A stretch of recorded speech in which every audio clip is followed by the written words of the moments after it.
Well, hey, what's going on? Yep. Happy Friday. It's another Friday. Holy crap. Yep. Can't believe how fast time is going there's by. Soon three of y'all in here. Yeah. They're usually CB, American in. military, and Yep. one more person, and you. Yeah.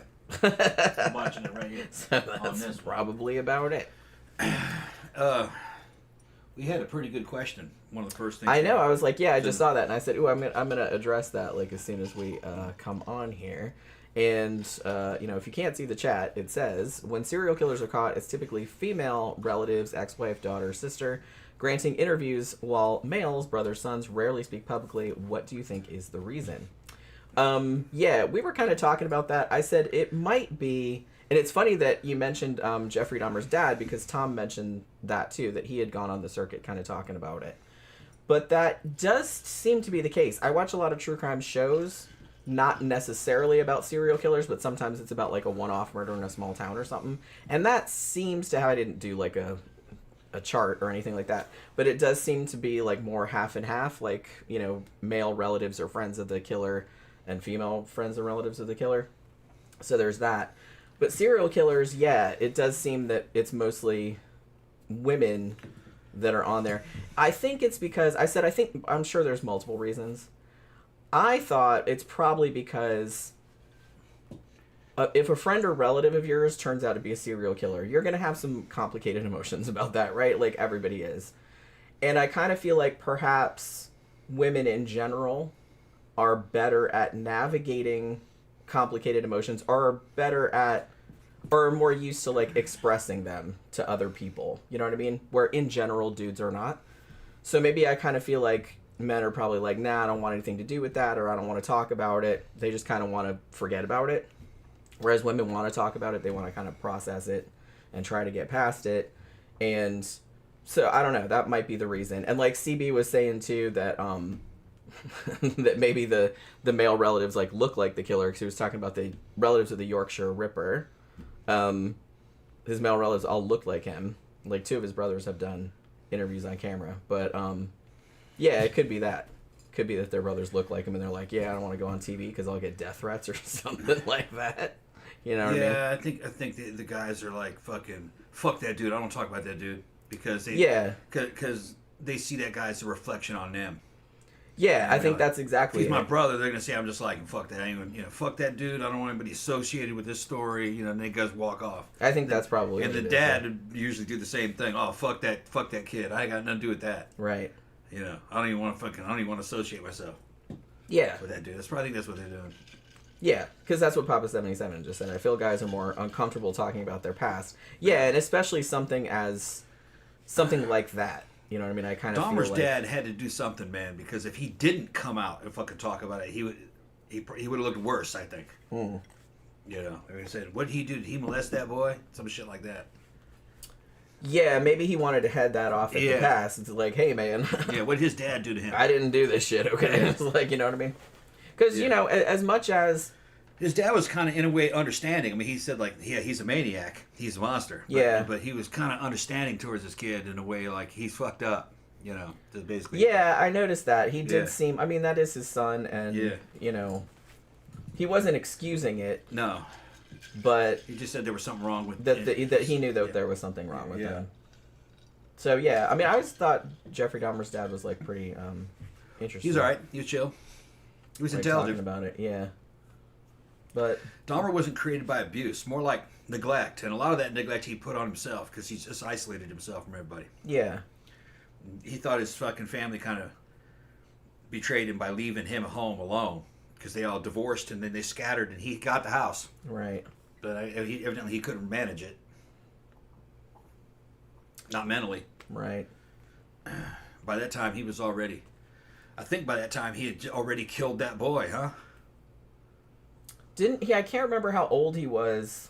I don't think he was living alone when he killed that boy. No, he might not have been. Yeah, he was still in school. I'm trying to think of like the timeline. Well, I know that when he was a teenager, there was a thing where he was gonna kill that guy. but then he never did. Like that guy that was always jogging past. Remember, he was always watching him. Yeah, he wanted to. And he was planning to kill that guy, but he didn't ever kill that guy, right? No, I don't think he did. No, I don't think he did. The one that he killed was a kid that he fell in with, and they were. Didn't he pick him up like going to a concert or something? Something like that. And they started drinking beer, and he took him back to his house, and they were talking about music. I think they lifted a few weights, and while the kid had his back turned, he hit him with a barbell. Yeah, that's right. And it killed him, or at least knocked him out. But then he killed him afterwards. And then he buried him underneath the house, if I remember correctly. He went back for him later once he was rotten and broke all the bones up and scattered them around everywhere. Yeah, American Military 100 said he was 18 when he did that. He was 18, okay. Yeah. Yeah, but had his parents left by then, though? Because I remember I thought they left earlier than that. He was old enough to be in the house when they left him. So yeah. So maybe he was 18. Maybe he did that after his parents left. That's so fucking weird, though. Like, your parents, like, they divorced good luck with that, bye. They divorced each other and then they moved out. Yeah. Leaving him there. I mean, normally in those situations, at least one parent would stay in the house, like, with the kid. You know what I mean? Even if the kid was grown. Yeah, so. There was reasons why they left. I forgot what it was. Seems a little odd. That's all. But yeah, I mean, if he's grown, then it's... Yeah. That's not that weird. It's not like he's 9 and they're leaving him by himself or anything like that. I guess the mom was like, "You're 18. You're on your own now. You're old enough to be on your own." Yeah, bye. I'm gonna go. Yeah, you stay at the house. You live here. Yeah. Then the husband says, "I got to go work over. I get a new job over somewhere." I think it has something to do with his job. Yeah, didn't he have to move or something? Yeah, he had to move. It's been a while since we've done that show. Yeah, CB said, "I don't get how a man could kill women when they have a daughter. I don't get that either. But compartmentalization is a hell of a thing." Yeah, he doesn't see his daughter as a woman in that same way. Well, yeah, like I said, we've talked about this before, like with BTK and stuff like that, who had a daughter and a wife that he appeared to love. I mean, at least to the extent that a serial killer could love anyone, which I don't really think they're capable of it. I don't think he was attracted to them that much. Right. He wasn't attracted to the daughters, so he didn't kill them. Well, and I think he was killing people he was attracted to. Yeah. Yeah, they kind of have two categories. Yeah. It's just kind of like the ones that they have daughters and it's like, well, that's my kid. That's a real person. Whereas these other women that they're killing are sluts and whores or whatever the fuck justification they use. So they're just like putting women in different categories of objects. Yeah. So they can treat them differently, I think is how they do it. Which I can't do that, but apparently some people can. I don't know. I just think it's very, very strange. Well, they know they're not objects. They just go after them as a target because they're kind of like, I think they're like an avatar. Yeah. For something that he wants. Yeah, that's a good word to use. More like an avatar. That's a good word to use. Right. He knows they're alive and everything. It's just that part really doesn't matter. Yeah. He doesn't care. They have something that he wants, and it's going to fulfill some kind of fetish. And he's going to, and after he's done, or maybe even during it, depending on how sadistic he is, he's going to get rid of the witness. Yeah. I don't know, man. They're all serial rapists. Yeah, even if they don't literally. Even if they don't really, yeah. I kind of feel like that's kind of always the motivation. Yeah, they're serial rapists. It's the same thing. It's just that he kills the victim. A serial rapist, if left alone long enough, will become a serial killer, I believe. Eventually. Yeah, I mean, I think that's just part of the pattern. Yeah. Some of them will do it before others. I noticed that a lot of times they start off as serial rapists, then they go to prison. When they come out of prison, then they're serial killers. Then they're worse, yeah. Because they don't want to go back to prison. Right. So they kill the victim. Then but some of them get off on the killing part. They're like, well, that's just as good as the sex or better. Just like those fuck nuts we were talking about on Wednesday night. Cutting off women's titties and then fucking the tit holes. Yeah, crazy bitches. You know what I mean? But how would you even think of that? I don't know. I'm sure someone else has thought of it somewhere because I'm sure there's porn of it, but... They thought it was some kind of satanic rituals. Most of them thought that. It's messed up. They were just trying to be evil.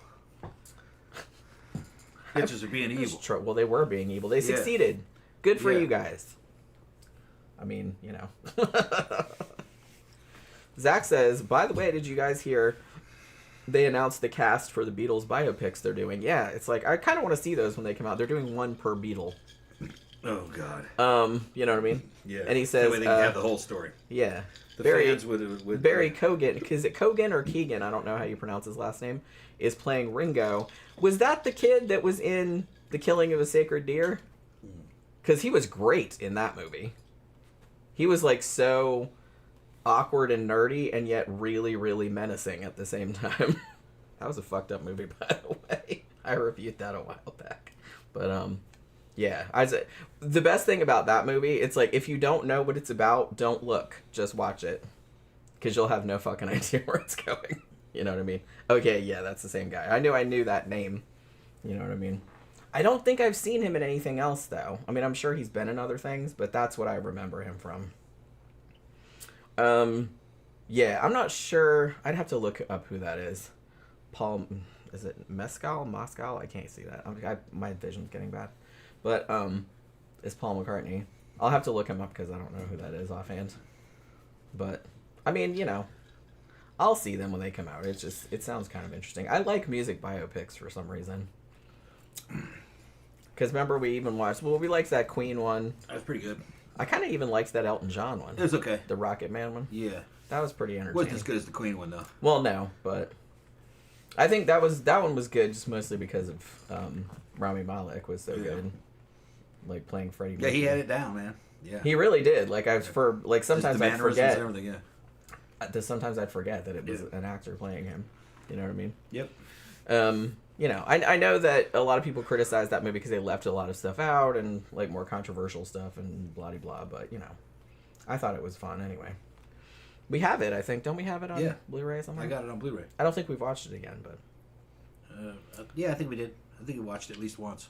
Yeah, maybe we did. Yeah. Because I think we saw it in the theater initially. Yeah, Zach says, I like them too, even though they're all kind of the same. I mean, they are. There's definitely a formula to them. And it's the same formula that they used to use for that old show, which wasn't on VH1, called Behind the Music.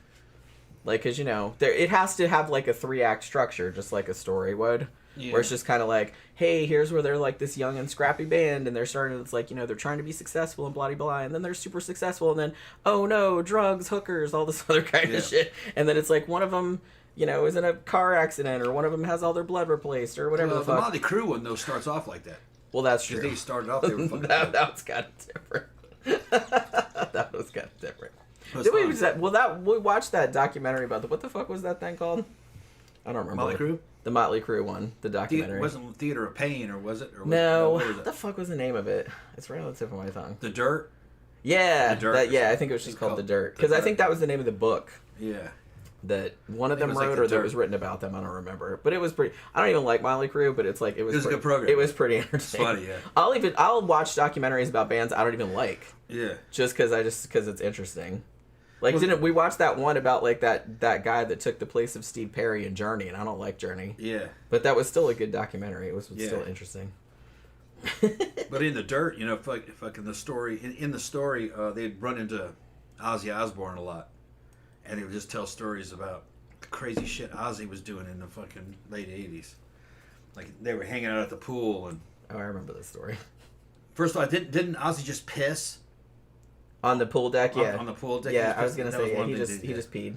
And then later on, he snorted up a bunch of ants. Like fire ants? Yeah, fire ants. He snorted them. Were they fire ants, or were they just regular ants? I don't know. They probably said fire ants. Because that sounds a lot more badass. Better, yeah. They're probably just little black ants. Actually, it doesn't really sound badass. It just sounds ridiculously stupid. Yeah. Rock stars, especially from that era, fucking dumb. They did stupid shit, a lot of them. Yeah. And it was part of the culture.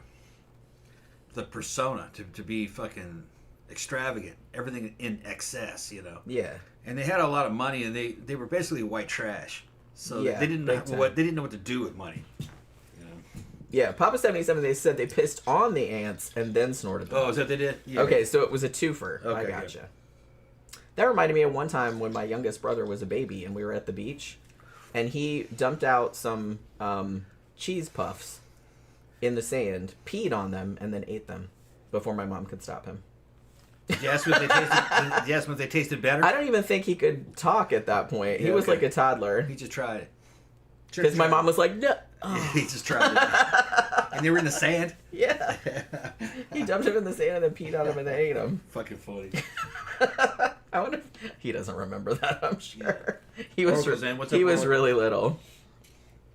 Oh, CBS, do we have Top of the Pops in the U.S.? No, I've seen it. Like, I've seen old ones, because obviously now you can see them on YouTube and stuff. But even back in the day, sometimes they would show clips of it, like on various music shows and stuff. But we didn't have that show.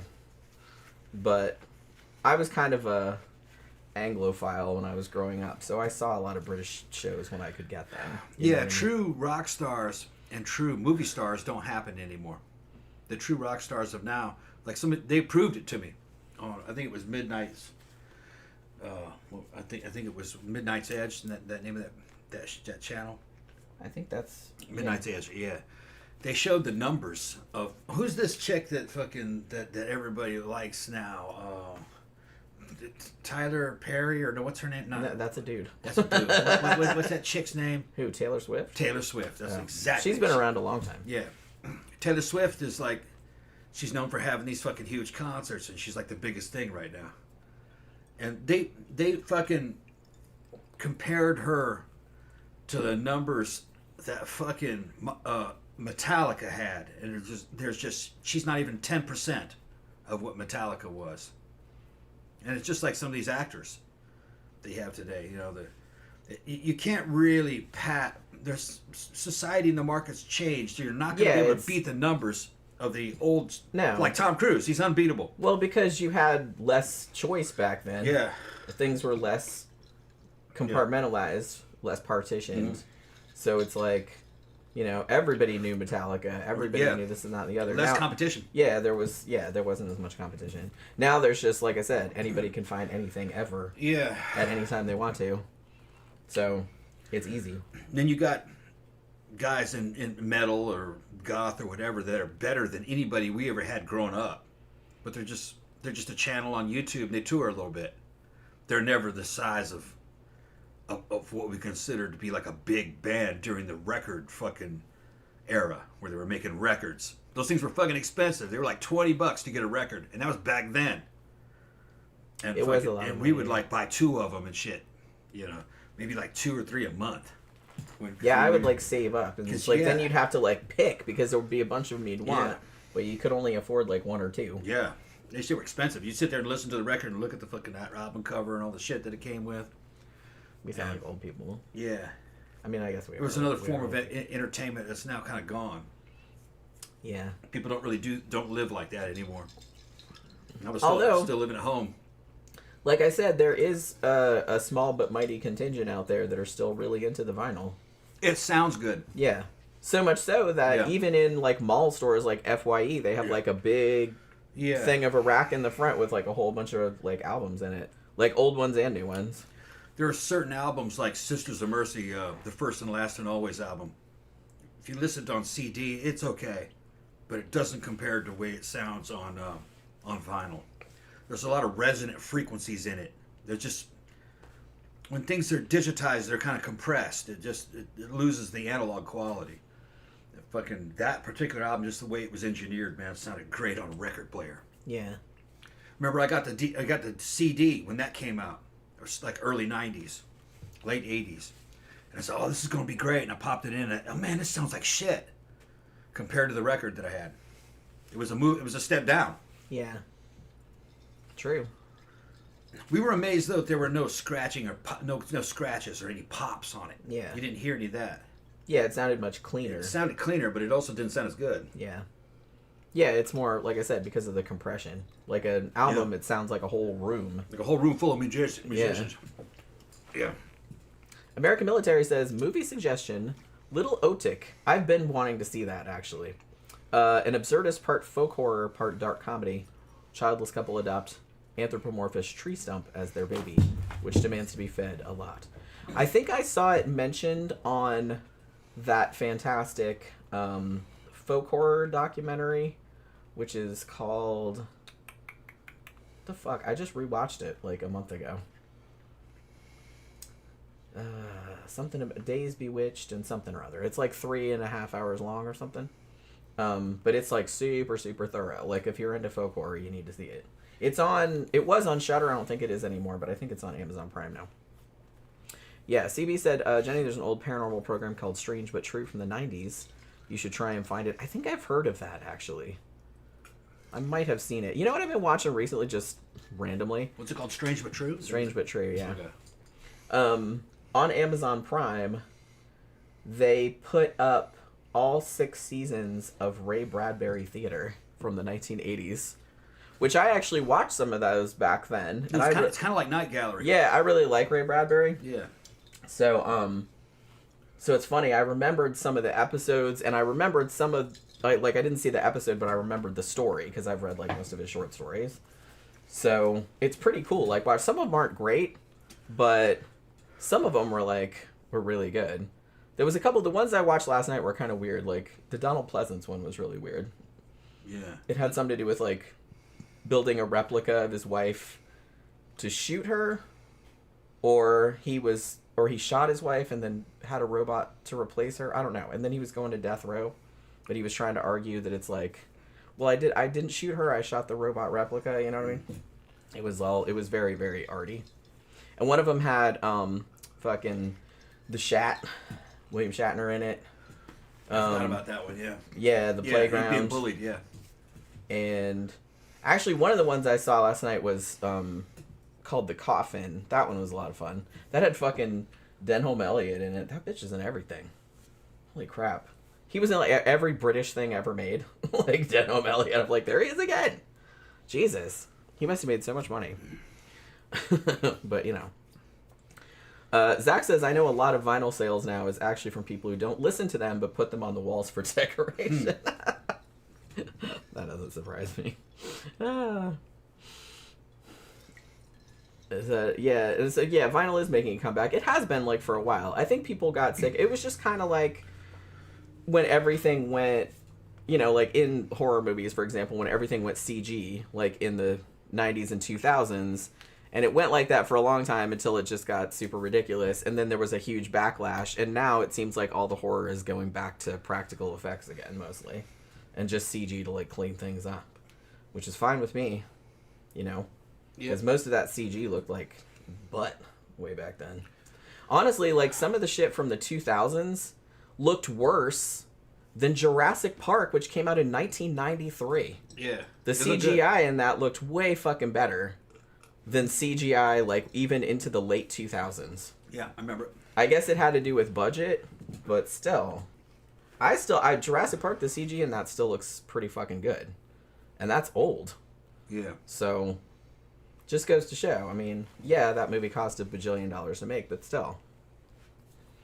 If you can't do good CGI, I would rather see shitty practical effects than shitty CGI. You know what I mean? Yeah. At least the practical effects, it's like there. You know what I mean? At least it's there. But yeah, so I was kind of thinking I'm not gonna do this probably, but at least not now, because I'm still working on. Because you know, over on my other channel, I've been doing Night Gallery, and I've been doing Thriller with Boris Karloff, and I'm slowly working my way through all the episodes. And then, like, when I saw that they had Ray Bradbury Theater on there, I was like, oh, maybe I should do that too. And then I'm like, Jesus Christ, what the fuck am I doing to myself? I'm only on season 2 of Night Gallery. And I still have, I think there's a 3rd season, but I don't remember it being that long. I don't know. I have the whole set, but I can't remember how many episodes it is. And I think the Thriller ones, I'm maybe only halfway through. Maybe, if that. Because that was only on for a couple of years, but they made a bunch of episodes. So. Okay, now that more people are here, I just want to go ahead and reintroduce the show. Today is fucking basically Open Lines Friday. Sidetracks. Anything you want to talk about, any questions you have to ask. If you want to talk about any of the old cases that we did, you can just drop your question in the comment section and we'll get to you. But basically, you know, the weekend is upon us. We were going to go out tonight, but we ended up not really feeling like it. We might go out tomorrow. But yeah, because the thing about it is that Barbarella, where we usually go Saturday nights, is closed tomorrow night because the place where they have it, the Axe Trap, is having a private party. Yeah. So they can't do Barbarella there tomorrow night. So they're closing it. And so we're like, well, shit. So Tom's like, well, maybe we should go to Mannequins on Friday then, because Friday is the goth night. Yeah. And then I was just kind of like, yeah, maybe, maybe not. But going out Friday nights is always kind of a pain. Because, like, I have to get ready really early. And I had so much work this week. I'm going to be working all weekend probably. Yeah. Because I still have a bunch of stuff left to do. Like, I just kept getting more and more shit, like, piled on. It's all money, though. I know, but it's still, like, I get overwhelmed. You know what I mean? I kind of like things parceled out, like, in smaller. Yeah. Like, it alarms me when people keep being like, hey, can you do this? Hey, can you do that? Like, I know they don't want me to do it, like, right now. Because, obviously, I can't. But it feels like that to me. So, like, the more that they do that, like, the more it's like, hey, can you do this? Hey, can you do that? And I'm just like, ah, you know what I mean? Because now I write all these things on my list, and I'm like, Jesus Christ. I start stressing out and overwhelming myself. So, I don't know. I got a lot done today, but I have several more. Most of the stuff I do this weekend isn't that bad. You know what I mean? So I don't think it'll take all that long. Zach's asking you a question. Oh, have I ever thought of writing a crime thriller story for your fiction? I have thought about it. I don't know, though. I think I mentioned it before, but one novel I started working on that I'll finish one day, goddammit, is based on a real murder case that we did a show about a long time ago. But I'm kind of making it a murder mystery, but I'm kind of making it like a straight up paranormal horror story too, like at the same time. So we'll see how that goes. I mean, I got a lot of it written. I got like probably like a third of it, maybe more actually, maybe more like, I don't know, probably like a third. Oh, and one thing, my Faceless Villain 4, which is Unsolved Murders from the year 2000, all the written part, like all the cases and stuff, is done. All I have to do is format the print version. I'm going to go through it again and like edit it just in case I fucked something up. And make sure if I take any cases out that have been solved since I started working on it, you know what I mean? Because I always got to watch that. I'm going to do an audiobook version eventually, but, you know, I might not get around to that. I'm just going to do, like, the print and the ebook at the moment. And then I'll just work on the audiobook slowly. But I wrote the last case today, like, and stuck it in there, and I was just kind of like, woo. Like I said, it still needs another going over, and I still need to format the print and design the cover and everything, but... So it won't be that long. Eventually I'll get to it. Yeah, Zach says I'm on about page 130 for the backstory of that Rockstar character I made up. Yeah, see? You know, I kind of want to read that when you're done with it, you know? Oracle said part of the problem is, I think she's talking about CGI, is being in too big of a hurry to do the movie. And the quality is just going to suffer if people are always in crunch time. Yeah, I mean, they don't really give people enough time or money to, like, make it good. You know what I mean? A lot of these bigger studio movies that are coming out fucking suck. What's better is, like, the little independent films. Small studios. I think to a large extent that's always been the case. Yeah. But, you know, you get good blockbusters every now and then. But I kind of feel most of my favorite movies were generally indie movies or smaller movies. You know, not really big tentpole kind of shit. You know what I'm saying? Yeah. Like even going yeah, back but they made good shit though back in the 80s they did. and 90s. They did. Like I said, they did make good. Yeah. They did make good ones of those. Yeah, they're not as good as they were. Yeah, Zach said I was using one of the AI chatbots to hash out ideas for it, like a co-writer, so to speak.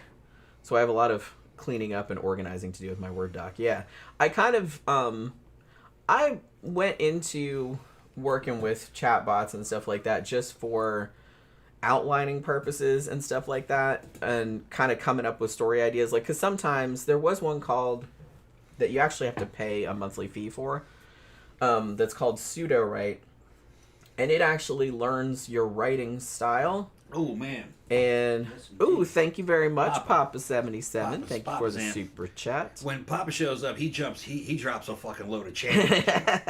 Appreciate it, Bob. Thank you very much. What did he say? Says, Shaby gave 20 on Wednesday for the show. It was a great show. Thank you. We had not heard of the Ripper Crew, so here's another 20 for that great show. Always like your deep dives into true crime stories. yeah, Well, thank thank you you. very much. Like I said, I'm shocked that more people... I hadn't heard of it either, Yeah, I hadn't heard it.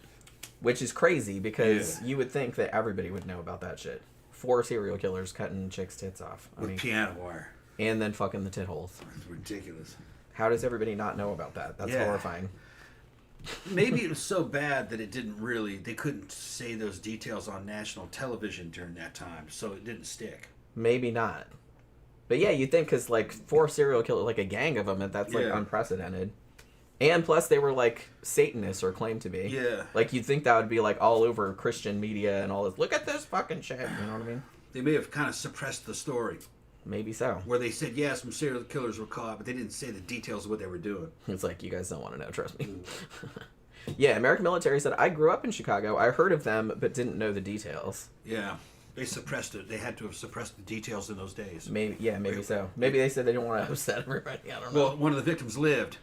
2 of the victims Two of lived. the victims, yeah. And they had that happen to them. So maybe they didn't want the fucking media to descend on those fucking survivors and ask them all this fucking weird shit. Can we see your titties? You know, just whatever. Just stupid shit like that. Yeah, it would probably be some shit like that. Yeah. But yeah, what I was saying before about... I wonder if those girls got reconstructive surgery. Well, yeah, we were saying about that in the show. It's like, God, I hope so. I hope somebody was, like, out of the goodness of their... Because I'm sure, like, maybe they didn't... I mean, maybe they did. Maybe some of them had insurance. But even if they did have an insurance, like I said, I think most insurance companies would be total douches about it and would be like, no, that's not covered. That's cosmetic. Yeah. And so they wouldn't pay for it. And I think both survivors were prostitutes, weren't they? One was. One was. I don't remember if the other one was, because not all of their victims were. They just were, they Just were, whoever was available. It's just whoever was there when they were driving around. They didn't care if it was a sex worker or if it was just a regular ass person. Not that sex workers aren't regular ass people. I'm just saying. A civilian. Yeah, someone with a regular ass job. Yeah. You know what I mean? Let's say it like that. But yeah. So. Well, we got 23 people on here now. Nice. All right. That's a. But yeah. But what I was saying How before. long have we been? Okay, go ahead. What I was saying before about that pseudo-write program was that as cool as it was, like that it learned your style and could, in short bursts, if you got stuck somewhere, it could suggest like 3 or 4, like maybe you want this paragraph next to go in this direction or whatever. And it was good at doing that.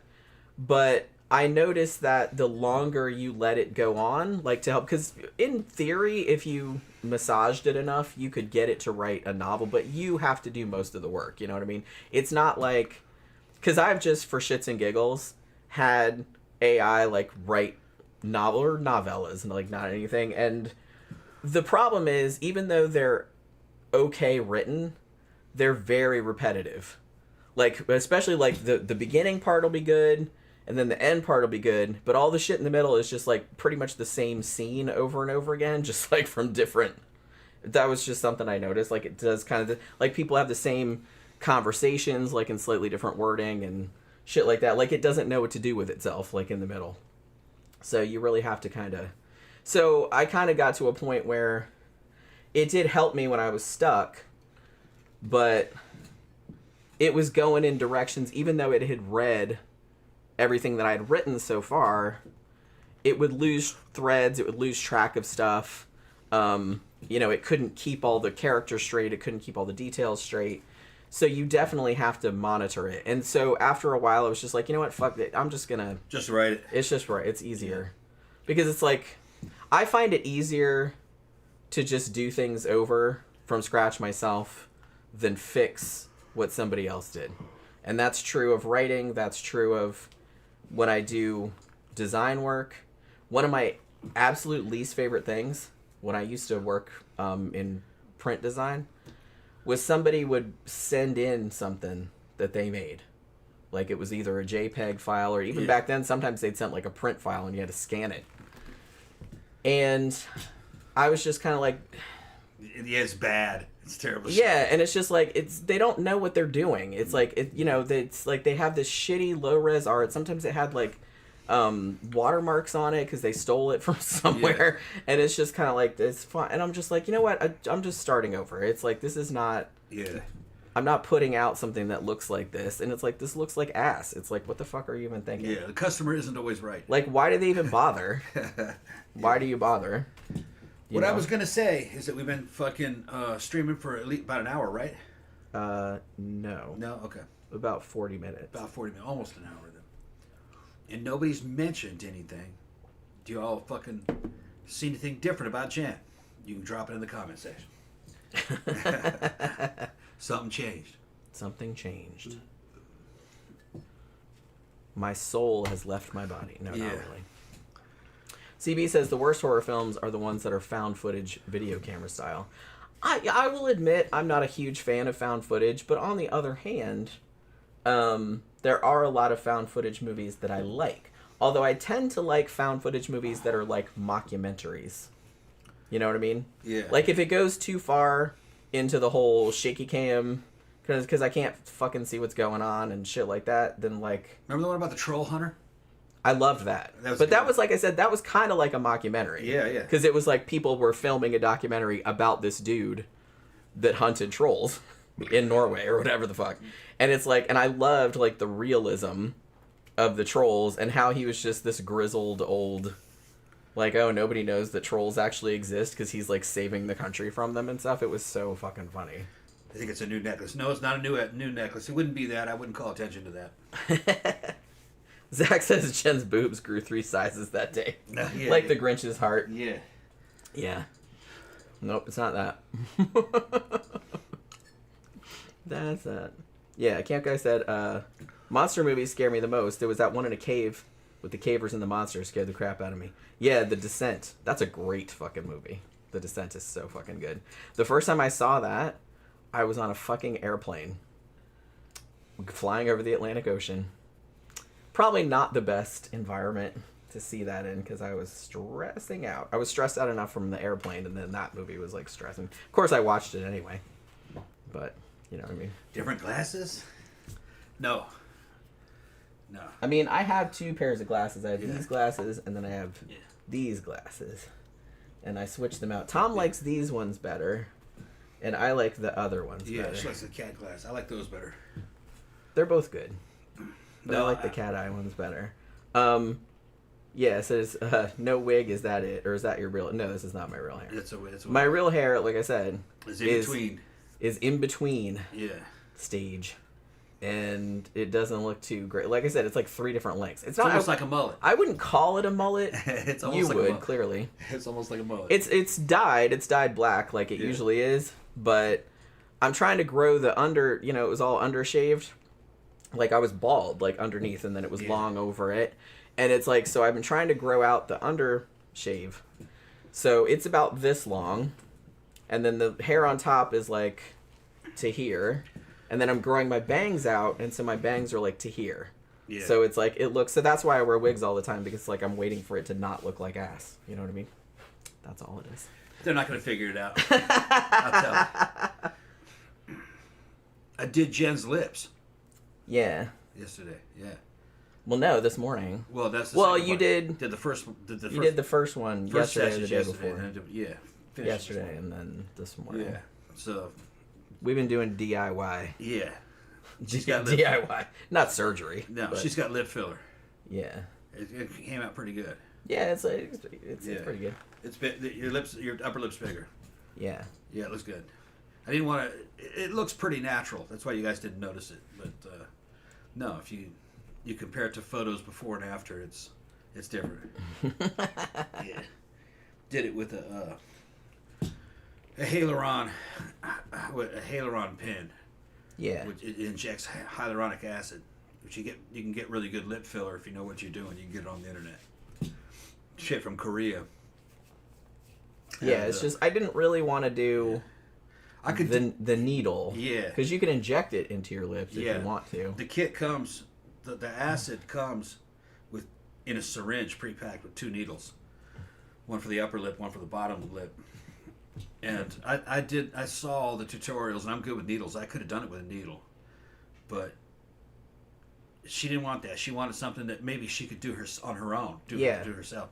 So there's a mechanical pen that you can load it up in there. Yeah, it's like they call it a pen, but it's really it's about big. that big. It's like this big, and it's made out of metal, and it uses a fucking piston to go forward. You cock it, and it uses a piston to drive a jet of fucking it pushes on the back of a syringe so hard, and it sprays it out the front of it. And it doesn't have a needle, it's just got a nozzle, and that nozzle will blow that right into your skin. Yeah, just right through your pores. Same thing like getting a shot when you're in the army. They're using those guns. Yeah. It's just a mechanical version of it. And it still kind of hurts, but it mostly just feels like... Because Tom said he heard somebody describe it as somebody like snapping a rubber band on your lip. That's about what it feels like somebody going, pat. Yeah. So I just had to learn. You just have to do it in a bunch of places. So like he had to draw dots on there. Dots, and, you punch it in there like a bunch of places. It took some experience, some hands-on experience, on how to grab that lip and hold it underneath there and fucking pop. Because if any of it's exposed, the shit will just blow out the low pressure side. Yeah, it's got to be on there. And I already got girls wanting me to do their lips. Yeah. They're paying for fucking acid and everything. Yeah, we bought another thing of acid today because she wanted. Yeah. She wanted us to do it first and see what it looked like. Yeah. I showed her the pictures. Okay, I'm in. So he took pictures of them, and she's like, "Okay, yeah, I want to do that." So I was the guinea pig. Yeah. It doesn't last as long as if you inject it with the needle. I could do either, but I need practice. But the thing is, it still lasts like a few months. So. About 4 months. Yeah, so that's long. And it's not that expensive. Most girls just keep touching it up every 3 months, and it kind of builds up in there. Yeah. They'll be a little bit bigger over the next couple days, just a little bit, but not much. Yeah, Zach said, "Oh, is Tom's little Tom called lip filler now?" I see. Because he said, "Oh, Tom did Jen's lips. Is that what we're calling it these days?" Well, she's got DSLs now. She's got DSLs now. Yeah. Hi, Desert said, "I like the lipstick shade. Thank you very much." Yeah, this is the one I usually wear. I can't remember the fucking... What the hell's the name of this color? It's Maybelline, and it's called Matte Ink, because I don't like shiny lipstick. I like matte lipstick. I figured, because I bought her some matte lipstick too. But I like the Maybelline kind, that matte ink is one of the best kinds because it's not hugely expensive. I think it's only like $6-7, and it will stay on all fucking day. Like you literally have to scrub it with like Vaseline or something like to get it off, you know? Because before, if you get like some cheap ass lipstick or something like that, like as soon as you eat like a thing of spaghetti or just go like that, it comes off. You know what I mean? But this shit does not come off. But yeah, Tom got me some lipstick today, but I don't think it's coming until Monday. Till Monday, yeah. Like it's lipstick like a dark and matching nail polish. And matching nail polish. Yeah. Yeah. It's kind of like the old color we used to have back in the 90s called Vamp.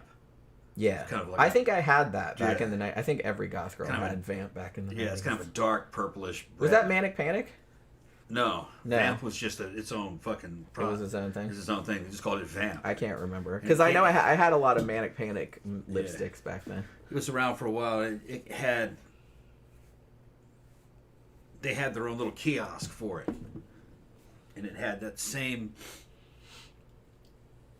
If it was eyeliner, eyeshadow. I think it was eyeshadow, lipstick, and nail polish, if I remember correctly.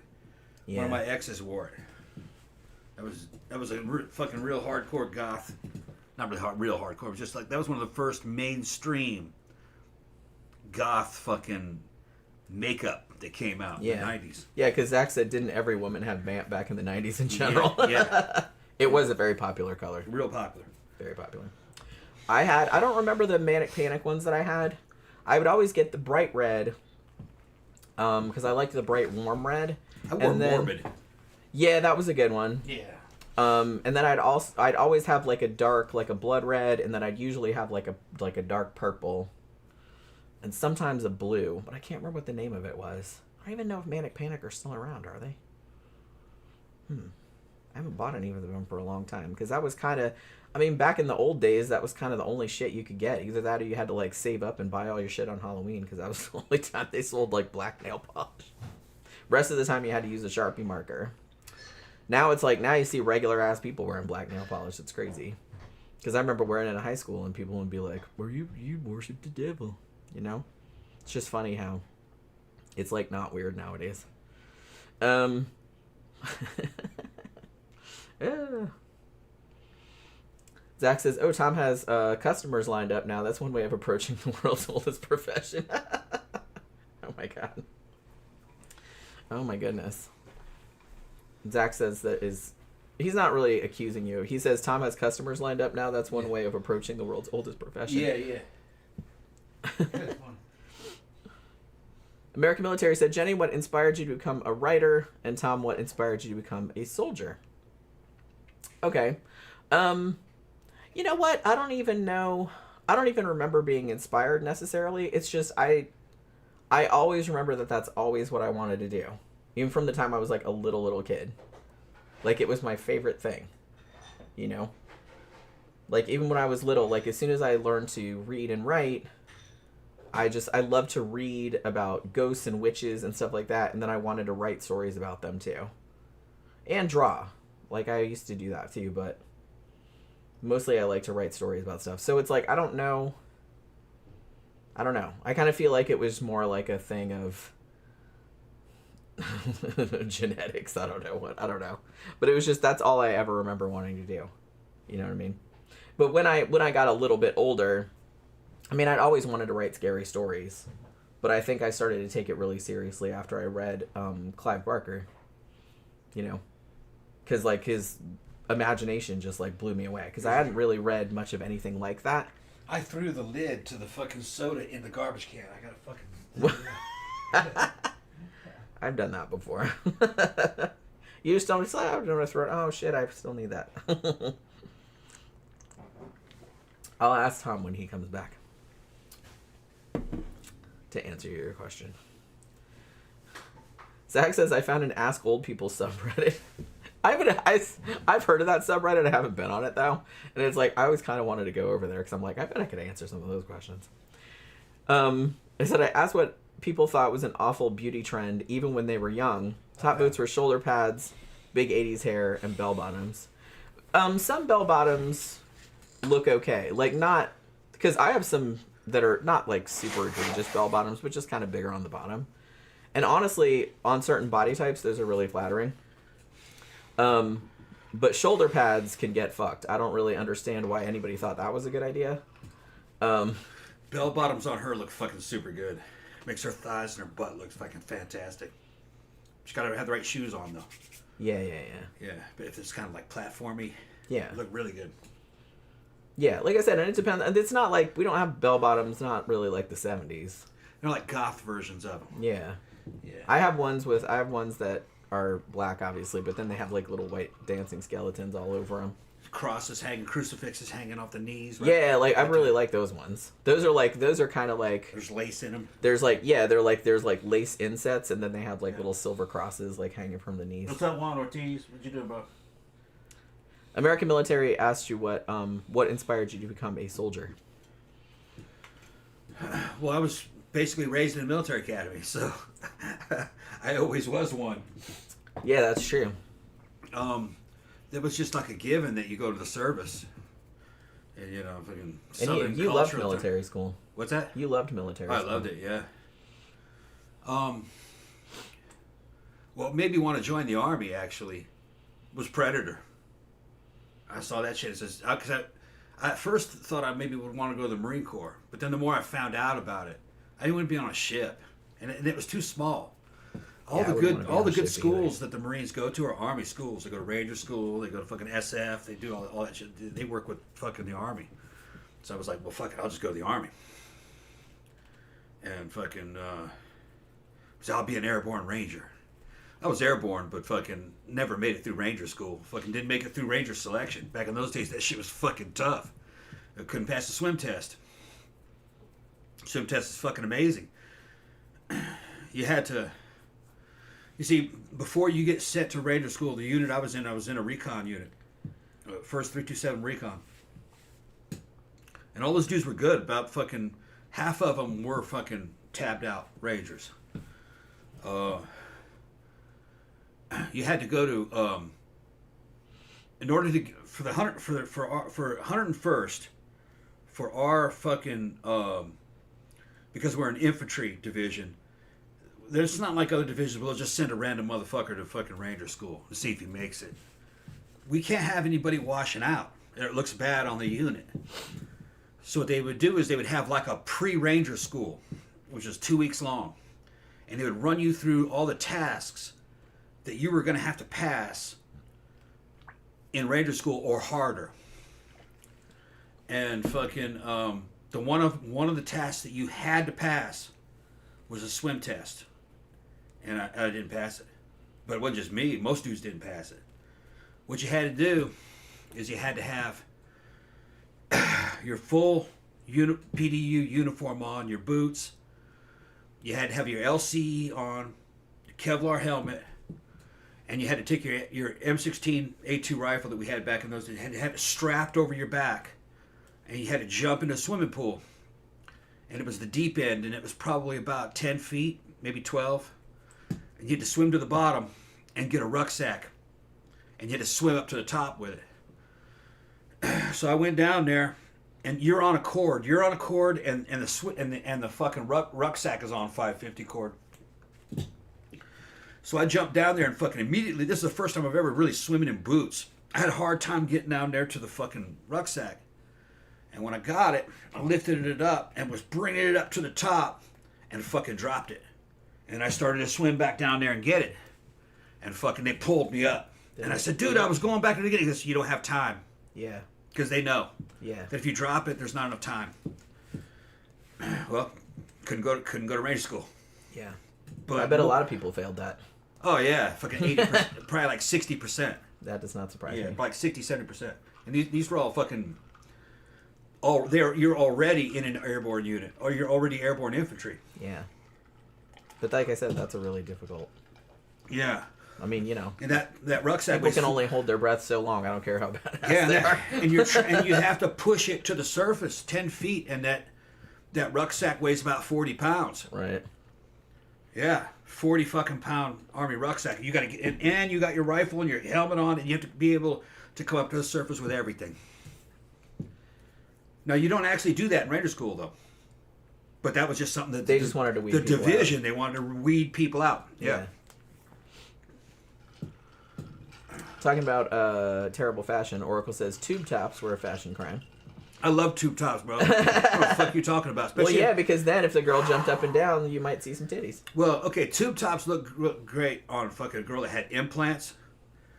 They look good on a girl that was flat, though, too. Yeah. They look good on that. Because it made her look like she had something. But if she had implants, it would just hang there. And they were tight. And fucking, it would just give perfect impression. Because my first wife had implants and wore that every now and then. It was just like, oh. She wore it because her sister would wear that. Her sister was a stripper. And fucking, she sometimes wore similar shit. But no, they look good if the woman's got fucking a nice rack. But you can't wear a bra with that. Yeah. So you either can't really have boobs, or your boobs have to have a lot of natural support. Right. So yeah, implants. Because if you just have like floppy boobs, it doesn't really look all that good. It's not gonna work. It's just like most other fat. It only works on specific people. I have. Well, everything looks good on hot people. Yeah, or it gets to be like me, where I look better without anything on. No, it is true, man. The better looking a person is, though, the better their bodies, the better they look fucking naked. Yeah, or with less clothes. Or with just less, yeah. I like halter tops. I have a lot of. I think those are very flattering on me. Yeah. Not so much tube tops, because I'm always just kind of like, man, they're just gonna slide right off like when I walk. Yeah. But so I'm always like paranoid about it and tugging on them. There are women out there that doesn't matter what they.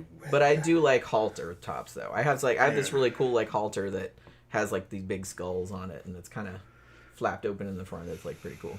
There are women out there that could just put a T-shirt on. Well, that's what I mean. Like I said, a pair of shorts and we're not worrying about hot people because like they can wear anything. Yeah, they would look good and everything. They can wear anything. And then most of us plebes don't have that luxury. And then all these girls, and then girls will be like, oh, that shirt looks so good. I want that shirt. I go, yeah, but that shirt wouldn't look like you on. Wouldn't look like that on you because that's just a regular T-shirt. Yeah, like I said, it's not so much the shirt. It's who's in it. It's the person wearing it. And I kind of feel like that's true of most clothes. Yeah. You know?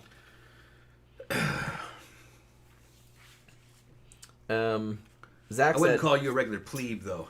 Well, no, I'm just because I'm just saying that it's like I'm not one of those people that has the luxury of looking She's good down near mid-50s. in anything. She's near mid-50s. And I look better in stuff that I couldn't wear before. Yeah. But there's still stuff that I wouldn't wear because I don't think it looks good. Yeah. Like clothes that are white, for instance. Yeah, white doesn't work on you. No. Well, I've known that forever. Black looks good. White makes you have me... permission not to wear white.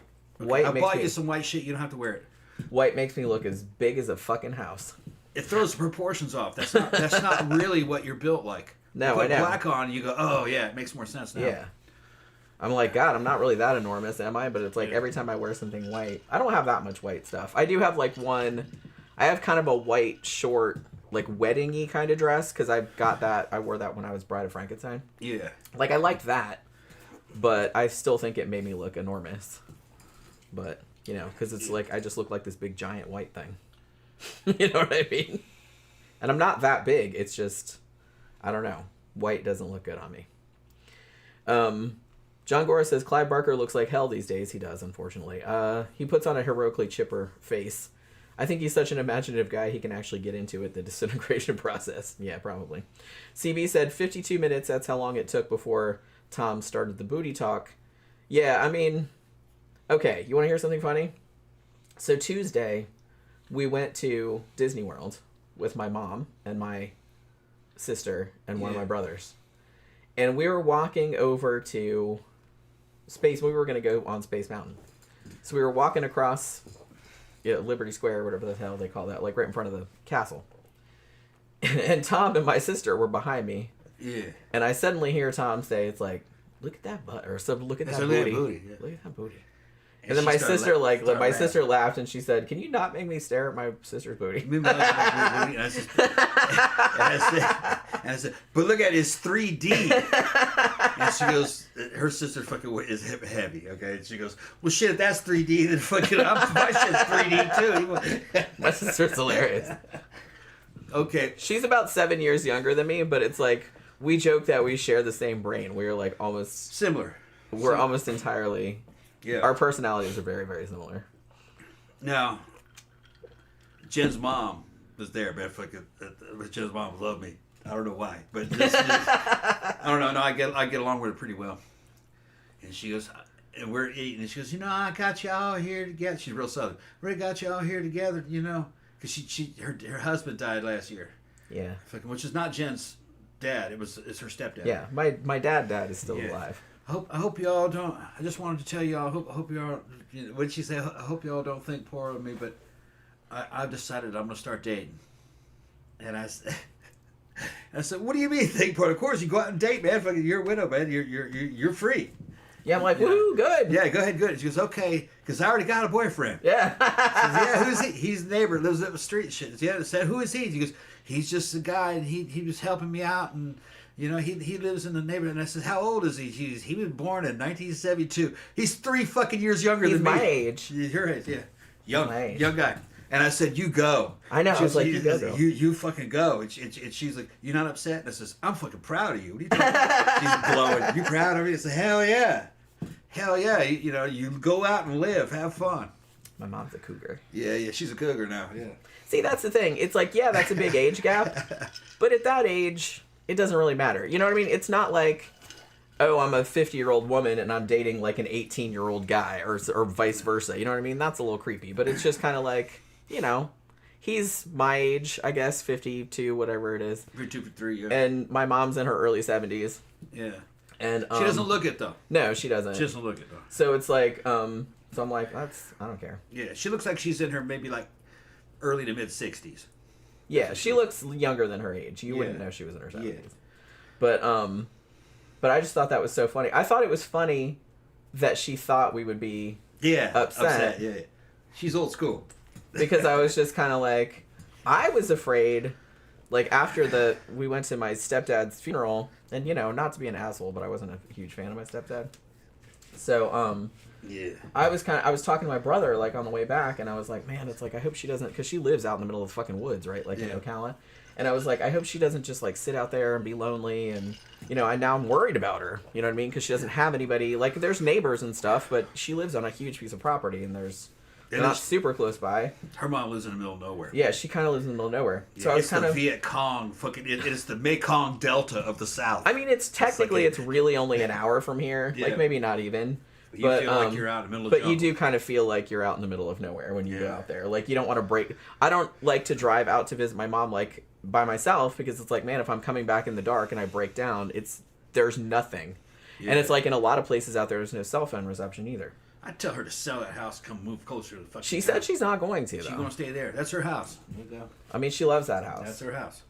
It's got that hot tub in the back. She could have that young guy in that hot tub. I bet she's probably already had that young guy. He just lives up the street. But it's just funny that because I was worried about the opposite thing, that she was just going to sit out there by herself and get all lonely, and then we were going to worry about her and all this other kind of stuff. But I was just like, fucking, how the fucking blew ya? Yeah. You know? Good. Yeah. Get out there, baby. Have fun. We haven't seen the guy. We don't know what he looks like. Yeah, I haven't met him. He's been divorced a couple times already, I think, or once, I think. Got kids. Well, I was just so jacked because my sister, she lives in Atlanta. She's a graphic designer, too, just like I am.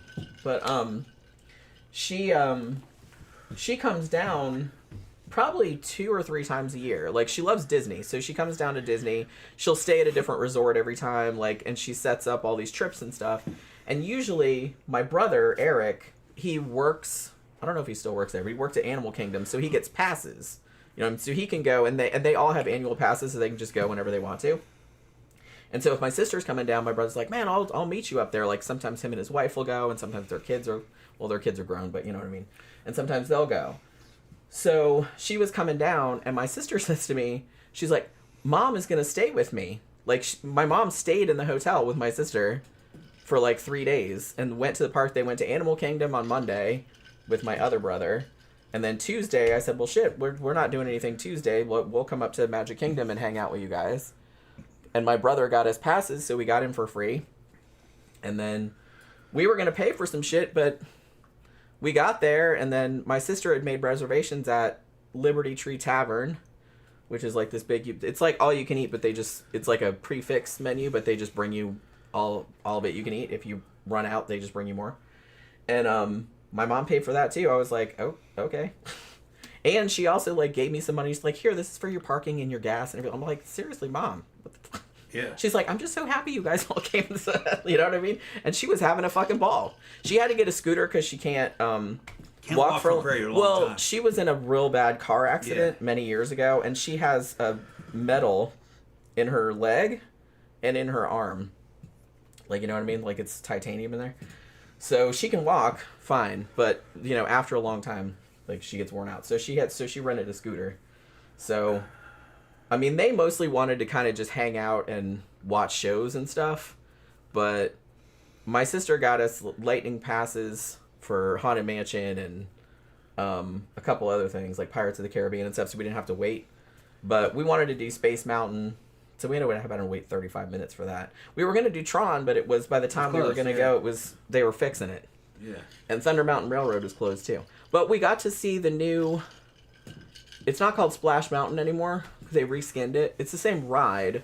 Yeah. But they did new characters from Tiana. Yeah. It's just okay. No. It was actually better. I think they did a good job. It was better. Well, because they kept... They added some bunch of shit to see inside the ride. That wasn't in there before. They kept because, you know, it was before it was Song of the South. I forgot about that one, yeah. And, so they kept, like, the Southern, because I guess I haven't seen the movie that Tiana is a character in, but I guess it's like New Orleans, like it's a Cajun hot sauce kind of thing. Yeah. So it's like, it's all Bayou. Yeah. In the Bayou. Which is similar to what it was before. So it's like they didn't change it all that much.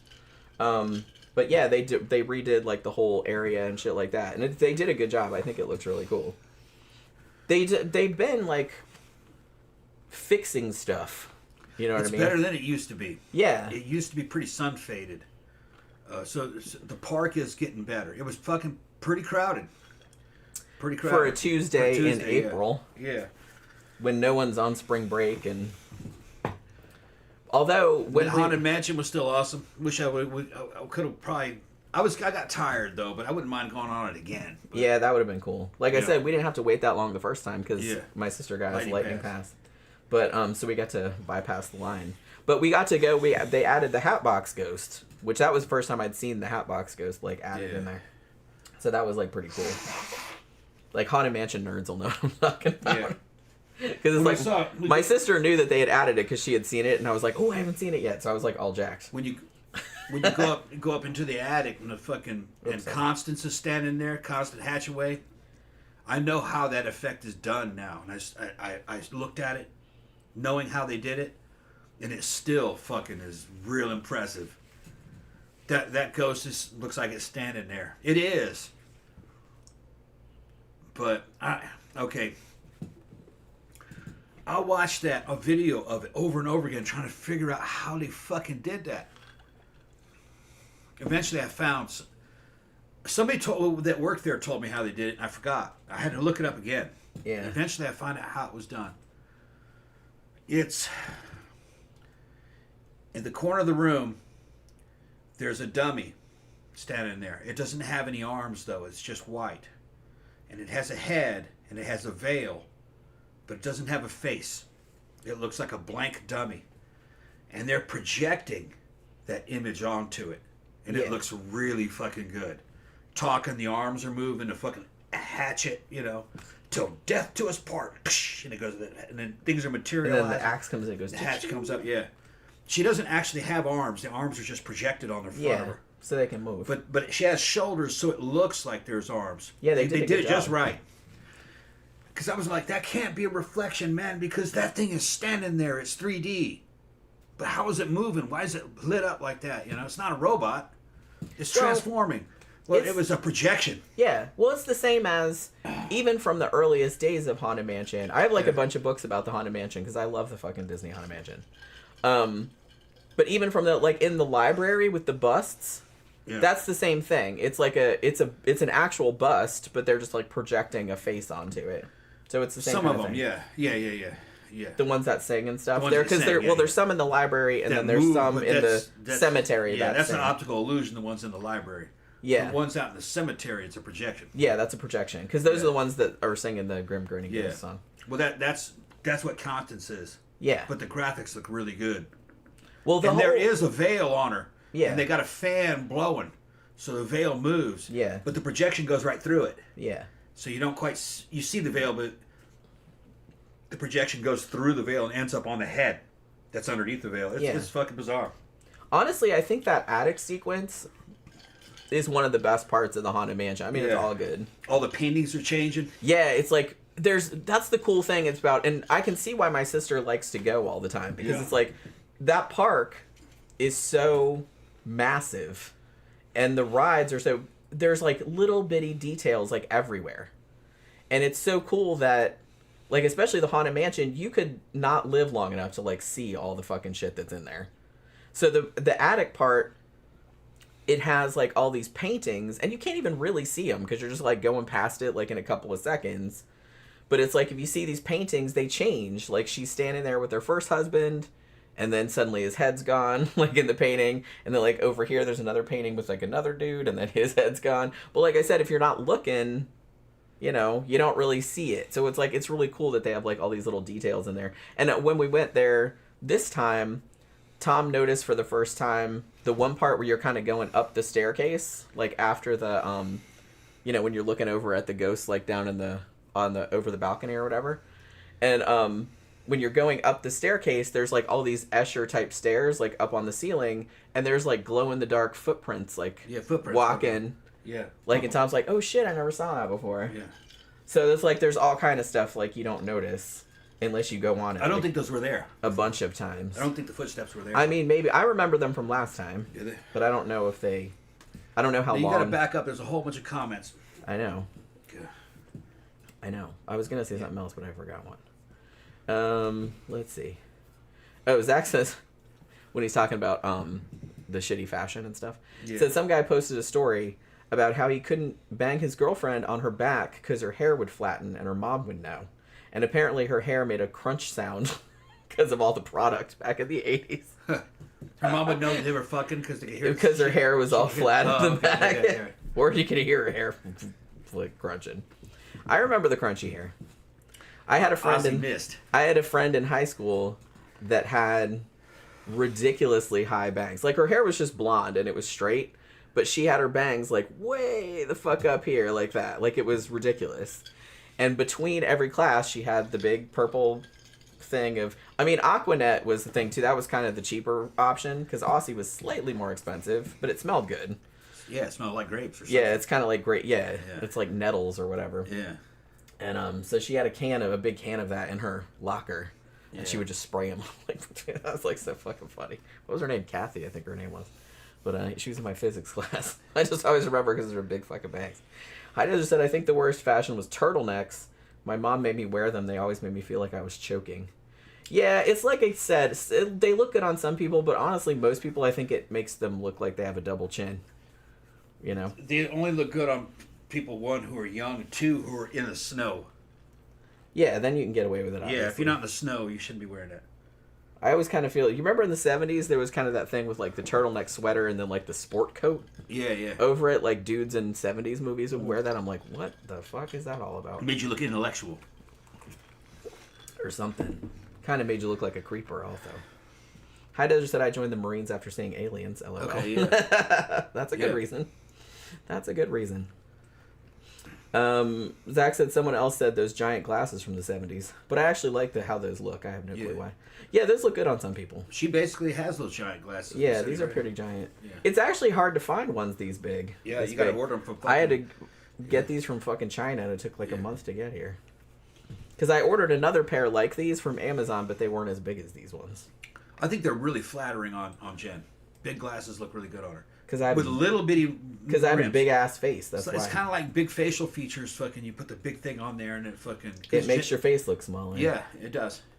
Which is good. She wore those... Actually, she wore a set that was slightly larger than that to the club one time, and my friend fucking Matt Tito was like, I love those glasses. I love those glasses. He was trying to go, you should get like 5 pair of those glasses. I love those glasses. It might have been these, actually. It might have been these. No, they were the ones that weren't prescription. Oh, okay. They were bigger than that by about a quarter of an inch. Oh, really? I thought they were the same size. A little bit bigger. Yeah, because I have another pair of these, but they're not... These are reading glasses, obviously, because if I just wear ones with just glass in them, everything's blurry. Yeah. But, you have a wide nose. Yeah. So if you have... And you kind of have a big face. Not a bad... You know, you kind of got a big face. And you put big, thin, skinny, clear glasses on them. It gives like a cute effect. It does. It evens it out. It evens everything out. Or actually, I don't know if it evens it out. It accentuates it. So it ends up looking really cute. Well, that's good. Makes your face look cute and dainty. Dainty is good. Kind of a dainty, yeah. Because I've never really been a dainty person. Jen's always been a tomboy. Pretty much. A bit, yeah. And, you know. She won't buy anything for herself. I gotta buy it. Well, you know. Because she's like, you know, I don't know if... She's always busy. So I'll shop and go, that'll look cute on her. And I'll buy that. That'll look cute on her. Fucking, she needs some new lipstick. She's wearing the same lipstick all the time. I'm going to put that. She's going to get her some... So, you know, I don't know, He loves that. I'm retired, you know, and fucking so... You know, I fucking maintain the house, the household, the fucking... Got an acre of land here, cars, machinery and shit, gym. So, you know, she doesn't really have time to upkeep things. So I just make sure she's fully stocked. And I really do appreciate that. Honestly. Yeah. Because like I said, a lot of times I don't have making sure she's much stocked time to do stuff like that. Doing support work. Yeah. Well, like I said, I'd never buy most of that stuff for myself, so... She won't buy anything for herself. Even her mother says that. She won't do anything for herself. She won't buy anything for herself. You know, she's just... It's just the mindset you're in. You don't... If you have trouble, you don't tell anybody. Yeah. My mom's like that, too. Yeah. My grandmother was also like that. Yeah. That's just. Oh, we were talking about you. That's just kind of. Oh, what? Ooh, what else did you say? Oh, no, I'm just talking about fucking. Spill the tea. You were fucking. I said fucking when I first met her. She was fucking. Well, after I met you a little while, you got laid off that job, remember? Mm-hmm. But I kept fucking going out, fucking partying, and you kept showing up. Yeah. You know, I didn't realize you were fucking doing all that shit on credit cards. Well, no, I wasn't. Not so much. Not all of it, but No. it was a lot of it. So it was like Jen put herself into debt. It wasn't really that did it. It was I had to buy a car because it was all kinds of stuff that happened. my divorce. Yeah, Because the divorce and the fucking having and moving. the new apartment, your new apartment. Yeah, All that. that was mostly that. To be honest, yeah. with you. Wasn't little shit. It was big If I shit. didn't have money, I wouldn't have gone. You know what I mean? Yeah. Okay. Because I tried not to spend that much. Like I'd only get like a drink or two. Right. Like back in those days. So it's like, well, I think I can afford like $10. You know what I mean? Like to go out and have a good time. But Well, she said, her mom fucking said, "Don't worry, there's money coming all the time. Fucking, she's gonna be getting money. Everybody's gonna be getting money every few months." I was like, "Okay, good." yeah, my mom got a bunch of money from it, which I didn't know. I didn't ask. I don't. Like I said, I don't like taking money from people. Something to But do with properties and shit that they have. yeah, because her mom died not too long ago. Yeah. And apparently left all of them a bunch of money. So, well, like I said, I never asked. I don't know how much it is. I don't. So every now and then, like my mom just like will send me a check out of the blue, Yeah, we're good, and we're talking like $5K. and I'm just like, It's like pretty good, shit. good chunk. Yeah, like every now and then. So I'm just kind of like I said, I don't ask for it though. I would never. Yeah, And I didn't ask for her to pay for any of the stuff at Disney either. yeah.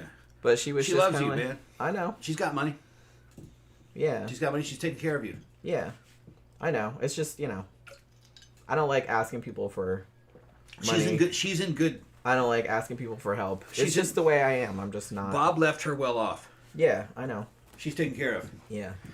As much as you want to fuck with that dude, he was a stick in the mud. He was a very old school dude. He I got was, along yeah. with him okay, but he wasn't the kind of guy I'd like to hang out with. Too much kind of like a Southern Baptist preacher, kind of, mixed with car salesman. Yeah. Although I could tell he was a good salesman. He's a very good corporate guy.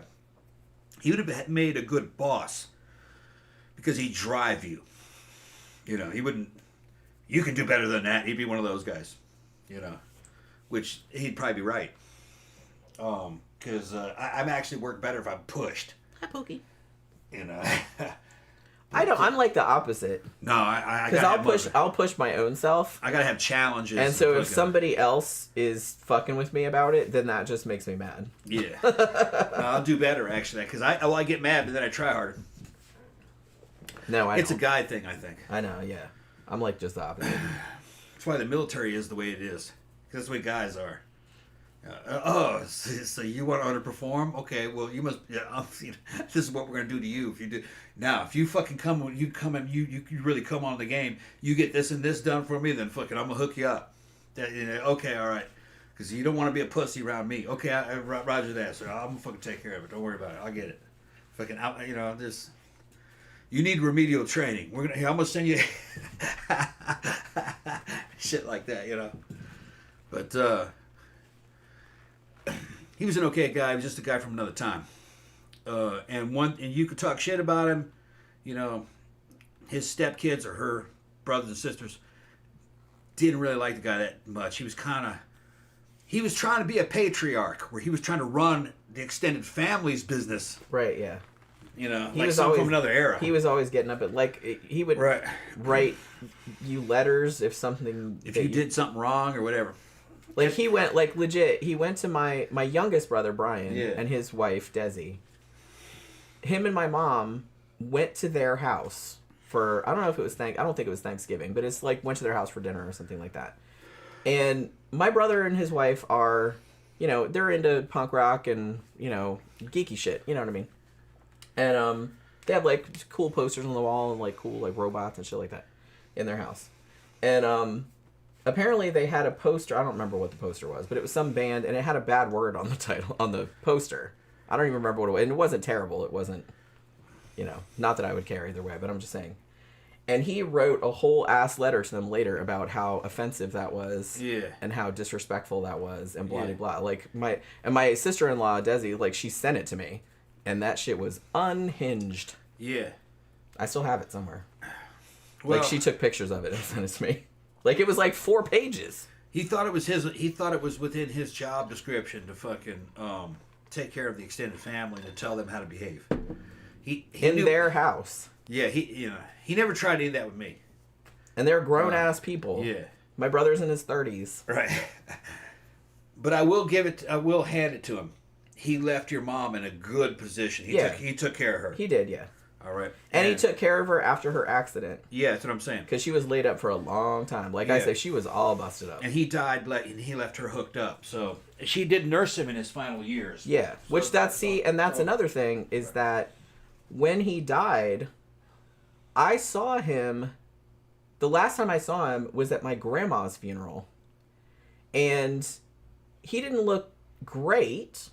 But he was still, like, walking around and, like, talking coherently or anything like that. Like, I didn't really have any idea that anything was wrong with him. And not too long after that, my mom was like, oh, he's been taken to hospice. And then, like, he died, like, a few days after that. And then later, like, we went out to her house, like, after the funeral. And she said that he'd been like that for, like, 3 or 4 years. He'd been, like, falling out of bed and... like dementia and shit like that, and she'd been like taking care of him for like 3, and she didn't tell anybody. She was just out there by herself, like taking care of this dude, and he was a big dude, you know what I mean? So I was just like, what?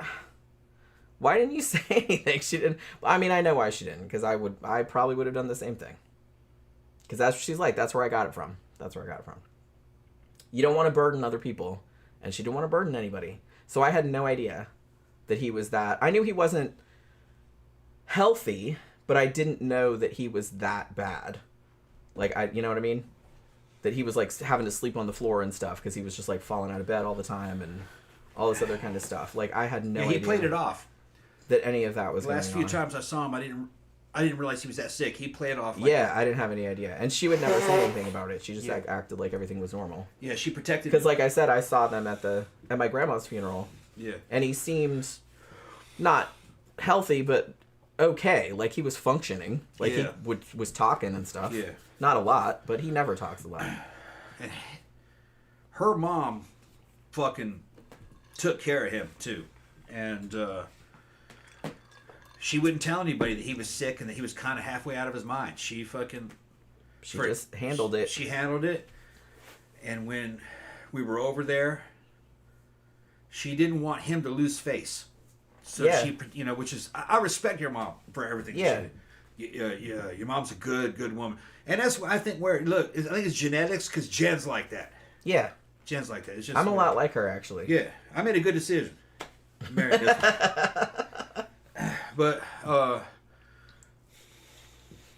her stepdad, he wasn't kind of like, he was a man from another time. Not even my dad's time, more like my grandfather's time. He had that mentality. Yeah, he was old school. Super old school. Super Southern. Super Southern. A super Southern patriarch. That's where you run your family almost like it's a gang. And that they all work for you. Plantation. Or a plantation. That's what he reminded me of. They hand out orders. You must do this. Do this. He was and everyone has to like fall into line. Right, and me and all my siblings, like we're all like just laughing. Little punk rockers are like, no. Yeah. We're not doing that. We're grown-ups. You can't really do that today. No. That's not the way. That's not the reality that I would never in a million years think that I could tell a fucking grown-ass person how to live. But what he did do that worked, he knew how to make money. He knew how to take care of his wife. He knew how to take care of his wife in his own death. Yeah. Made sure she was taken care of. So he was squared away. I knew he would. That was the one thing that I did respect about him was that... You could rely on him. Was that, because... And that was when she was in her accident. Like, he really did take care of her. Yeah. Like, he didn't fuck off. And it's like... Because, I hate to say, but, like, a lot of dudes, when women get real sick or they get in an accident or something, between 70 to 80% of dudes will just take off. Yeah. It's very common. It's so common, in fact, that nurses at hospitals, this is what I heard, are, like, trained to, like, counsel women about that because it happens so often. Yeah. Like, women do it too, but like to a much, much, much less extent. Yeah. I think it's only like 20%. But Bob did okay. He lived a good amount of time. He died in his late 70s when he was like 77, Something like 77, that. 78. Yeah, he was late 70s, I think. Yeah. So my dad was really only a few years younger. But he was like something out of my grandfather's time. Yeah. Like from a generation even prior to that. And those guys actually had some good shit about them. They were very dependable. They were good. The thing that was wrong with them is that they weren't very flexible. Yeah. They weren't much fun. No, they weren't fun. They weren't very flexible. They had a very standardized morality where you must be like this. If you're not, then you're not a good person. Yeah, very strict and... There is none of this. Well, you know, okay, yeah, I see what you're doing. I say, yeah, you vibe with that. Yeah. You know, you like it and it's good for you, then you go ahead and do it. Okay. They weren't like that. They weren't like that. Which I'm very much like that. Yeah, So it's like, me so too. I have a hard time with Yeah. people that are like real rigid. Because I'm like, what's your fucking deal, man? Everybody's different. As long as you're not getting off on hurting people that don't want to be hurt. Right. You know, like BDSM, if they want to be hurt, then then that's their, you know. Like I that's- said, as long as But if you hurt people that don't want to be, if you're even violating, if I don't like it, yeah, knock yourself out. if you're violating, okay. Some people have asked. They asked us this when I was in high school, at one of my fucking, I think it was a history class. Teacher asked a good question: how free should a free society be? And we were all kids, you know, in high school, like 11th grade, and I couldn't even. I was actually I was a senior. I couldn't answer the question. I couldn't imagine it really, because it required. You know, I was a. People are like, well, how free should it be? I mean, you know.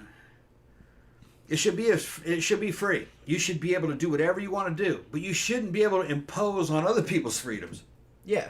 You know, if you impose on other people's freedoms, then you're now a threat. That's how free it should be.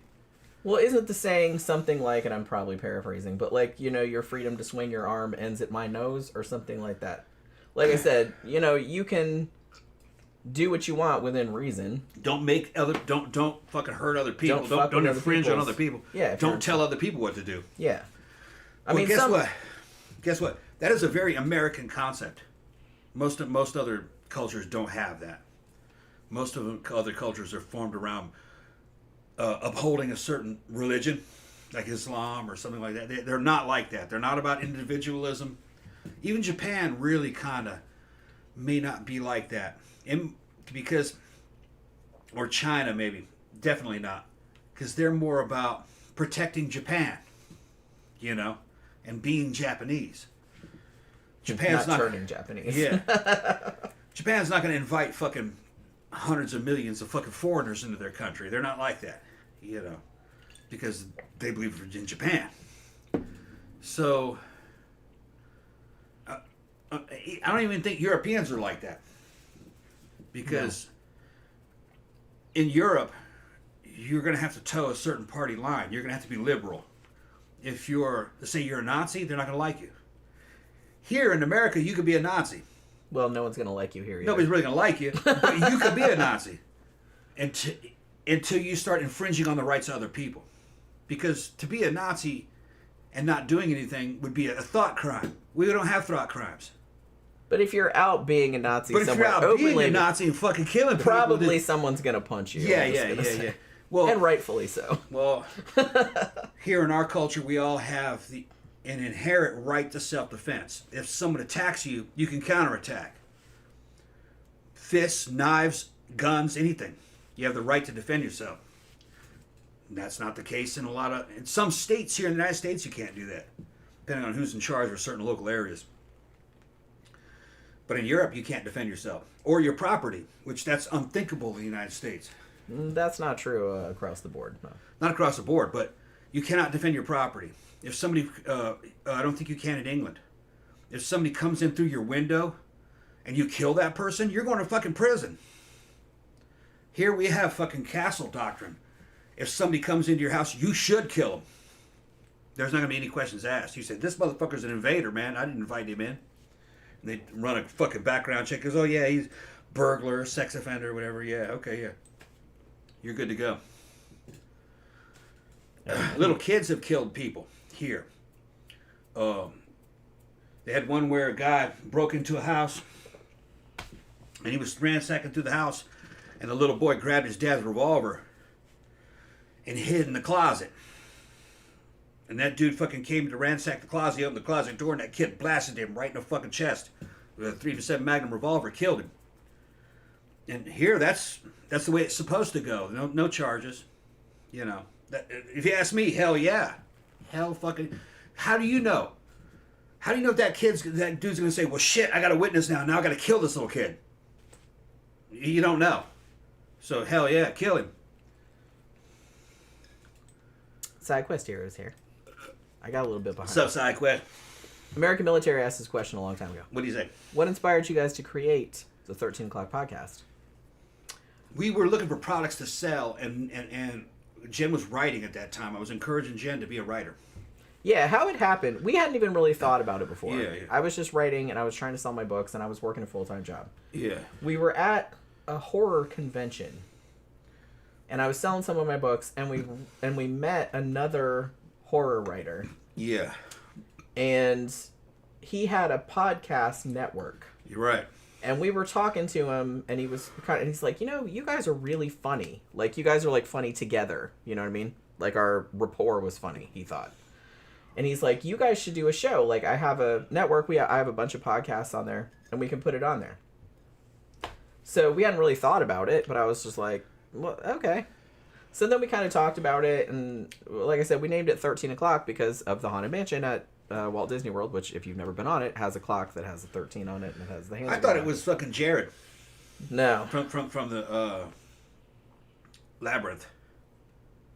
No. That might be too, but I was thinking... That clock had 13 I on was it, thinking of the Haunted Mansion. Okay. Which we just saw on Tuesday.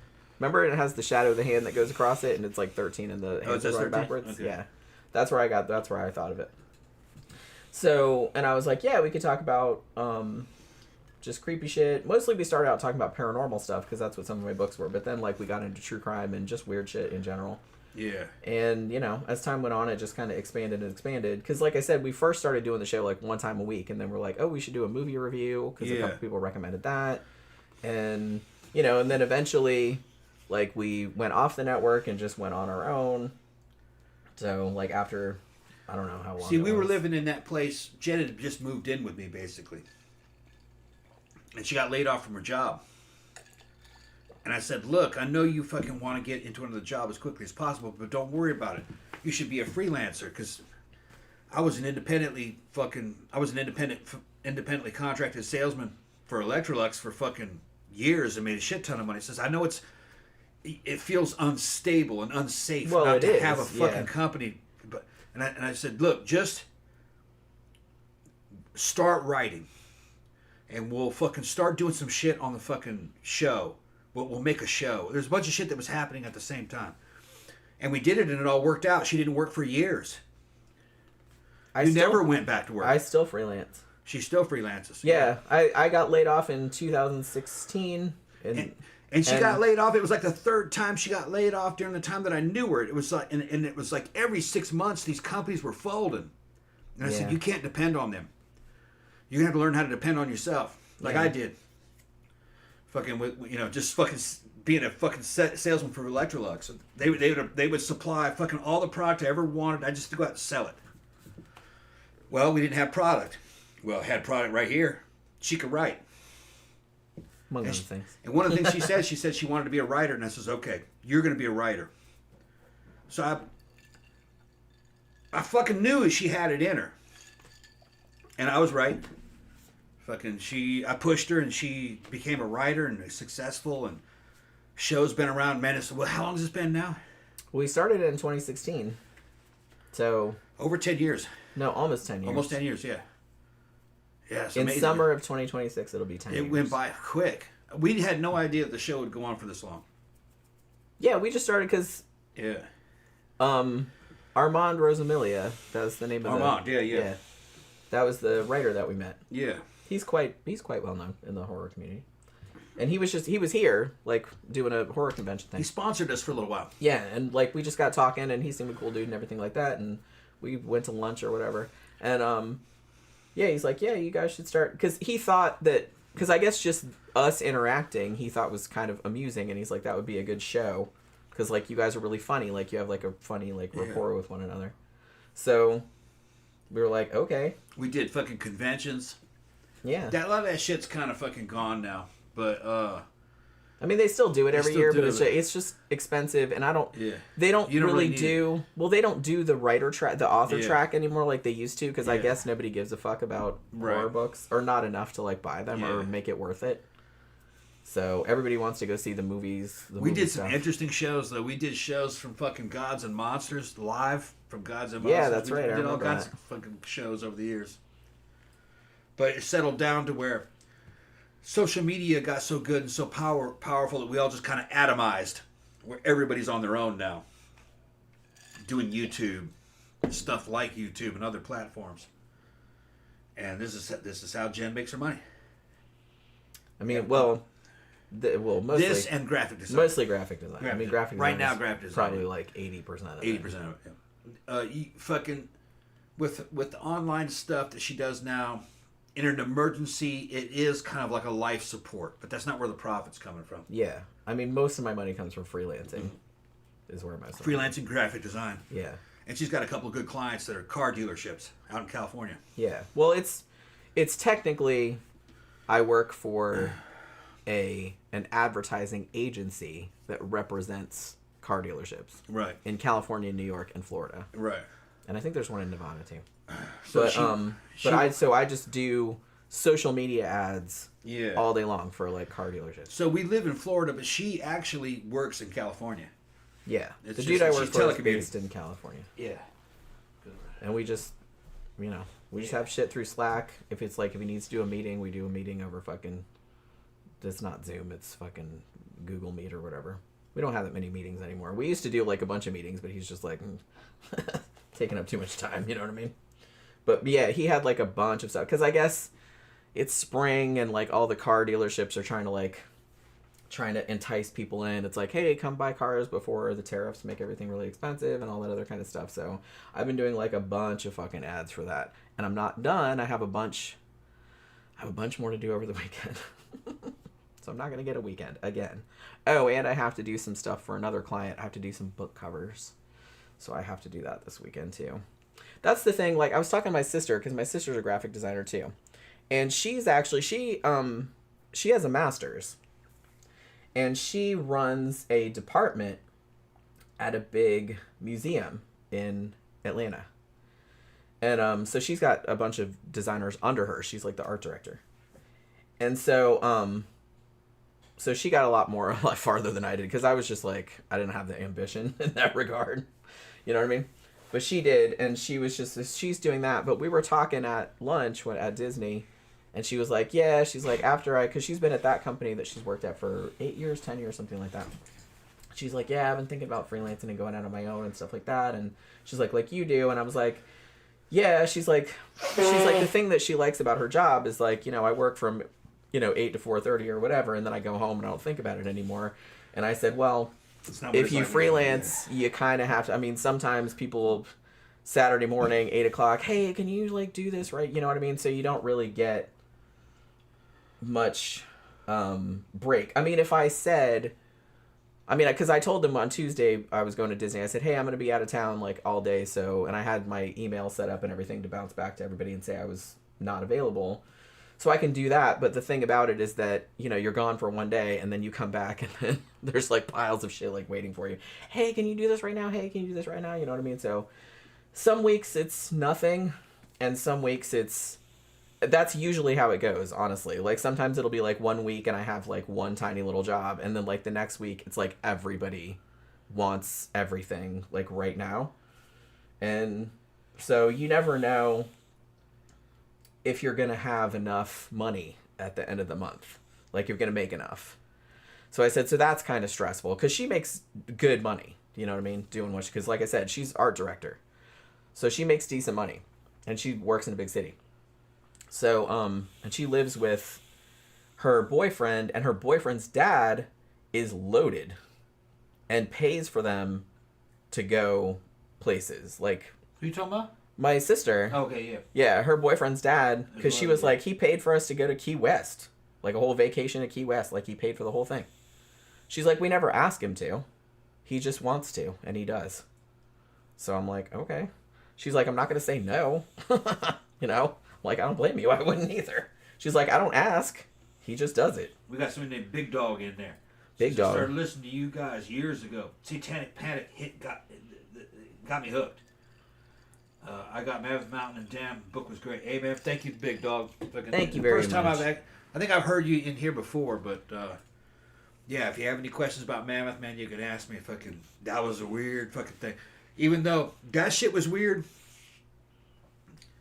but it still happens here every now and then. Just little weird shit. One time I got up, was getting ready to go to the fucking store, and I was fucking going out of my room and fucking put my keys in my pocket, and something hit me in my crotch, and I looked down at my glasses.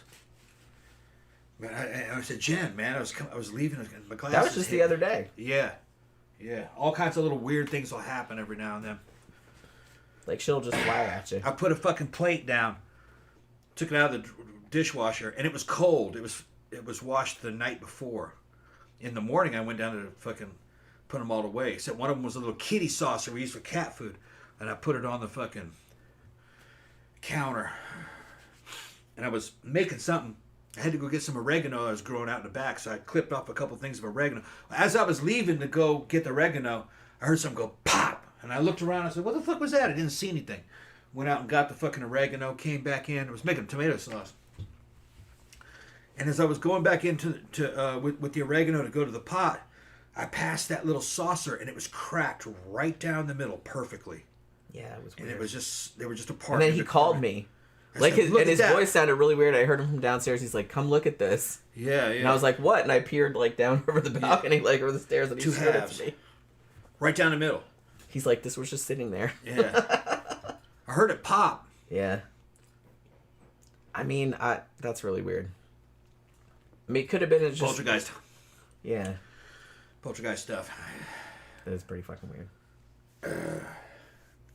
Side quest here I said a long time ago. I said I'm like that too, especially because when I'm talking about it, I don't like being like told what to do or coached and stuff. She said I'm like that too, especially if I'm exercising. Like if I'm running and someone's trying to coach me while I run, I will lose my mind. Leave me alone. Yeah, that's what I mean. It's like that's why because Tom used to like to do come in the gym with me and say, but I don't like that.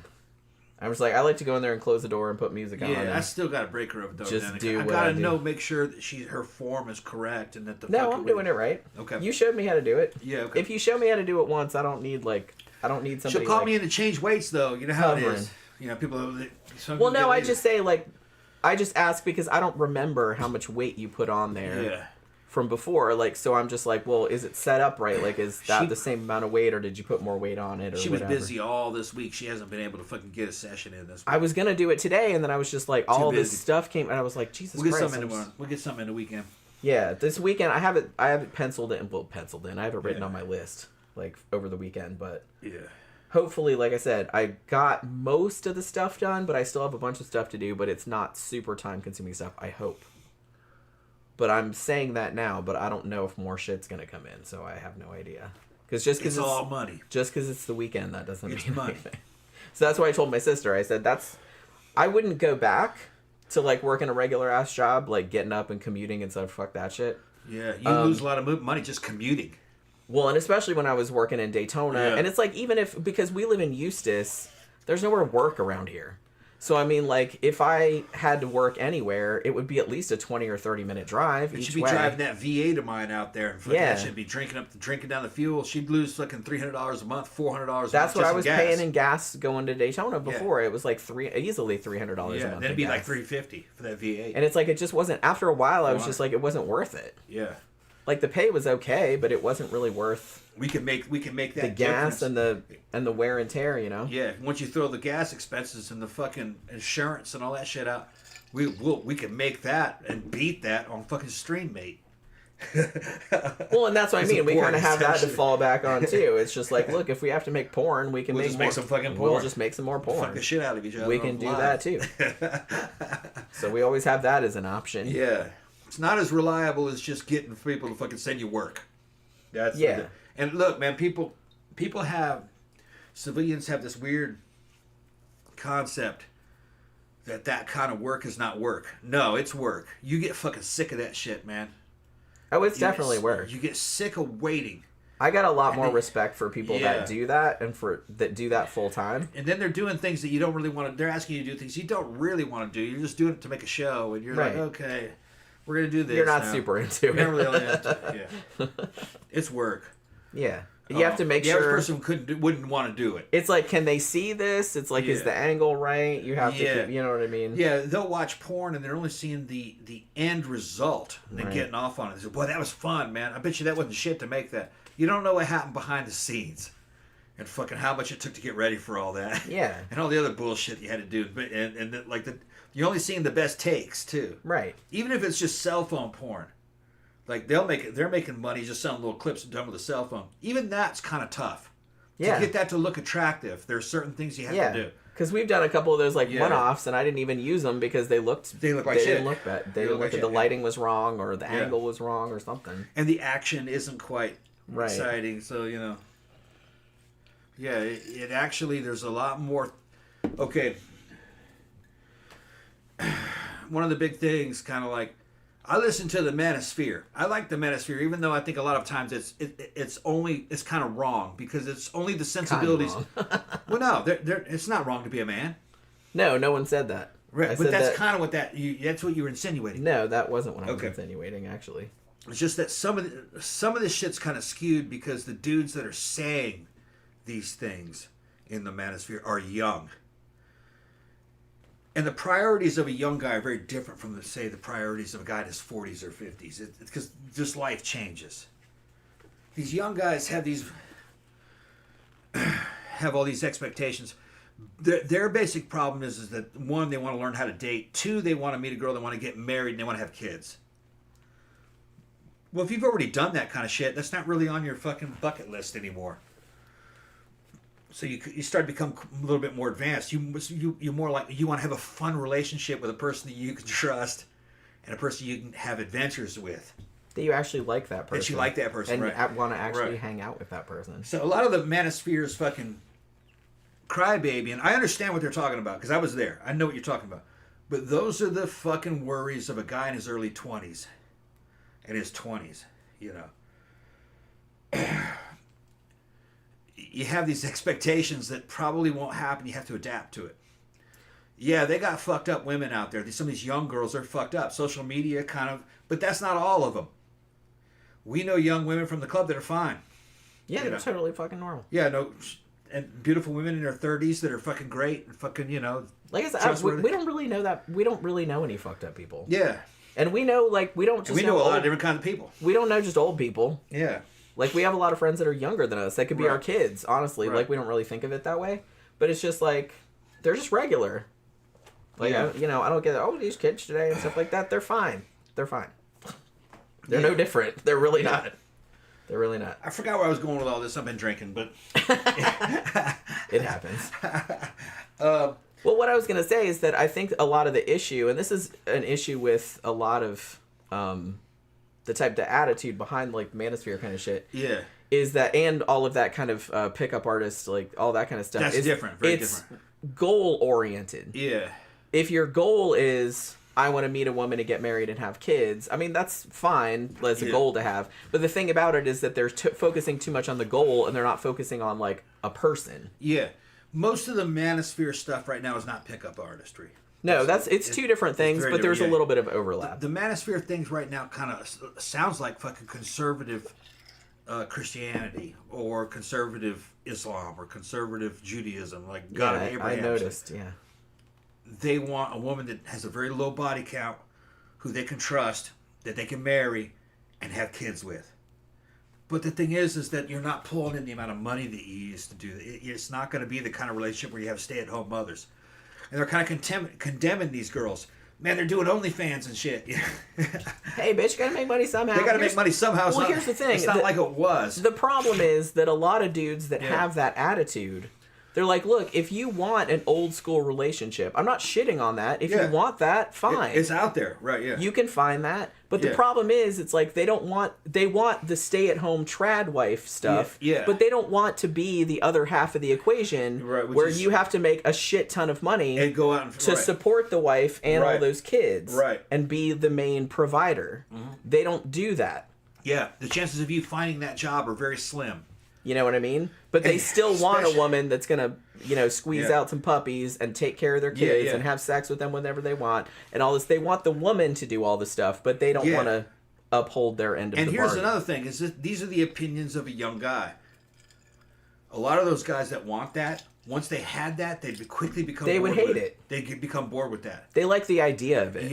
Yeah, they would go like... I'm like, why don't you just get a sex bot? This is just the same old fucking chick the whole time. These kids are driving me crazy. I'm going to go get an escort. Yeah, that's exactly what they do. That's exactly what would happen. So you have to understand, it's not as simple as you fucking think it is, Manosphere, guys. I know what you're talking about, but it's more complicated than that. You're fucked up. You need to find someone who's as fucked up as you are. Fucking have a good relationship. That's what you have to do. I mean, pretty much. Yeah. Now there are now I'm not going to pick on just the dudes. I think the dudes are getting fucked over. All right. But so are the girls. But what's fucking over the girls is social media. Social media and other women. I've fucking seen it. Girls fucking talking, who made TikToks and then listening to their friends talking about the TikTok. If you're a chick, chances are, if you find a nice guy, your friends will fuck you out of that. They're going to tell, oh no, girl, you need the fucking princess tree. And then they're going to talk you into dumping that dude when there was nothing wrong with him. And they do that because those girls, they can't get a man. There's a lot of player hate among women. You know? That too. Younger women. You don't really see it too much in older ones, but not in older women, young women. Yeah. Young women. See, that's another thing. Although not that many people, like I said, maybe we are lucky, but we don't really know anybody like that. No. Honestly. Well, we're not really civilians. We're in the goth scene. We do all That's what I mean. So, like I said, our shit's biased, I guess. It's a lot different. Like, we don't really know anybody like that. I don't know anybody like that. Most of this shit that these dudes are worrying about are the worries of a man in his 20s. Yeah. Now, some dudes get fucked over in divorces. I fucking feel you. You got to be real careful about that. Depends on what state you're in. And because each state has different laws. A guy could just lose his ass. A girl could cheat on him, and then she takes his house, half his money, and all the kids, you know. Well, you shouldn't have got married in that state. That's the only thing I can tell you. You got to be fucking kind of a wise man, you know. Fucking, and you married the wrong woman. A cool woman wouldn't do that to you. But yeah, I mean, a cool person wouldn't do that to anybody. That's, ideally. But we have to go back to the default. We're talking about averages. The average person's kind of... Average people kind of suck. Kind of fucking suck. Which is why I don't really hang with them. Right, yeah. Because they kind of suck. Yeah. Cool people are more flexible. They don't fuck each other over. Yeah. Like I said, we don't really have a lot of drama, to be honest. And like I said, we don't just hang with old people. We hang out with, like, younger people too. Yeah. But it's like, I can't think of that many situations where there was any kind of drama where it's like, you're trying to steal my man or you're trying to steal it. No. We don't really have that. No. The goth version of youngster drama is a girl on Facebook and Instagram, and all she does is just post pictures of herself over and over and over again trying to get a man. Yeah, but that's not hurting anybody. It's not hurting anybody, but that's about as intense as it gets. Yeah, there's really not... But you look at me. Yeah. But like I said, that's not hurting anybody. It's kind of pitiful, but it's not really hurting anybody. No. You know what I mean? Make you another drink. Okay. Yeah, I don't really... Other than, like, kind of tangential drama from people we don't really know. But that's happened a couple times. But... I don't know. I guess it's because... the scene here is so close-knit and everybody has known each other for such a long time. And then even younger people that are coming into it understand that everybody's known each other for a long time and they don't want to get on anyone's bad side. You know what I mean? Because it's like, oh, these people have been around forever. They know the shit. So it's like, we don't want to make them mad or anything like that. So we don't really have any shit happen. Not with anybody we know. Like I said, every now and then, like, some shit will happen with a stranger, but... like some bad shit, but that's a person that doesn't know anything. So, I don't know. I don't really get the whole fucking... Even the younger people we know are not. What's funny is that a lot of the shit that they worry about is the worries of late teens, early 20s, mid 20s, and fucking then they think, well, people in their 30s, oh, she was like this the whole time she's in her 20s. She hit 30, she became an old woman, and now she wants to fucking change her ways. 30's not old. 30's still young. It's just, Yeah, 30 is That's really... just the point of view of a fucking very young dude. Yeah. Well, like I said, I'm just going to say, and, you know, everybody says this when they get older, because everybody when they're young, they think they know everything, and I didn't, but everybody I knew did. I think I was self-aware enough to be like, I'm young, I'm probably kind of stupid. You know what I mean? Like, maybe I should feel this out and see how this is going to go. But, I don't know. But the older you get, the more you realize that when you're young, you really don't know anything. I don't think I got my shit together until I was in my late 30s. And maybe not even then completely. You know? I kind of feel like I didn't even really get a sense of like my identity as a person until I was almost 40 years old. So, take of that what you will. Like, make of that what you will, rather. But maybe that's true of most people. I don't know. Maybe some people have their shit together earlier, but I certainly did not. I mean, I had my shit together in my 20s. I was married, I had a job, I didn't do anything crazy or stupid or anything like that, like no more than other people. But like I said, I didn't really have a sense of my own identity or have like be really comfortable with myself until I was almost 40. So, yeah. People in their 20s don't realize how young 30 is. Yeah. That's still pretty You're young. still like a baby. Yeah. Like I said, you could be my kid. For real. We look at people 30, 35, and to us, we don't see a big difference really physically between 35 and 25. There's a slight difference, but it's not much. Physically. Psychologically, big difference. Yeah. You got to be careful when you're in a club environment talking to people in their 20s. Some of them are emotionally unstable. They don't really know what's real, what's not real. Social media might have told them something that they think is real. It's not really true. They might be in these little fucking ruts or these little fucking mental states. You know, you don't know. They're not quite as grounded as older people. But that's true of older people have young much better people in general. Yeah, it's just in general. Older people have much better senses of humor. They're a lot more stable. They're a lot more chill. Chilled out. You say something they've kind of sideways, been they just through laugh. shit. They don't take it They've personally. been through some shit. Yeah, they've been through They're some like, shit. okay, whatever. They're veterans. Yeah. Whatever. Well, that was another thing. You know, like I said, I don't talk bad about the manosphere because the manosphere, half of the manosphere is the boyosphere, and they're Yeah. just They don't boys. know anything. They don't know any better. So you know, But see, that's what's shitty about it though, is that they're getting like bad information and bad influences at a vulnerable age. When they should be listening to people like you that are just kind of saying, "Hey, well, don't no, listen to there are them." guys like me in there also. Well, I hope so. Yeah, there are. Like, just There tell are. them to like not listen. It's to just them. all of mankind talking to one another and trying to say, "No, dude, you got that part wrong." They're correcting each other all the time. I see that. I would hope so. Yeah. One of the biggest misconceptions is body count. These guys think that they all want. If she's been more 3 or 4 dudes, then you don't want that, man. She'll never pair bond with you because you know what I mean. Fucking, What are we, like, what the ducklings? fuck are you talking about? Look, man. By She the won't time, imprint on you. yeah, by the time I was out of high school, my body count was about 30 or 40. Yeah. Okay. Tom they're- has an astronomically big. high big. body count. And He was the a popular man. girls were kind of like that. Yeah. They all got married normal, okay?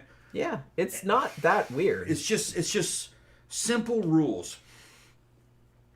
Women don't really like average guys. They like above average guys. If she's above average in just the way that she is, or her overall score, she's going to be with an above average guy or better. She's not really going to... Women don't date down. Hypergamy. They just do that. But the thing is that the dudes that are down can always rise up, most of them. Almost all of them. Yeah, because they're not usually down because of some reason they can't control. No. It's They're usually down. like self-pity. It's self-inflicted, a lot of it. Yeah. Okay, so... Because that's really unattractive. being Your own self-pity. creation and attitude has a lot to do with it. Yeah. Fucking- Some things you can't help, obviously, but it's just like, you know. Even if you're a short dude, it's, I'm fucking under 6 feet, I'll never make it. These women all want 6 footers. But don't listen to them. Don't listen to them. Women don't know what they want until they see it. If you're a hot motherfucker and you're 5'5", if you're 5'5" and she's 6 feet tall, she's gonna be all over you. Yeah. All fucking over you. I went And out if with she's not, fuck her. Like, find another one. Yeah, but the thing is that they don't understand. They were always they fucking fixating on height in the manosphere a lot. These are the boyosphere. I'm gonna talk about the boyosphere. And you have other short guys like Coach Greg went in there. He goes, what the fuck you talking about, man? Fucking, I'm 5'6", I'm jacked, but I can get any woman I want. Fucking look at my girlfriends. He's got these beautiful fucking girlfriends. Yeah. And he showed this other guy who was a wrestler, who was 5'5", and his girlfriend, who fucking loves him to death, is 6'4". Nice. All right. And fucking, he's telling these dudes, you gotta understand, man. Fucking, a woman likes you for you. She saw him, and look at him, man. He's a good-looking guy. He's in good shape. And they hit it off. But one thing he missed, this is something I discovered early on in high school. As a girl gets taller than 5'10", it gets harder and harder for her to find a guy. Because the tall guys go out with short girls statistically. Yeah. So they're left out. The short guys all ignore her. Because they're like, oh, she wanted nothing to do with me. Yeah. And then the tall guys are dating short girls. So they're stuck out. Yeah. A girl that's fucking 6 feet tall has it harder than a guy who's 5'5". Oh, big time. Much harder. Much harder. A dude, a killer dude who's 5'5", fucking, he's jacked, he's handsome. She could go up to 6 foot tall girl and just fucking walk with that. Slay. Just walk with it. Completely. If she's 6'4", it's even easier. Yeah. Because she's kind of a freak at that point. Yeah. But guess what? You're a freak too at 5'5". Okay? and the you thing can bond over that shit. Yeah, there's like a simpatico. I've been there. You're like, yeah, I know, man. We're the outsiders. The only thing that was weird was fucking with her, the big old tall Swedish girl I dated in fucking high school. Her feet were fucking huge. I was looking at that one time and I almost fucking lost my heart on how big those feet. Those are bigger than a man's. From my point of view, but you got to shake it out of your head because tall people tend to have big feet. Yeah, that's just how it works. You got to shake it out because you're like walk somehow. Those feet are proportionate to her. She's just fucking huge. Okay, yeah. She's big. She'd bend over and like climbing up. I felt like I was fucking getting ready to mount a fucking horse, man. I was like, man, I was like, but it's just there's certain positions you can't do. But she fucking loved it because she didn't get any attention. Yeah, and she was gorgeous. Yeah. How many 6'7" dudes are out there? Not many. They just ain't that. She was fucking about 6'4". I dated one that was 6'5". Yeah. There's just not very many of them. But it's unusual. Yeah. My first husband was 6'2". But like I said, I met him online or through, so I didn't know what he looked like. And I'm 5'6". Yeah. And I met you in person. Yeah. And liked you in person. Yeah. Like everybody else I dated. Well, that's not true. I was like most of the other people I dated or married were I met online or... Yeah. Like I didn't meet them in person first. Right. Other than a few one night. So these dudes get because I know how it is. Men are about numbers. We're about numbers and facts. But the thing is that women are not about numbers and facts. No, we're not like that. We're very nebulous. Yeah. Women are about emotion. I know it's very difficult to figure out. Women are about emotion. You can't figure it out. Yeah, yeah. You just can't. A dude could be short as fuck, but if he's fucking high status and she thinks he's hot, he's not gonna have any fucking problem. No. All right. Like I said, one thing you don't want to do is if you're 5'5", to cry about how you're 5'5". Oh, and you'll never get a woman. It'll get worse. That's going to be a self-perpetuating. Yeah. Because everyone's be like, man, I don't want to hang out with that fucking crybaby. Yeah. Whining and it's like, oh, poor me all the time. Nobody wants to hang out with somebody like that. No. Nobody. If you're in the short man mafia, the fucking, which is what it is, my best advice I can give to you is to fucking learn as much as you can, do as many different things as you can, develop your personality, get jacked, get physically fit, okay, at least physically fit, and fucking don't fucking close yourself off to women that are taller than you. And actually, the taller they are, the easier they're probably going to be, because they tend to be more lonely. They're not getting any action. The dudes are avoiding them. Yeah. And you could talk your way right up. You could talk your way right up into that skirt. And I would also say it's just like, be in reasonably good shape, have good hygiene, dress good, shave your shit, wash your shit, fucking be fun. Yeah, be fun. Be interesting. Yep. Don't be a downer. Nobody wants to hang out with somebody that's crying about. Don't lecture and mansplain. Just fucking go have fun, man. I think I told Tom this, but I don't think I mentioned it on the show. Yeah. But I said I saw something, I think it was on Reddit somewhere, And somebody said, "Oh, I saw somebody call mansplaining correctile dysfunction." Correctile dysfunction. I was like, "That's fucking amazing." Well, there's two different types. Correctile dysfunction. There is correctile dysfunction. There's mansplaining, but there's also explaining. Because look, sometimes a woman will say some crazy shit, and the dude's got to fucking set it straight. Sometimes that happens. Mansplaining has a very specific. Well, mansplaining is definition. you're telling a woman something she already knows. Yes, right. That's especially it's especially mansplaining if, like, okay, just as a hypothetical, this woman is like she doesn't know is like a PhD in astrophysics, and this dude comes up talking about like mansplaining in a very condescending tone, like some rudimentary concept in astrophysics, and she's just standing like she wrote a textbook on it and shit like that, and like this dude is like talking to her like she's an idiot. Yeah, you know what I mean? That's like textbook mansplaining. Yeah. Yeah, but there are some women that claim mansplaining happened when it didn't, though. I've seen that also. But you have to be able to see it. Mansplaining that's a very specific. It's when a man is explaining something to a woman that he assumes knows. That she's too stupid to know, but she already knows it. You know what I mean? Yeah. Or he's explaining something that's like a really simple concept that everybody fucking knows. She's dumb. You know what I mean? And he assumes like she's an idiot. But I have seen it where that woman was dumb. Yeah. Well, yeah, I'm not saying... Yeah, that does happen. It does happen. That does happen. I'm just saying. You mansplained it. But you're dumb. He had to explain that. So it's not universal. Just because you said... well, like I said, mansplaining, it kind of sounds like a man explaining anything. But that's not... It has a very specific definition. Yeah. Very specific. And like I said, that's what it is. It's usually something that's like the woman already knows it, but the dude is explaining it to her like she doesn't, assuming that she doesn't know it. What are they talking about? Man, you were way behind. No, we're not way behind. I'm not way behind. Okay. Tell me the comments. CB said Tom's favorite porn is booty porn. Well, no, all porn. He likes all porn. I like porn. I like porn. I like porn. You don't like porn? You like porn too? It's like an idiocracy. I like porn. Well, I kind of like it because I don't even know if you have a favorite kind of porn. No. I see it as an art form. It goes all the way back to fucking the Roman Empire. I mean, he's pretty broadband as far as... Because sometimes he'll see stuff and he's just like, that's kind of hot. Yeah, that's kind of hot. I didn't even think of it before, but it's like... I just see it, if it hits me in a certain way, I'm like, okay. Okay, I never thought of that. But yeah, that is kind of hot. Fucking, and, some of the shit's kind of fucking almost gender bending, and I thought, yeah, that is kind of hot. Where fucking... I agree. Yeah, like one of them that I saw was a drawing. It wasn't a photograph. It was a drawing of Jessica Rabbit. But Jessica Rabbit was trans, and she had a big old fucking dick. And she was fucking jerking it somewhere, I remember. And I was like, yeah, that's kind of hot. Yeah. It's kind of hot. I honestly kind of like trans women masturbating porn. Yeah. I kind of like that. Yeah. It's okay. I've watched that on occasion. It's just different, you know what I mean? Like I said, I'm at the point when you get to a certain age where you're more accepting of fucking variations in this fucking, because you've done a lot of the fucking normal shit already, so you start looking at the fucking weird shit and you go like, oh, I never thought of that. Yeah. Okay. Yeah. And some of it you're just kind of like, man, but it's like a lot of it, surprisingly, you're just kind of like, all right. Yeah. Okay. Like I said, I never really thought anything particular. This is going back a couple of years, but I never thought anything in particular about like lactation.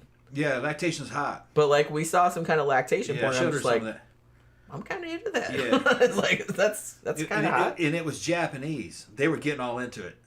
I think that was what sold part it. Of it. Yeah. Because you could tell that they were really into it. Yeah. Had some girl. She's on a chair. Which is always a plus. This dude standing behind her behind a chair. You never see his face. He's kind of jacked. He's a jacked Japanese guy. And he's just using his hands to just milk this chick. And he does it slowly. And they're all oiled up. And he slowly builds it up. She's eventually like squirting these fucking fountains out and everything. It was amazing. And they're doing this over a fucking black background. Yeah. So you can see it. So you can see it better. See how far it's going. So this was very well thought out. Yeah, it's all thought out. The Japanese are masters at it, bro. Now, some of the shit I don't like, but... because they don't shave. They're good at rope bondage porn and lactation porn. That's probably their... Well, and hentai, I guess. Hentai. But, Bee's Nest said, nice wig. Thank you very much. And And everybody's saying, like, how they didn't get their shit together until they were older. Yeah, High Desert said, I don't think I got my shit together until I was 50. Yeah, it takes a long time. Which I think that when you're in your 20s... You don't realize it. You don't realize. Because I see people that are, like, 28 being like, man, I'm so old. I'm like... You're not even beginning. Oh, my God. Like, you haven't even figured your shit out yet. Just wait. Just wait, like, 10 or 20 years. You'll see. And this is another thing. This is going back to what I've been saying before. I know we got a lot of people that are already older in the fucking comment section. But to you younger people that are looking, they're listening, you must take care of your body. Health and fitness. Because you can be in your 50s or 60s, you're fit and you fucking look good, you're going to be a small minority in your age group that look like that. So your value actually goes up a lot. Okay? Because... most people neglect themselves. By the time they're 40, they're like has-beens. You're like, dude, you're 40, man. Why do you look like that? You're still young. Yeah. You know? Why do you look like an old man? Why'd you let that happen? Why, fucking, why don't you shave your head, man? You gotta fucking, your hair looks like shit. Shave that shit. Get fucking jacked. Go on some fucking hormones. Work out. Stop eating that fucking crap. The older you get, and the older you get, and the more you maintain, the less of you there are. Yeah. I looked at my fucking physical stats and went through Grok, my physical statistics, and at my age, and I said, what percentage of the population is like that? It's 0.02% of the world's population fits my description. That's how rare. Most people just, when they get older, they're just like, all right, I'm done. We got this friend who's about my age, and she just had a fucking a tummy tuck and a breast lift. She lost a shit ton of weight. Her fucking belly is flat as a board. She was out there dancing. She's got you. She looked fucking cute. I mean, she was still kind of sore because she had just had it done, but she was like, oh, I look good. I look good. She fucking kissing Jen and shit. Fucking, I was like, Jen, I missed it. She goes, she kissed me. She did? I was like, 2 times. I said, well, she asked me to do it one time and I did, and then she's like, can I do it again? Yeah. She likes you. I've been talking to her. She's like, oh yeah, that's the one I'm gonna do the lips for. Yeah. But I was like, and she's like our age. Yeah. I've been talking to her. It's the one I've been training. She'd been coming to our house doing the gym and stuff. Using our gym. She's getting fucking big old implants next. I'm gonna do her lips. She said, I want to look like. I was showing her pictures of fucking famous porn stars her age. She says, yeah, that's how I'm gonna look. And she's gonna be a cougar porn star, basically. Now she's dating these dudes too. Okay. Fucking, and she's giving me all this feedback and some of the shit. She's gonna be able to run through these old fucking dudes, man. It's gonna be fucking hilarious. It is gonna be hilarious. It's gonna be fucking hilarious. Because she's going from invisible to like fucking top of her age category. Pretty much. And I think the thing about it before was that she's not really used to that. I've been telling her that, so understand. Her personality is a lot like my personality. She's very sedate, introverted. Yeah. She's been coming to the club forever. Like I said, she's our age. She's in her 50s, and she works for the fire department. Yeah, and she's into all the same music as us. She even likes real obscure stuff. She dances really good. Yeah. But it's like she would just come there, sit by herself. Yeah. She'd go out and dance. She'll dance by herself. She doesn't give a shit. Like when the floor is empty, which I wouldn't even do that. I went and got her. And then finally we were just like, man. I've been seeing her for years and years. Yeah. Because I think I saw her at the old eye bar too. Yeah. And it's like, I'm like, who is this chick? She never talks to anybody. No. She would talk to people like every now and then, but it's like, she would talk to our friend John who died. But, so we started hanging out with her. Started hanging out with her. You just remembered the shit from last Saturday. Started hanging out with her. Still thinking about that. Yeah, started hanging out with her, and she was fucking cool as shit. Yeah, she's cool as shit. So I was just like, all right. And then she goes, and then she came over and fucking did some training. She goes, in a couple weeks, I got to have this big surgery though. And I said, okay, fine. She came back from that fucking surgery, and I was like, God damn. Yeah, she sent us a picture of like her fucking belly is flat as a scar. board. Well, it's not even a scar because it was still stitches. Yeah, still stitches around her. She's like, has the midriff of a fucking almost a teenager. Yeah, and like I said, she's like our age. She's our age, yeah. And I'm like, I'm not trying to corrupt you or anything, but you can make a lot of money with this. And Tom's always trying to like lure people into sex work. And she's like, oh, I know. I've been talking to my friend about it. I can do whatever I want. I said, yeah. She was already thinking about There's a lot of old guys out there that would fucking love to spend time with you. You know? And that's kind of what she dates. She dates these slubby guys in their 50s. Guys in their 50s that look like they're in their 70s. Some of them in their 60s that look like they're in their 70s. And I was just like, Dawn, you're going to fucking attract a different caliber of men here really quickly. Because the last time she was at the club, one that looked halfway okay was giving her attention. She said, look at this guy, look at this. And I was like, oh, you can do much better with that.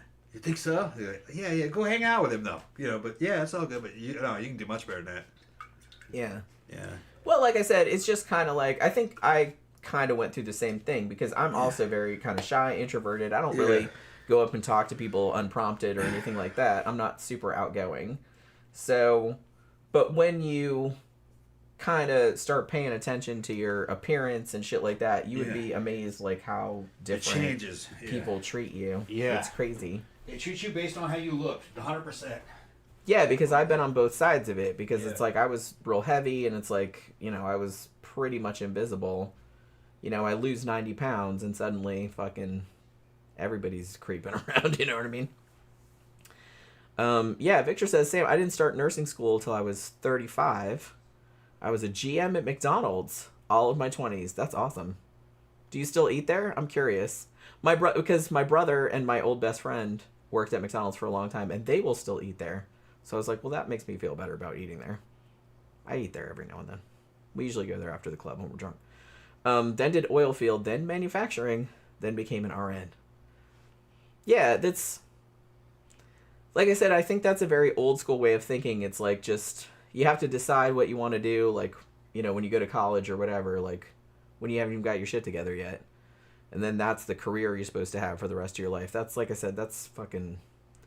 That way of life is long gone. You can have, like, 3 or 4 different fucking careers if you want to. Yeah, I said I don't think I got my shit together until I was 50. Yeah, I mean... Some days I feel like I don't have my shit together. I don't know. It depends on the day, I guess. I mostly feel like I have my shit together. But... some days I do, some days I don't. What's that? If I have my shit together or not. I think I mostly have my shit together. Right? You have your shit together. Oh, yeah. I think I have my shit together. Yeah, you're tight. I mean... Bees Nest is here. What's up, Bees? I get stressed out about it, but you know what I mean? Yeah. American Military said, I was a strength trainer through my 20s and 30s. Nobody believes that I'm 46 when they meet me. Because I have the body type of a younger man. Yeah, it really does make a big difference. Makes a huge difference. Makes a big difference. Yeah. Zach says, speaking of goth dramas, I'm curious what the biggest drama was that happened in you guys' scene. You don't have to name names, even though we probably will. The biggest drama... I can think of one thing. I don't know if you're thinking of the same thing as me. Dude that raped fucking... That's the same thing I was thinking of. Yeah. I mean, that's by far the biggest thing, because that was the worst thing. Yeah. Really nothing that bad. Oh, well... There was, shit. Oh, Andy and Tony... Andy and her boyfriend. What was his name? Yeah, that was exactly... Yeah. I was just saying, it's like, should I say their names? But you know what I was thinking. That was exactly what I was thinking. This older punk rock dude who looked pretty good, and this looking older goth chick who looked pretty good were together for years, and then she dumped his ass. And he fucking went on Facebook and said all kinds of fucking horrible shit about her. Oh, man. Talked about her pussy, everything fucking just... It was awful. And that shit went on for a long time. Like I said, if somebody talked like that about me on social media, I would have them killed. So he's for real. People started to block him, and I was like, look, dude, I can't... I said, I can't really fucking get into this conversation. You fucking crazy? You know? Because he was a friend of mine. And then he started to try to get back into the club, but they fucking threw his ass out.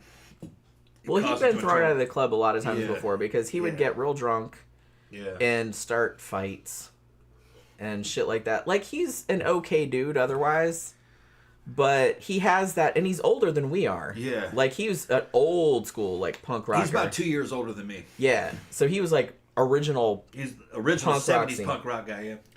And so he's kind of cool in a lot of ways, but he has anger issues, and he has issues with... Alcohol. And every time something happens, it's everybody else's fault. Yeah. Like, people Everybody are fucking hates with me. him. I'm gonna kill Everybody you. hates Everybody hates me. Yeah. And I'm just like, if you didn't act like that, yeah. people, because he would get thrown out of Ibar all the time. Like, he was banned from Ibar for a long time, and then they finally let him back in. Andrea is her name, right? Andy. Andy, that's right. Yeah. Andy dumped him.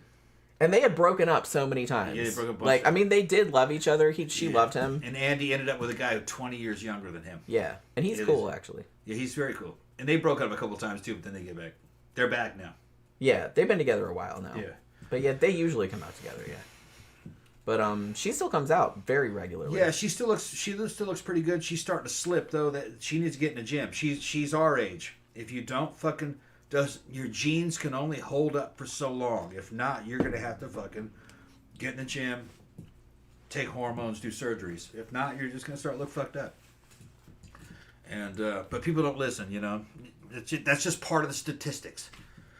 Me and Jen are gonna be in our fucking 70s, and we'll still look decent. I mean, I hope so. We'll look decent. Yeah, the way we're going. But yeah, so other than that, like I said, the first thing we mentioned, there's this guy. He still comes out every now and then. Well, probably once or twice a month he still comes out. Most people don't talk to him anymore. Yeah. But a long time ago, he drove a friend of ours home, and she was very drunk. And he took pictures of her naked and sexually assaulted her. Yeah, he was having sex with her. She was passed out. Took pictures of her. And took pictures of it and showed everybody. Sent them to people. Sent it to everybody. Look, yeah, like look, showing off about it. Yeah. So you said who it was, right? I didn't say. Okay, it's a girl we know. Yeah. Go. And she was good looking, friend of ours, who is high status goth chick, crazy chick, but looking fun. Yeah, that shit went down, and everybody turned their back on the dude, but he wouldn't go. He's still around. He still hangs out. Still around. He pretends like nobody hates him, but fucking the people back in the day know. And he had a girlfriend for a while. Yeah, and then she dumped him. I think they broke up. She's nice. I like her. Yeah. But he's last time I saw him, I think I saw him about Memento Mori. I think he was there. That girlfriend that was part of the Secrets crowd. I know. Yeah. That's that swingers place. Yeah, in case you haven't been here before. Yeah. She had her. That we're always getting invited to. Well, not always, but we have been invited. She had her eye on us too after that breakup. I figured that would probably happen. Yeah.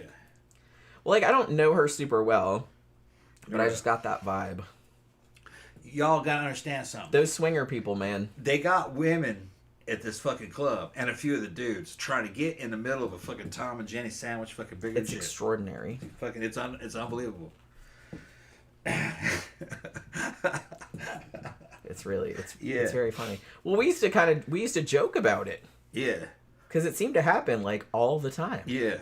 And even sometimes it was like people we didn't even really know that well. Yeah. Like suddenly they'd get drunk and they'd get all up in the business. Oh, yo. It's and always, I'd be like, oh, okay. Yeah. It's goth, new. goth women, bi guys, and sexual and gay guys. One gay guy. Yeah. Toby would jump right into the middle of a Tom and Jenny sandwich. Yeah, he probably likely would. He's gay, but he loves Jen. They'd go straight lesbian. Well, I'm so lovable. They would go straight lesbian instantly. We got more money. Ooh, Who's that? Super chat. That's the Shae-Nicole. Thank you Shady very again? much. Hey, what's up, Shade? Well, it was Papa 77 the first time. Oh, yeah, it was 77 first time. Yeah. What'd she say? I missed most of the show, but I wanted to send some love. Thank you again. Thank you very much. Guys. You can go back and listen to it recorded. Thank you very much. I mean, we're still hanging out. It's not even that late. And we're not going anyplace. And I'm having a good time. So, you know. Thank you very much. Although I do. You and your husband have been huge supporters of the show. I know. You guys are the best. Yeah. Seriously. I think you've been the only super chats we've had in the past couple of days. Oh. Ain't that something? Sounds I'm like... not guilt tripping y'all. People out I'm not saying anything. I'm just. I'm not saying anything, but I'm just saying we only got like a couple people. I'm not saying anything, but I'm saying something. Yeah. I'm not saying anything, but I'm saying I gotta go pee though. So talk about some more goth drama, and then I'll come back and fill some shit in. All right. Talking about. Okay. Yeah. Biggest goth drama was fucking dude taking pictures of our fucking friend. We dated her. We mentioned it before on the fucking show, but I didn't see the pictures, but I heard about them. She would sometimes get fucking just falling down drunk, and I guess he took her home. Made sure she got home. She didn't have a car, and he went in there and fucking she passed out. And he was taking pictures of her and fucked her. And he must have been fucked up too. He must have been really fucking drunk because, think about it, man. You're fucking violating. You're basically conducting a sexual assault, and you're recording it, and then you're sending the shit to your friends as a trophy. You're really asking for trouble there. This wasn't that long ago. This was maybe 2014, maybe 2016, around that time. So people were well aware of what social media and what fucking data and cell phones could do, you know. So he could have gotten a shit ton of trouble. She didn't press charges, though. But she was very lucky. He was very lucky. But he was part of that secrets crowd, which is the swingers club that we have here. Me and Jen are constantly getting invited to that bitch. And fucking, we'll probably go one day. We'll see what it's like. I mean, yeah. But a couple can go there. You don't have to do anything. You can just fucking watch. Yeah, no one's gonna force you. No one's gonna force you to do anything. But you know, it might be fun. My ex hangs out there. Fucking, you got exes and fucking friends of mine that go there. Yeah, it's like when the porn stars come through to do their fucking hooker tours and shit, they end up there. Yeah, So, it's weird because it's like it's not super well known, but I feel like it's super well known like in a certain contingent of people. But they have all kind of rules. Yeah. You know. A lot of porn stars can't go to a normal club because they might be recognized. So when they go out and then when they're on tour, they go to swingers club. I mean, it's safer because it's a lot safer for them. Because the people there are cooler. They kind of know the deal. They know the deal. So, but you can't. And they're not going to be all like, "Ooh, it's a porn star. I'm going to jump on They're her." not be like that. They don't really care. They're like, "Oh, it's you. Oh, I love your video. Want to fuck? Okay, then don't worry about it then." Yeah. It's just like that. Yeah. And a lot of us say, "Oh yeah, let's do it." And a lot of times the porn stars are bringing their husbands. Yeah. Or their boyfriends. People don't realize that you see those porn stars. A lot of them are married. Yeah. You know. And you know they're all swingers. The big ones are. I think it's a lot more common than people realize. Maybe. Well, that's another thing that I've seen in the manosphere from these young guys. They're pissed off that there was all these female porn stars, like they lost a girlfriend. Well, see, that's first of all, that girl wouldn't fuck you, so don't worry. She would fuck you anyway. Another thing is, so it's like, don't worry about it. Another thing is that usually the girls that end up in that shit were not really meant to be trad wives. Yeah. A lot of them had that, and was like, nah, that's not fuck for this. me. Yeah, okay. Which I understand. And then they go, so they're like that. So civilians don't really understand the situation, the mental situation with them. They don't feel like they got robbed out of anything, most of them. Some of them do, though. I think some of them end up there kind of accidentally. If you end up in it, just that wasn't really what you wanted. It wasn't what you wanted, and you just kind of like some, or you're not really into it. Yeah. That does happen. That must really suck. Yeah, probably. I'm sure that most of the real successful ones are successful because they're very positive when they're making their material. They're positive because they like it. Yeah, and they're swingers, and they have relationships, which that boggles a lot of these fucking normies' minds. Like, yeah, she did that gangbang, but she's got a husband. Yeah. The husband thought the shit was cool. He was... he might be in the industry, too. Yeah, he might be in there, too, right? So he understands. And he's like, yeah, it's not real. Here's the thing I told in another show. That husband might not give a shit. That fucking dude's busted all kinds of fucking loads in her face and she swallowed, she get suck up. But the thing is if he saw her eating ice cream with that dude holding hands at fucking Dairy Queen, he'd get pissed. Yeah. Like, you cheating on me? Yeah, I understand That's what would happen. I understand that. That's what would happen. Yeah, because I think you were talking about that the other day, and I was just like, it sounds weird when you say it at first, but if you think about it... Yeah. I totally understand that mindset. Right, because they kind of more consider themselves circus performers / acrobats. Yeah. It's not... It's like we fuck people for money. Yeah. It's just like it doesn't mean anything. Doesn't mean anything to them. But it's like if you saw somebody out on a date with somebody... They're like, oh... and you weren't fucking that person. Yeah. It's like that would be a whole other like... you kettle of fish. You were holding hands. Eating Yeah. ice cream. What were you were whispering in his ears? Yeah. What'd you say to him? Like I said, when you fuck for a living, that stuff becomes more intimate, like right. more, Right. I get it. Because that's more real to them. Well, you know how a lot of, I don't know if this is still true nowadays, but you know how like a lot of sex workers would have a rule like no kissing. Yeah. Because that was considered like too intimate. You know what I mean? It's like we can fuck and stuff, but it's like I don't want to like kiss you or pretend like you're my boyfriend or anything like we that. know a you few know what people I mean? in the porn industry. Fucking one of the dudes that I know, his wife fucking is in it, and fucking he, is from the Quinn Studios. And I know the guys. I know their real names and everything. I talk to them all the time. He's more like a steroid buddy of mine. We talk about steroids and working out and shit like that, And he'll record her fucking interracial gangbangs, all kinds of weird shit, and to him it's all just entertainment and fun. Yeah, it doesn't really mean anything. It's like, oh no, she's just, it's all cool. He doesn't really even take it seriously. And she's with him though. She's solid. She's got like 3 kids with him. Yeah, she's not going anywhere. They're like circus performers. They really that's don't give a good shit. Analogy, they really don't give a shit. Like I said, I don't know if I could go that far. It's a little deep, man. It is. But I understand it, though. That's them. Not everybody can do that. No. There's a certain type of person that does do it. And if you understood, and I know how they grew up and where they come from, which I'm going to talk about that, but if you understand where they came from, you can understand how they developed that way. Yeah. And that it was like a move up for them. Yeah. And they live well. And they really kind of came from nothing. Yeah. And they made something out of nothing. Because they didn't have money when they started. Right. Their parents didn't even have any money. Now they got good money. 3 kids, good nice house, couple cars. And they work hard.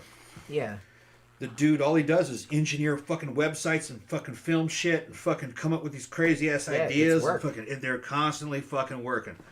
And here, the only thing that's weird about it to me, and he wouldn't care really if I said, but he just goes, yeah, man, thanks for sending me the business. She escorts too. Yeah. But it's only like, she only ends up really doing it like once a week, a couple times a month. But that's like an extra $2,000 to $4,000. Right. So that's a lot of money, especially for them. They make more video too, but you're just like, well, how could you do that? Says, yeah, how could you? I'd feel fucking crazy as shit to let Jen go off by some other dude. I'd be worried about her. I mean, I wouldn't do that. I'm pretty sure I'd be worried about me. I'm pretty sure he worried. But he vets them. He knows who they are, knows their names, know where she's going to be. So they're safe. It's just, I'd always be like, like fucking like, what are they doing? Yeah, I don't like that. I don't Yeah. Like I said, I've told you before, I'm not averse to the idea of doing stuff with other people. If everybody is, if we're both there. Everybody. But I don't really like the idea of people going off on your own. With the weirdest and doing stuff. extreme that I've ever heard of that, this is listening to interviews with some of these other chicks. She goes off with the fucking dude from the Middle East off on his fucking yacht for fucking no way, I'm not doing 4 or 5 days. I'm getting pushed over out in the fed ocean, with sharks or something. That's my first thought. Right. And if I don't do something, man, I'd be at home fucking worried to death. I wouldn't do that. I'd be worried to death. No, I'm just saying, if I was that dude's, if I was that chick's boyfriend or whatever, I'd be worried to death. Yeah, the whole time. Are you still alive? You all right? Is everything okay? Right. How's he treating you? Is he treating you okay? Yeah, okay. Just weird shit like that. Is he kind of over your hands off? Right yeah. You all You right? alright? Oh yeah. But what's funny is that, according to them, it's pretty mundane shit. Dude going to sleep at 9 o'clock at night, fucking waking up real early. Old guy. Nerd. Kind of a nerd, yeah. She spent most of her time watching fucking Netflix. Our ass is going to bed at like 10. Yeah. Can't really talk. So it's not as exciting as you would actually think it was. She's like, this shit's fucking boring. I'm out here on this fucking boat, man. Fuck this dude. Pretty much, yeah. Hiding from his wife, That's crazy. Yeah. It's a weird mental exercise, though. is try to put myself in that position. I do too I try to sometimes. feel the feelings of it. Like I do too You know what sometimes. I'm talking about? Like, what would that feel like? Yeah. I'd be like, whoa, man, that's weird, you know? Yeah, I don't know. Like I said, I can see how some people could do it like intellectually, but when I think about it, I'm just like, Yeah, nah, weird, I don't yeah. really like that idea. I'd be freaking out like the whole time. So yeah, I'd be here going like, man, I hope she's okay. We're any minute that bitch might throw you overboard. That's what I mean. There's some That's what I shit. would be worried about. I was like, what if I do something wrong? Yeah. Like, he could just throw me overboard and, like, no one would find me. Like, sharks would eat me and shit. It's like, yeah, I don't like that idea. I don't like being out in the ocean anyway. Fuck that shit. Fuck that shit. Papa77 said, you guys are so welcome. Thank you very much. And Shavy says, we just want you to know that you're appreciated. Your time is not wasted. Oh, thank you very much. It's like here in Seattle, we're part of a large leather community, and we are very similar to you guys in your goth community. Yeah, very similar. There is some overlap as well. There's a big overlap here with the goth community and the fetish community. It's not 100%, but it's probably like 80% in the middle. You know what I mean? And then like a little bit on the outside. I wish more people realized that, yes, this is fun, but work. Yeah, I mean, and that's what I was telling my sister too, because my sister was saying when we were at Disney, she's like, yeah, I've been thinking about starting a podcast and stuff as well. And I'm just like, yeah, you should, but it's like, it's a lot of work. That's, you know what I mean? I don't mind because I have a good time doing it, but I say it's a lot more work than you think it's going to be. Like, it takes a lot more time than you think it's going to. That's why, to a large extent, for most of the main shows, we started doing live streams, because doing the editing on the other stuff was just taking so much time that I was just kind of like, I didn't really have much time to do anything else. And so it was like, the live stream was like much easier. We can just do it live, and it's just, if we fuck up, we fuck up and whatever. And it's just like, we just put it up and it's there forever. Like, I still do my videos when I have time to do them, but man, I had one I wanted to do this week, and I just haven't had time to do it. I had too much fucking work this week. I saw this great movie on Shudder. I don't know if you guys have watched it yet. I think I mentioned it on the last show, but it was The Rule of Jenny Penn, and it had John Lithgow in it and Jeffrey Rush, and man, it was so good. It was so good. And it's like, I've been so excited. I was like, I wanted to do a video about it, and I was going to do it this week, but I just haven't had time yet. I just haven't had time to do one. Maybe this weekend I'll have time, or I don't know. Maybe I'll have it up for Tuesday. Time to do what? Oh, a video I wanted to do about that movie I watched on Shudder the other day. Yeah. The one with John Lithgow in it. It was so fucking good. Now, Papa and the Shable, right? Shabby, yeah. Shable, yeah. I don't know if you guys friended us on Facebook or Instagram, but go ahead and do that. Okay. Yeah. That way, if you guys have any ideas for the show, you can just drop us a line directly. Yeah, Shavy said, we throw munches and parties. They're great, but wow, exhausting. Yeah, it's just, like I said, it's a lot of fun to do, but Yeah. tiring. John Nolan says, my family and I just got back from Disney. Oh my god, so much fun. Now back to Mississippi. Little I Friday like face. Mississippi, man. You know, my family's from Mississippi. Originally from Laurel and Heidelberg. I don't know where you guys are from, but I kind of have good memories of Mississippi. Although the last time I went back there, I was like, oh yeah, I remember why I left. It's a cool place to be from. Now the Gulf, fucking Pass Christian, fucking Biloxi, yeah, that was really cool. I liked it there a lot better than fucking the central part. Well, the thing about Disney, that if you're not from here, because look, I grew up in Central Florida. I love Disney, but I grew up going there. So when I go to, or particularly the Magic Kingdom and sometimes Epcot, like, it brings back like a lot of good memories, like, from my childhood, because we used to go there when I was a kid, because we couldn't afford to go like on vacation like to another state or whatever. So we'd always just go to Disney because it was only like an hour away. You know what I mean?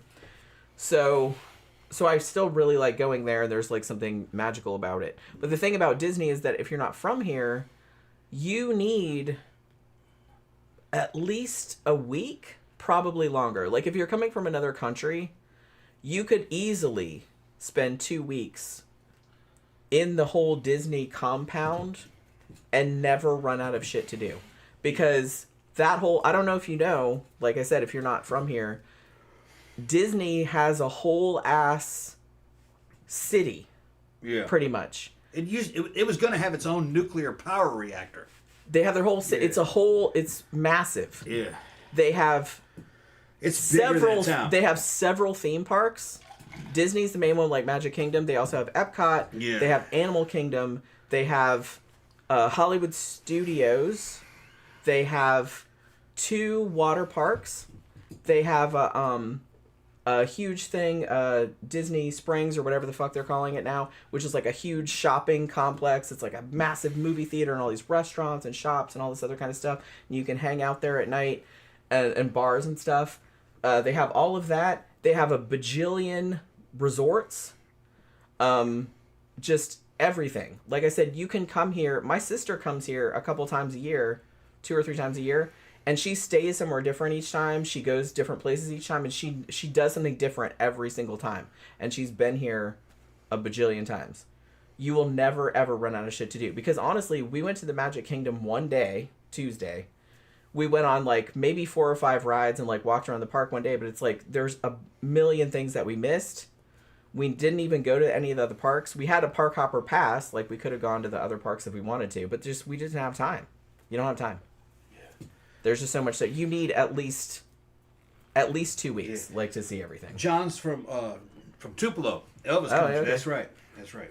Fucking. But it was good to have you here. And I went ahead and made you a moderator because I'm Jennifer Ashford Ross now. Jennifer Ashford Ross. Okay. Yeah, that's my main one. Yeah. Because I have one that's just Jenny Ashford, but that's my author page, and I don't interact with that one much. Yeah, Jennifer Ashford Ross. Yeah. Or Jenny Ashford Ross, I think. Okay. I don't really. I thought it was Jennifer. Jenny Ashford. No, I don't really like Jennifer. Okay. I know you. Why don't you like Jennifer? I like Jennifer. I don't know. I don't like it. They should have changed your name to fucking Guinevere. That's kind of where it came from, isn't it? It's the same name. Yeah, it's like a Welsh derivation. Yeah. That name. If you want to be Guinevere, we can change it. Call you Gwen. That'd be kind of cute. Yeah. Do I look like a Gwen? Yeah, a Gwen is a Jen. It's the same thing. Gwen, Jen. Yeah. Whatever. You know what's funny? It's like, I don't even know if my mom remembers this, but many years ago, she told me that she thought about naming me Candace. That's a cute name, too. Very southern. And I was like, I don't know. I don't feel like a candy. Oh, yeah, you could be a candy. I knew a couple candies. I knew a couple Yeah. candies in my day. I don't know if I feel like one, though. I don't know. I guess I never really liked my name all that much because I was born in 1972, and apparently that was peak Jennifer because I got to high school, and in my tiny, tiny English class of less than 24 people, there were 4 other Jennifers. So they had to call them... There were a couple Heathers, too. That was like the second most popular name, I feel. And I knew so many Jennifers and Heathers in high school. Holy crap.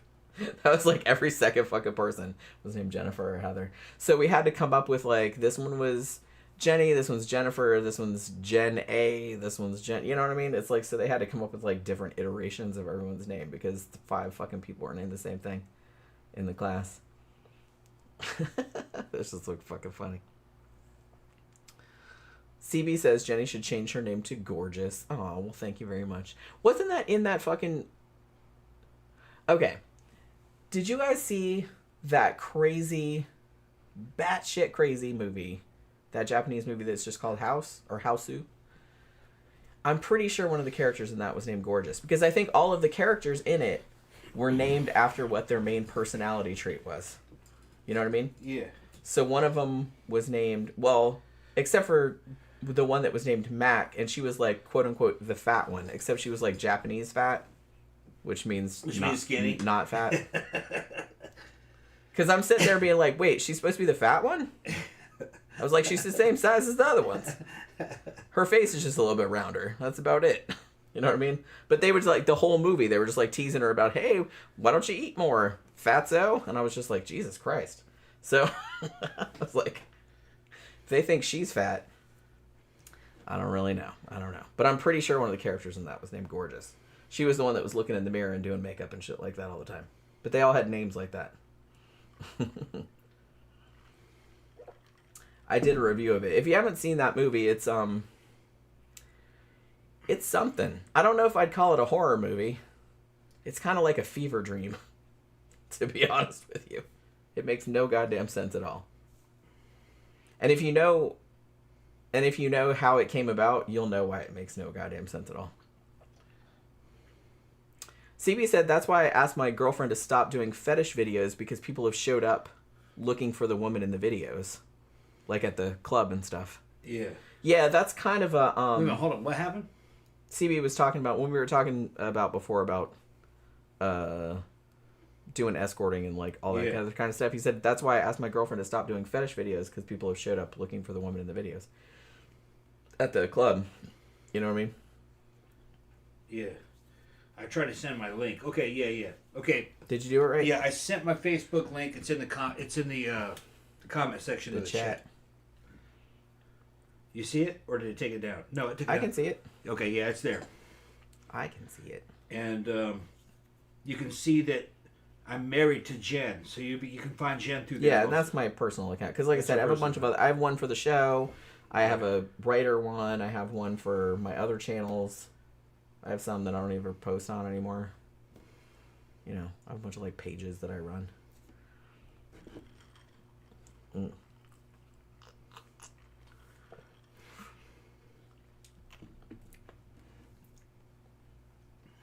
Do you really want to go to that swinger club one day? One day. We should check it out. We'll see what it's like. Yeah. I've heard mixed reviews. Yeah, what'd they say? Because I was kind of curious. Like I said, I was writing a short story that was based in one of those. And I remembered that we've been asked to go there. And I said, I wonder what that place is like. I'm going to go look at the Yelp reviews. So I looked at the Yelp reviews. Most of the reviews were pretty positive.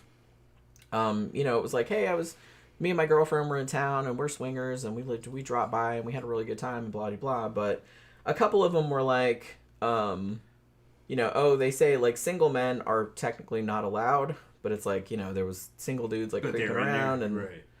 I mean, I guess they can't keep them all out, but you know, it's all that kind of thing. I don't know.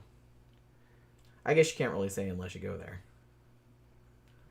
I don't know. I'm always kind of afraid that I'm like, shit, if we go and we have a couple drinks, what are we going to get roped into? Because you know how that shit happens. We're going to get roped into some shit. No, I think nobody we don't know can do anything to us. Me and you are fucking hardcore, all right? The risk would be we meet somebody we know. Yeah. Then we'd get roped in. But the thing is, though, you're only going to do what you want to do anyway. That's true. Yeah. And you know, there's nothing they can really do to you bad. Because we got a lot of friends, and some of our friends are there. Yeah. We know they're there. But they would just hang out. It'd be the same as any other club, probably. I would rather... Cause I don't think they'd even make a move on us. They do have a nightclub there. Yeah.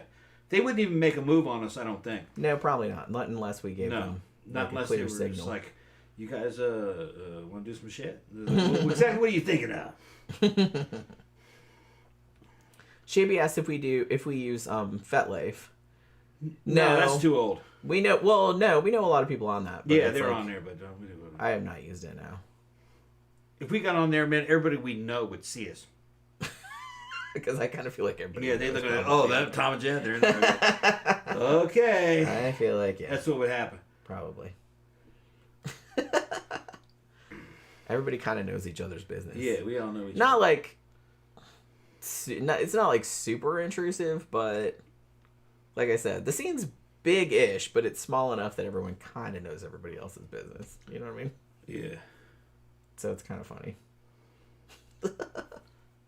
Everybody will find out shit eventually. Because everybody knows somebody that knows somebody. I was trying to send my Instagram. For some reason, I can't get the fucking... Yeah, I don't have a personal Instagram. I just... Because I had one, but I never used it, so I just made it into the 13 o'clock. Yeah, trying to share. I have a Scare Salon one, too, but I can't get on that one too much because I forgot my password. So, you know. Yeah. So whenever I post something like on Instagram for my Scare Salon channel, I always kind of like try to tag it, like so it shows up over there, because I forgot how to get on. Yeah, Papa says we don't have Instagram. Okay. We're old. Okay. Yeah, but other people are asking because they don't have Facebook. Yeah, because Facebook, like my brother, who was in his 30s, made fun of me for being on Facebook because He's like, that's for old people. Yeah. Which it is. It is for old people. But really, I don't use social media a great deal. Like, I'm too busy. Like, I have Facebook for the show. Like, I'll post videos, but I post them on Instagram, too. Everybody's like, oh, I should do TikTok or, like, newer stuff. It's just, I probably should. I just haven't got around to it, you know? Like I said, I haven't had time. I should probably have a TikTok, but I don't know. It seems like too much trouble. To be honest with you. At this stage. I have too many other things to do. It's just, I just keep forgetting about it.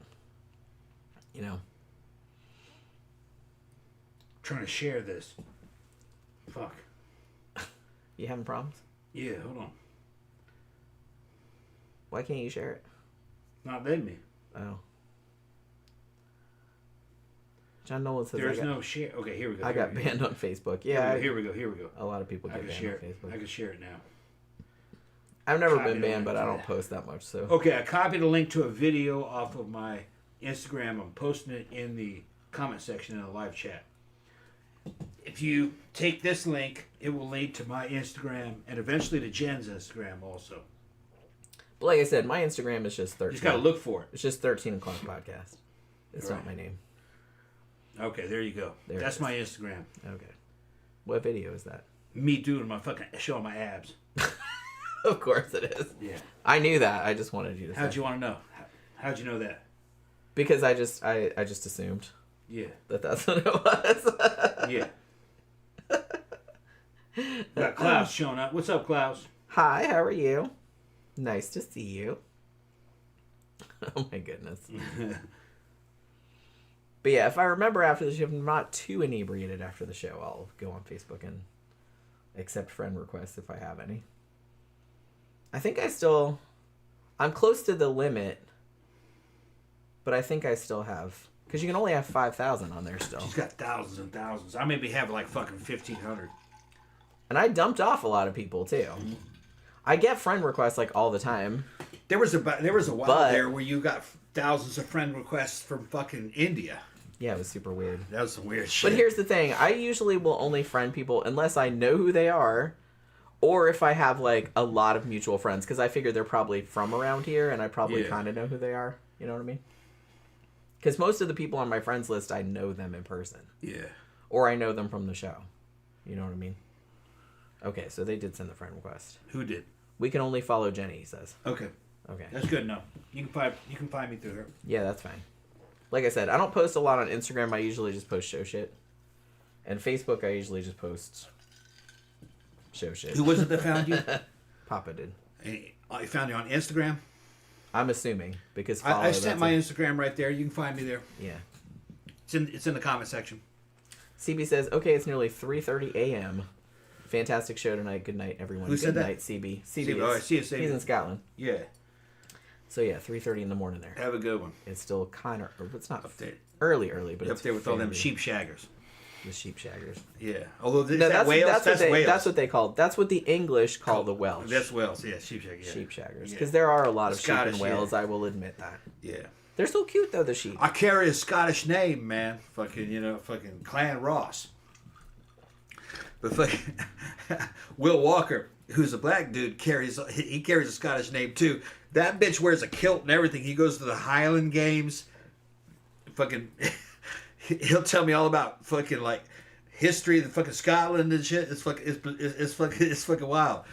He does have Scottish ancestry in him, not much, but he loves that shit, man. Yeah, he goes to the Highland Games. Goes to the Highland Games, yeah. Wears a kilt. He wears a kilt to the club almost Kilts to the club, every time. Yeah. Yeah, black guy with a black guy in a kilt. He has my same velvet coat that I got from. He's a cool dude. He's an ex-army guy. Yeah. All right, it's a little bit old. Actually, older. He's a little bit older than me by about 4 years. Yeah, I think he's almost 60. Yeah, he looks good though. Yeah, You you'd never. look- You never. Know. You would never know he's 60. No. And his wife / girlfriend is a army colonel. She's a doctor. He's a professional. He works at some fucking corporation. Yeah. Yeah, I'm not sure what he does. What he does. I forgot what it was. He's been working there forever. Got money. Big old Escalade. Drive around a fucking Escalade. Yeah. Drinks like really nice scotch all the time. Yeah, drinking scotch whiskey. Getting it's expensive scotch. Where it's like I got videos of me and him together. I'm fucking just. I could barely stand up. He's talking. It's fucking funny shit. Oh my god. That's out in front of mannequins. Yeah. Yeah. He's trying to talk sense into me, and I'm just like, yeah. I remember that night too. Yeah, that was man. pretty funny. There's like this poor man. Fucking loaded. Look at the kitty. Where you going, Poke? Is that Pokey? Yeah. She was like, "What are you guys doing? Yeah. What are you guys doing?" Oh, Pokey. Okay, so what do you guys want to talk about? We could talk about whatever we want. Talk about whatever you want. Go ahead and drop it in the comment section, you guys. Any kind of questions? Klaus says he's good. How are we? We're good. Yeah. Getting drunk. It's Friday night, Yeah. as is our usual habit. Where are you from, Klaus? That's the first time I've seen that name. Yeah, I don't really remember that I name. remember actually. that name, yeah. I mean, you might have been in here before, but it's like I can't really remember. Klaus Willie Halverson. Halverson. That's some fucking European shit there. Either Scandinavian, perhaps. yeah, it sounds Scandinavian. Tom shaking his butt. Where's this? Tom shaking his butt. Probably on Instagram? Were you shaking your butt on Instagram? That's how Can I see she's that's how she's characterizing it. That's how he's characterized. No, Shaby said that. No, Papa said that. Oh, Papa said that? Okay. That's how he's characterizing it. You were shaking your butt on Instagram? Not that I remember. I don't. That doesn't mean anything. Not Stop. that I remember. I don't know. I don't ever look at what you post on Instagram, so I don't really know. I haven't posted in a while. I gotta put some new shit up there. What you gonna put? Motorcycles, probably. Yeah, you haven't put any motorcycle stuff. Yeah. Motorcycles. You haven't ridden your motor. You haven't ridden your I motorcycle. didn't ride all week, man. You said you were going to, and then you didn't go. Just didn't really feel like it. Yeah. Didn't feel like it. Just kind of. Well, it's Florida, and it's getting to be that time of year. Yeah, it's hot. Where it's just kind of like, hey, I'm going to do all this shit today. And then you walk out the door and you're like, no, I'm not going to do anything today. It's too fucking hot. Honestly, it's like, it's just April. We went to Disney on April 1st. Holy crap. It was 90-something degrees. And I did get, like, I put really good sunblock on when we first got there at like 10 or 10:30 in the morning. And I did pretty good. I didn't get sunburned. I didn't like reapply it at any point. So that was some good sunblock. Yeah. But it was real hot. Like it didn't really bother me after a while, but yeah. It was pretty hot. And like Tom said, it was kind of crowded. But when we went there, the last time I went there, I just went with my sister and my brother, and it was Halloween. Like, they do a big Halloween thing, like, several nights in September and October. And those nights are fucking packed. Like, you literally are just like this, like, through the whole park. Like, so it was crowded when we went, but not that crowded. My mom wants to go back at Christmas. She wants to pay for everybody to go at Christmas time. So we'll see how that goes. Where's Papa from? He says it's cold where? Pacific Northwest. Pacific Northwest. Seattle. Seattle, okay. Seattle. Yeah. All right, yeah. My sister lived in Seattle for a little while, too. She kind of liked it there, but I always thought I'd kind of like Seattle. Man, I remember I like the rainy-ass weather. John Lydon came out with an album when he was with PIL called Happy, and fucking he had a song on there called Seattle. It's pretty good. I love that song. Yeah. That's a good song. He evidently was hanging out up there back in the late 80s and the early 90s back in Okay, Seattle. so this is about 45 minutes north of Seattle. Oh, okay. Okay. Yeah. I've never been. That place was a hub of fucking really good music. Wasn't fucking Nirvana from there? Yeah, that was like the Like kind Allison of Chains the, and all- the heart of the grunge scene. Was Yeah, Seattle, yeah. Started coming out of Seattle for a while. Yeah. Yeah, that was a big thing. Yeah. Yeah, I think the farthest west I've ever been, I've been to Denver, I've been to Santa Fe. But I think that's as far west as I've ever been. Because my sister used to live in Denver, too, when I went to visit her. We went up in the mountains, and that was the first time I ever saw mountains. And I think the first thing I said when I went up there, I was like, it looks like the front of a beer can. She thought that was, like, really funny. That's what it looked like, though. It didn't look real. I grew up in Florida. Florida's, like, flat as shit. It's a flat swamp. Yeah. I'd never seen mountains Flat, in hot, real life. Well, I'd gone to And tropical. I'd been to the UK, and in Wales they have mountains, but they're not as big as the mountains in Denver. You're right. Like, that's fucking mountains. Like, snow on top in June. You know what I mean? Yeah. Okay, well, Like I said, looks like the front of a beer can. looks like people are starting to trail off. You want to go ahead and maybe fucking bring the show to a close? It's almost 11 anyway. I reckon so. Okay, so we can go ahead and If shut everyone's it down. losing interest. Everybody, or we're getting drunk and running out of things to talk about. Next time we come back, we'll fucking have. You never run out of stuff to talk about. What are you talking about? Yeah, What are you talking about? yeah, that's true. You're always talking. I want to thank our favorite couple out there for the fucking super chats. Thank you very much. Made the whole show worthwhile. I know you guys are awesome. You guys Yeah, are awesome. fucking you guys send in your friend requests. We'll contact you.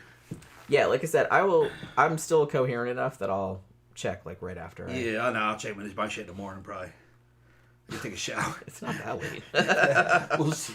We'll see. I'll check valid. that shit now. I'll check that shit now. Yeah, see, you have See, a she's thing. fucking with me now. I'm not fucking I'll with check you. that. I'll check that shit right I'm now. not fucking with you. She's trying to shame me. No, I'm Okay, not. hold on. I'm not. Okay, I'm not turning shaming on. you. Klaus says, "Hey, let's talk about serial killers." USA has a lot of them. Yeah, we do. We've Well, done. it's big. It's big and it's a free society, so that has lots. Yeah, of I think that's the thing. Yeah, we do have a lot of serial killers, but Yeah. it's a massive, massive country, and it's a massive, massive population. I mean, there's obviously more than there need to be, but we've done shows about a lot of them. But the thing that's scary about it, though, is that I'm always coming across new ones, like from a long time ago that I never heard of. Like I said, the show we did on Wednesday about the Ripper Crew. I'd never really heard about those guys. 4 fucking serial killers. Gang of serial killers. Killed 18 women at least, they think. Cut their tits off. Yeah. And you barely hear about it now. Just cut their tits off and fuck the tit holes. Yeah.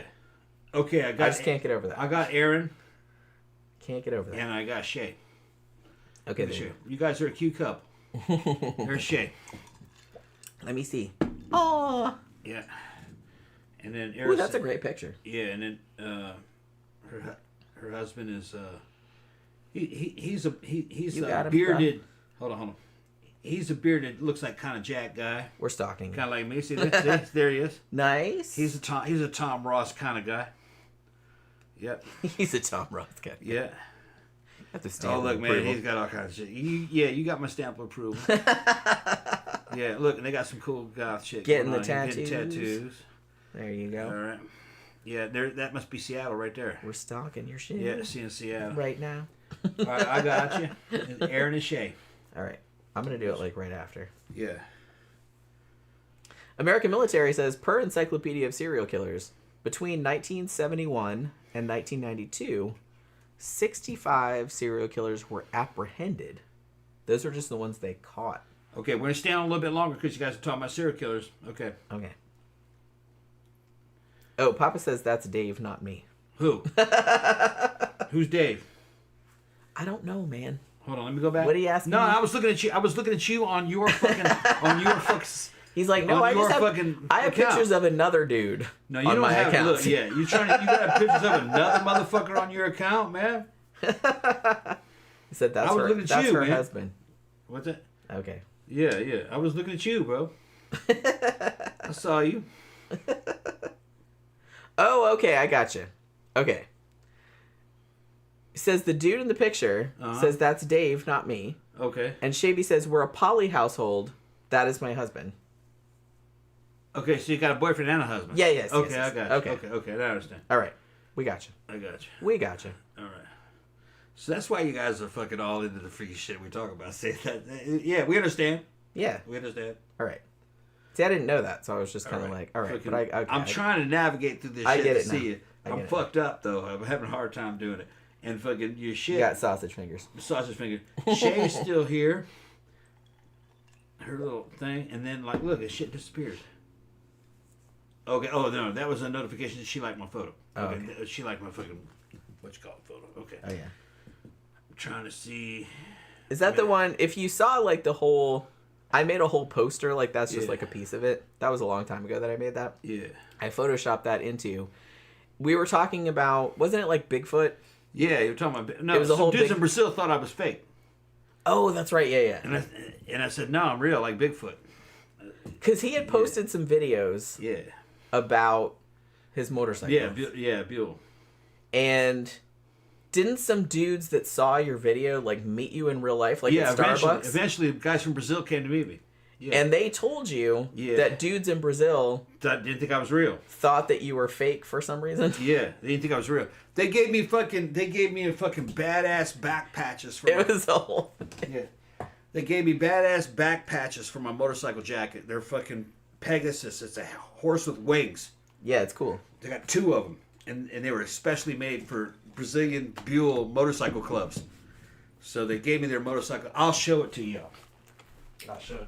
But yeah, so we had this whole thing because I never realized, but apparently all these dudes in Brazil were watching his motorcycle videos, and he had, among those people that were into Buells in Brazil, he had obtained like some kind of legendary status, and people thought that he wasn't a real person, I think. Like, I don't know why they thought that. But apparently, like, some dudes from Brazil, like, were here, and they were at the Starbucks in Orlando that he used to go to all the time, and they met him in person, and they were like, oh my god, you're real. And it was just like this whole funny thing. And he told me the story, and I was like, oh my god, you're like their fucking Sasquatch.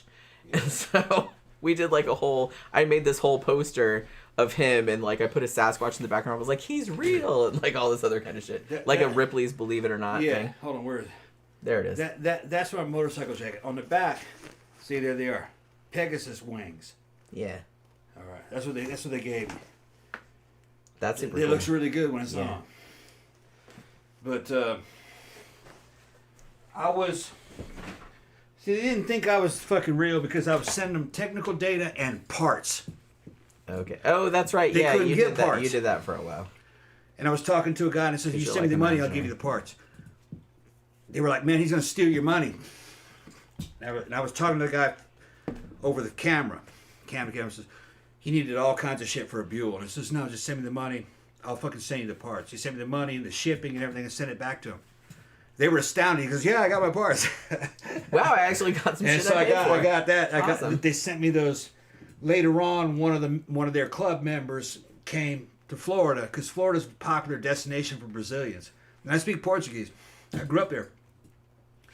So they brought me those fucking back patches. They're really nice quality. I'll show you guys. That's them. It's Pegasus with wings. That's what they gave me. Pegasus always has wings. Yeah. That's kind of the whole definition of a Pegasus.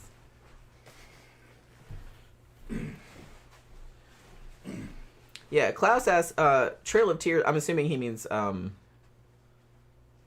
Highway of Tears. Right? Or whatever. Is he caught or is there several? Well, if you're talking about... I'm not sure if you're talking about Texas Killing Fields or... There's like a bunch of ones where there's a bunch of truckers that are generally murdering sex workers and dumping them in like the same kind of areas, like Highway of Tears. I think that's several. Well, they know for sure that the Texas Killing Fields, that's at least, if I remember correctly, and I might be totally wrong, but that's at least 5 different ones that they know of because of the DNA. But they haven't caught most of them. Some of them they did, but they haven't caught most of them. And Highway of Tears, I think that's several. That's the thing, like a lot of... I'm not saying like truckers or serial killers. I'm just saying that serial killers are drawn to being truckers because, you know, you get to work on your own. You're going from state to state. You can just pick up people and dump them in another state, and like no one, they don't have a connection to you. Yeah. So if you have that proclivity, then that's like a good job to take. They're always on the move. Yeah. So if you watch that documentary about the documentary series about Texas Killing Fields. Like, I wrote about it, and it's, like, it's fucking horrifying. There was, like, all these bodies they found in this one particular area of Texas where, like, and it was at least, like, 5 different serial killers that were dumping their shit there. Dumping their bodies there. And they know it's that many, because, like I said, because of the DNA. They've caught a couple of them, but there's still a bunch of them running around. But that's, like, so funny to me that, like, that they thought you weren't, like, a real person. That was what spurred that whole Sasquatch thing. Like me doing the design with the Sasquatch and saying like he's real and all that because they thought you weren't real. That was a long time ago. It was a long time ago, yeah. Yeah, I just remember that. But you still have that image that I made. Yeah. We need to make a new one. But it originally had a Sasquatch and it said he's real. Yeah. They said like I was Bigfoot or something. They didn't think I was real. Of course that's what I thought was funny. Yeah. Because they thought you were fake. They thought I was faking. Yeah. Yeah, Shaby said when after she said they were a poly household, our household is full of submissives, dominants, boyfriends, and girlfriends. Okay, yeah. So it's a whole freakazoid cluster up All there. right, nice. Okay. We like that. You all right? I mean, we're pretty vanilla in that regard. Yeah. Just me, him, and the cats. Yeah. But, you know what I mean? And friends and fucking And shit that happens. And friends and shit that happens, but other than that, nobody else lives with us, though. No. It'd have to be some special woman to fucking move in. It'd be like one of Jen's main girlfriends. You know what I mean? Yeah. Fucking, I don't really have a need for another woman, but if she brings in fucking some chick, she said, and she's cool, then fucking that's cool with me. I don't, but you know, I'm good the way I am. Yeah, it's good I'm either way. satisfied. We're just kind of laid back about it. Yeah. If shit happens, it happens. If it doesn't happen, that's fine too. Usually, my philosophy, and I think just the way it's been before, is if we hook up with some chick, we don't own her. That's not a girlfriend. She's just a friend. They come and go. I'm the kind of guy that hook her up, try to find her a man. Yeah. You know. It's just, Yeah, Tom's a matchmaker. Yeah. Right. He's So a matchmaker. So we, you know, it's not like we're trying to keep anybody. Me and Jen are married. You know. Yeah. And like I said, we kind of But like. if, you know, she just wants to hang out with us, that's fine. Yeah. Yeah. I mean, we kind of like our little thing. Yeah, we got shit going. Yeah. But like I said, you know, we're not averse to other things, but. Yeah. It's all fun and games. And friends are friends. You know, it's more of a friendship thing than more anything else. You know, we're not sex maniacs where, you know, we have to have all this fucking Speak crap. for yourself, Tom. Well, we have fucking sex with each other. Like, we have fun. But you know what I mean? That's a side thing. But that's not really, you know, we're just normal people like anybody else. Papa Kinda we're normal. Not really, maybe. Papa says, two ladies only looks good on paper, LOL.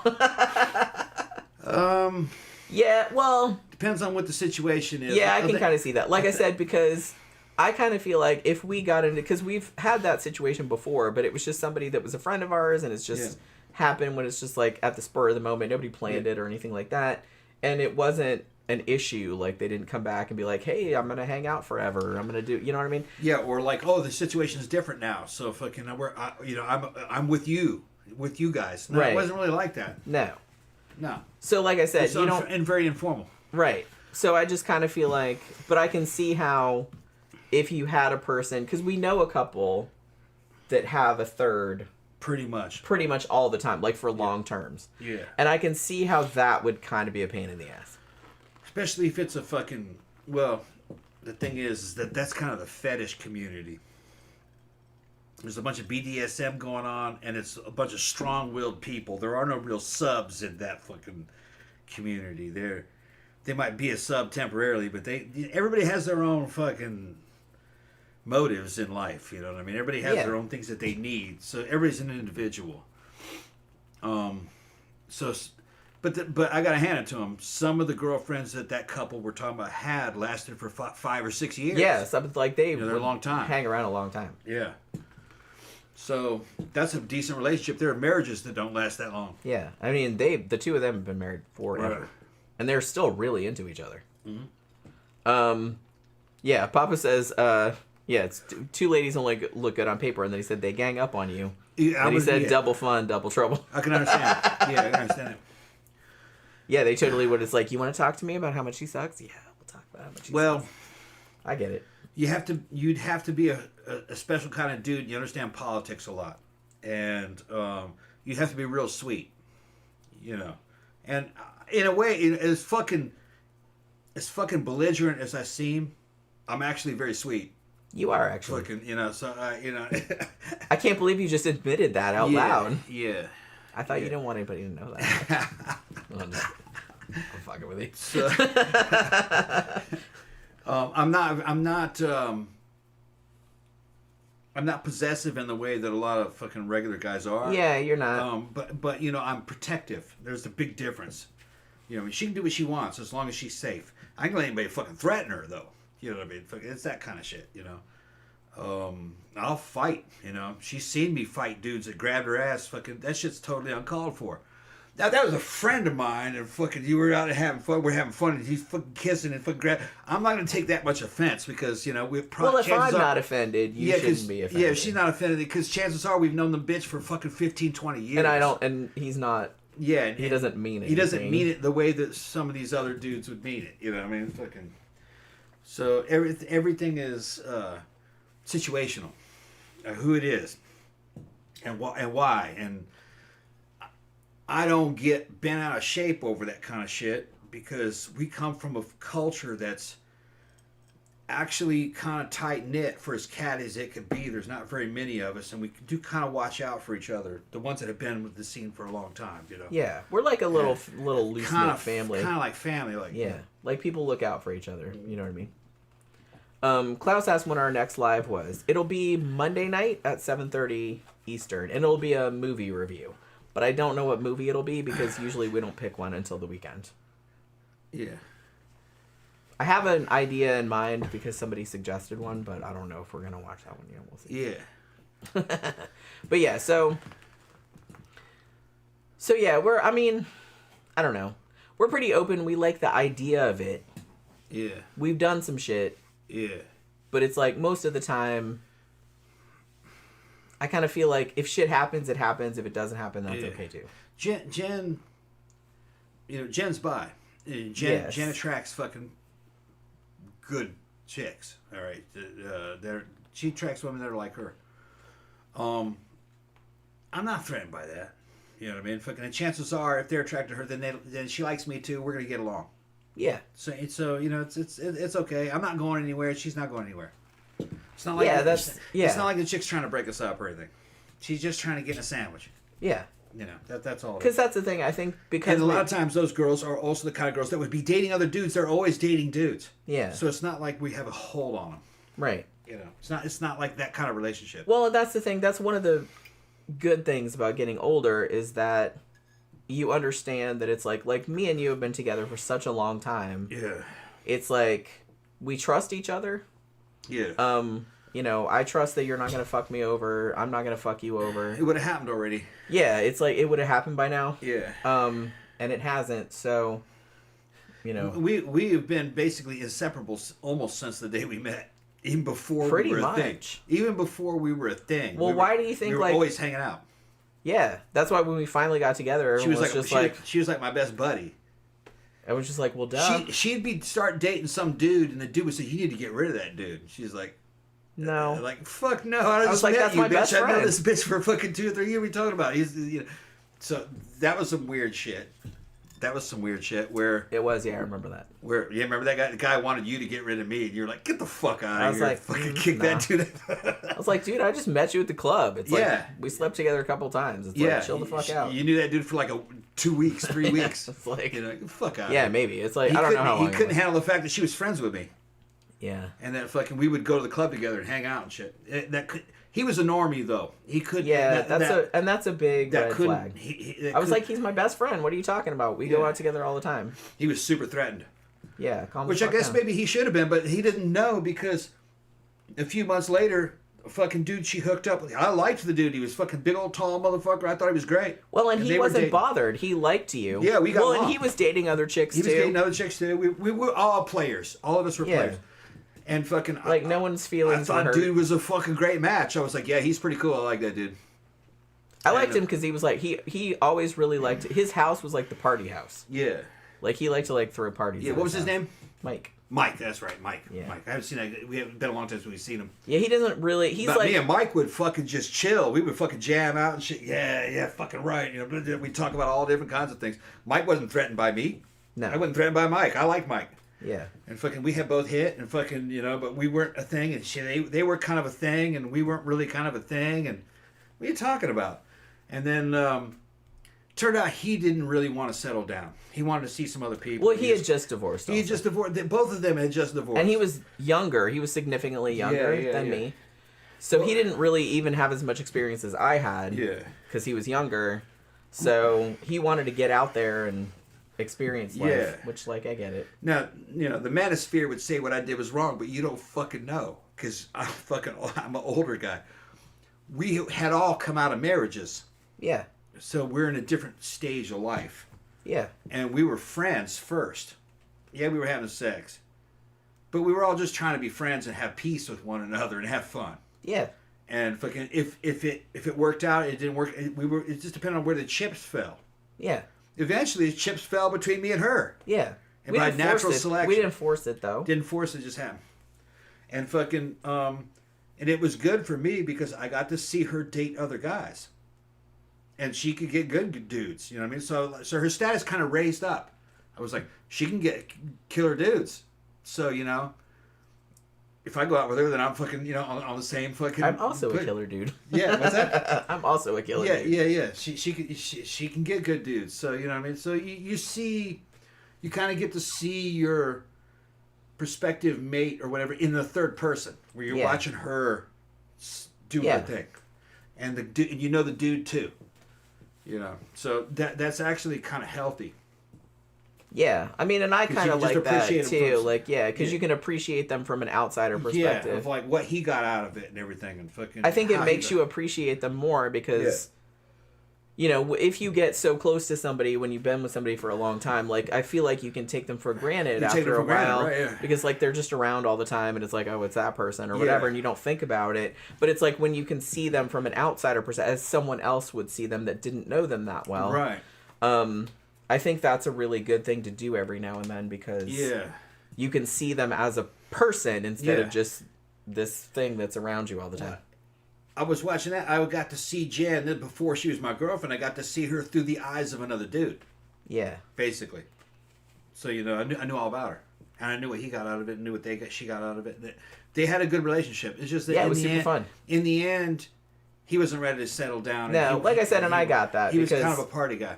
He was a party guy. Yeah. He had just got divorced. Like I said, he married, I think, like the first woman he dated. Yeah. When he was real young. Exactly. And he had just gotten divorced, and he was kind of bummed out about it. He did the trad husband thing. Yeah, and basically. So he was just, and like I said, he was significantly younger than me.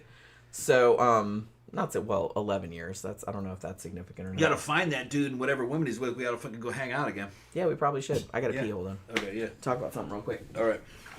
I was trying to hold old Mike. No, but the Mike was cool. Yeah, I like him a lot. I liked Mike. Fucking me and him would fucking sit there and fucking talk about all kinds of fucking shit. And I think that to a lot of the basic bitches that I'm fucking hearing fucking making these comments on fucking YouTube, I says, man, you are a fucking basic bitch. You must be a virgin talking about the way that you're talking about. When I was in high school, back in the 80s, I would date a girl and get some action, and my buddy fucking Steve would date that same girl and get some action, and we would both report how that shit was fucking cool. That girl's hot. And then fucking a couple weeks later, we both asked that girl out. We would fucking tag team her. And they fucking loved it because we weren't taken, we were given, you know.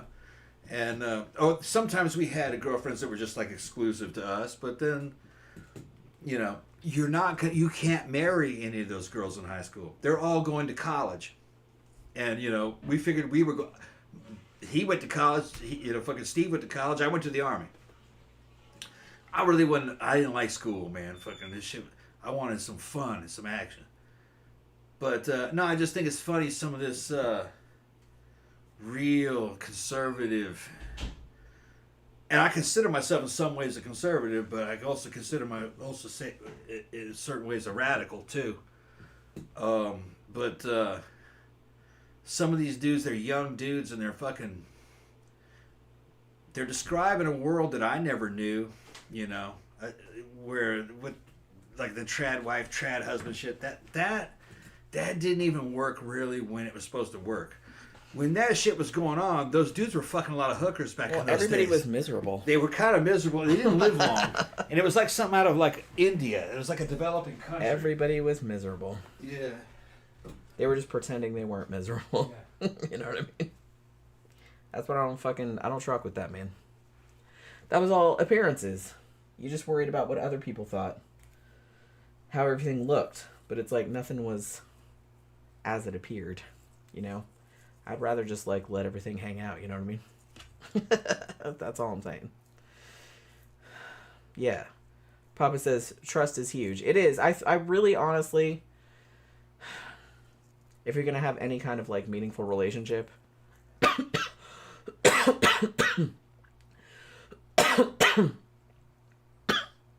okay.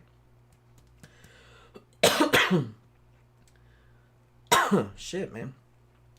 You really need to be able to trust that person completely. If you don't, then you don't need to be with that person. You know what I mean? If they give you any reason to doubt them, or they're fucking shady or anything like that, don't waste your time. Like, just don't waste your time. You don't need that. Klaus says, your name is Jenny? Yes, it is. I'm Jenny, and that's Tom. He's in the bathroom right now. But that's what his name is. Shavy says, I own a slave that lives in the house with us. Oh, yeah? Nice. What'd you pay for him? Maybe I should get a slave. No, I'm just kidding. That sounds like a lot of work. Friend of mine bought a Chinese girl. Well, I ended up kind of like breaking up with him in terms of like friends, where I didn't like him eventually, but he somehow, this is back, when was that? Fucking, it was like in the 2010, 2009. This was right when we were, before we got together, or like right around the time. So 2010, 2011, something like that. He got some money together and bought a Chinese girl, and they shipped her here in a shipping container. Yeah. And then she was showed up nice. here. She was nice. Yeah, her name was Yinching. Yeah, I remember And that. he was a teacher. Yeah. Yeah, goth dude. And he was fucking infatuated with me. He was bi, and he dude motherfucker fell too much in love with me. I had to get rid of him. It got It was weird. too weird. Fucking, he got real possessive and shit. And I was like, dude, fucking, me and you are not in that kind of relationship, okay? But the girl thought I was the devil. She didn't speak much to Jen or anything. But here's the weird thing. He paid for her somehow. Yeah. But she was a teacher herself. She was Yeah. working. She had a job. She could speak English and was teaching kids. That's a weird situation. I don't really understand how it was some kind of human smuggling thing he got involved in. And you would think like, oh, a fucking evil white man, you know what I mean, dominating this Chinese girl. Actually, she ran the show. Well, she was a lot smarter than he was. A lot smarter than him, and a bit older. Yeah, a little bit older, a little bit smarter than him. She's pretty, you know, kind of plain for. The Chinese would consider her plain, but at least she was thin. He wouldn't come to the club or anything with her. No. He kept her at the house. Yeah, we only met her because we hung out at his house sometimes. Yeah. He started hanging out with this little fucking skinny redhead stripper called fucking Teeny. Even though she wasn't a teenager, she looked like a teenager though. Fucking called her Teeny. And he was seeing another girl at the time, and he said, dude, I gotta get rid of Yimching. I want you to have her. I'm gonna give her to you. Yeah, he was trying to give him. Yeah, to give her this girl. And I was like, his Chinese girlfriend. yeah, and I was like, I said, no, dude, I don't. Yeah. You're like, I don't. He goes, no, you can have her. I told her I'm going to give you to her. And I was like, without no. consulting. Yeah. He told her, I'm going to give you to Tom. That's what he said. She didn't want to go, though. She's scared of you, but once she knows you, she'll be all right. I was like, dude, I don't want you to. You keep that, bro. I don't want anything to do with what you're doing. Fucking. That was a weird fucking situation. That was a long time ago, but time ago, yeah. That was a weird fucking situation. Yeah. Bought a Chinese girl, mail order, shipped her here in a shipping container. She was in a shipping container with like 12 other people in a fucking porta potty, and they had a whole cup with a fan. He told me about it. She told the whole story. I was like, damn. She was in the thing for like fucking 3 weeks. Yikes. And it's hot as fuck in there. And then ends up. And they had all food stored up. And then ends up with that dude. Yeah. Can you? Well, imagine? she knew where she was going. She was corresponding with him. She'd seen him and everything. Yeah, but like meeting him. She knew where she was going. I'm sure that was like a. She knew where she was going. She agreed to go. That was a different situation. But he paid the broker to bring her in here. What a weird thing to do. Yeah. Although, eventually they started becoming more kind of like a couple, where they were taking pictures and shit together. I don't know what they moved away. They don't live here anymore. Yeah, I haven't heard anything about them for like a really long time. But it's like, yeah. He kept fucking with me. I beat his ass. Yeah, pretty much. Outside of venue 13. Yeah, outside of it. It was a whole situation. Yeah. It was a whole situation. He kept crowding me. He was in love with me. Yeah. And it was just a weird situation. It's like, it seemed weird at the time. Anything I'd buy, he'd buy it. Yeah, he had all the same outfits as you. Yeah, if I make a... We called him Mini-Me. Yeah, I started calling him Mini-Me. Yeah. Because he would, if you had an outfit, he would buy it. Yeah, that bitch would buy it. way. I'm watching him and says, man, motherfucker's wearing the same fucking clothes I am wearing. Yeah. Yeah. It was, like, super weird. Like I said, it was weird at the time, but, like, now, with this many years of perspective on it, it's even fucking weirder. Yeah. I mean, he was definitely in love with me. Yeah, no shit. Definitely. No shit. Yeah. Although, he never really tried to stop you and me getting together. No. He did kind of encourage he wasn't trying to that. stop that. No, he wasn't jealous. He had a girlfriend, too. Yeah. He was just... Remember that time I fucking... Oh, man. He started posting about me. I love that man. Yeah, I forgot about Remember that. shit? I love that man. Man, he wrote this big betrayed long me. essay. And I was like, what the fuck is this Like, bitch talking what? about? Yeah. We didn't know what he was talking about. Yeah, I didn't know what he was talking about. He Well, had shit. he had it built up in his mind that fucking he was in love with me. You remember that time? This was a long time ago, so I don't remember all the details. But it's like we were out at the club. I don't even, like, nothing weird happened or anything like that, I don't think. But then I went back to your house Yeah. and slept over at your house. And I think this was even before we were officially going out. Yeah. And remember, he kept texting you. Like, the phone kept waking us up. He texted me like a fucking Like, sperm 3, girlfriend. 4 in the morning. Yeah. Like, he texted him, like 100 times. Yeah, I mean, where am I? That kind of shit. Yeah, like, asking where you were, like, you Yeah. betrayed me, you did it. betrayed And we're me. like, what the fuck is he talking about? We didn't know what he was talking about. Yeah. I mean, just... He's fucking crazy. It was so fucking weird. Yeah. And we're like, what the fuck? It was We're like trying to sleep, but Okay, I'll let the dudes out there understand. Imagine Fatal Attraction, but it's a dude. it's another dude. Yeah. And he's got a girlfriend and everything, but He didn't boil any bunnies that we know of. No, he was a male bunny boiler. Yeah. Yeah. That was crazy. Yeah. I don't know what happened to him. I haven't seen him in a long time. He wanted not only did he want to be me, he wanted to have me. Yeah, it was a whole... Yeah. It was a Yeah. very weird situation. He looked up to me, Yeah. and he was bisexual, definitely. His dad was, Yeah. because his dad broke up his mom for a dude. Yeah. He told me that. Yeah. I met the dad. Yeah. I Yeah, was- that's right. You said I never did, but you Yeah, did. because they hired me to help move his apartment from one apartment to the next. In the Yeah, same that's right. complex. I forgot about that. I met the dad. And he seemed kind of like a strict guy, but kind of weird. Yeah. He didn't come on to me or anything, but, fucking, whatever. He did fucking compliment, boy, I guess you're the right man to hire for this job, because I fucking did all the work. Yeah. That was... I've been doing that farm work at that time. Yeah, that's right. You worked... Because Yeah. I used to go to the farm with you sometimes. Yeah, that's when I was working on the farm. Oh, my God. And, Mini-Me. Remember that? That was some shit, wasn't it?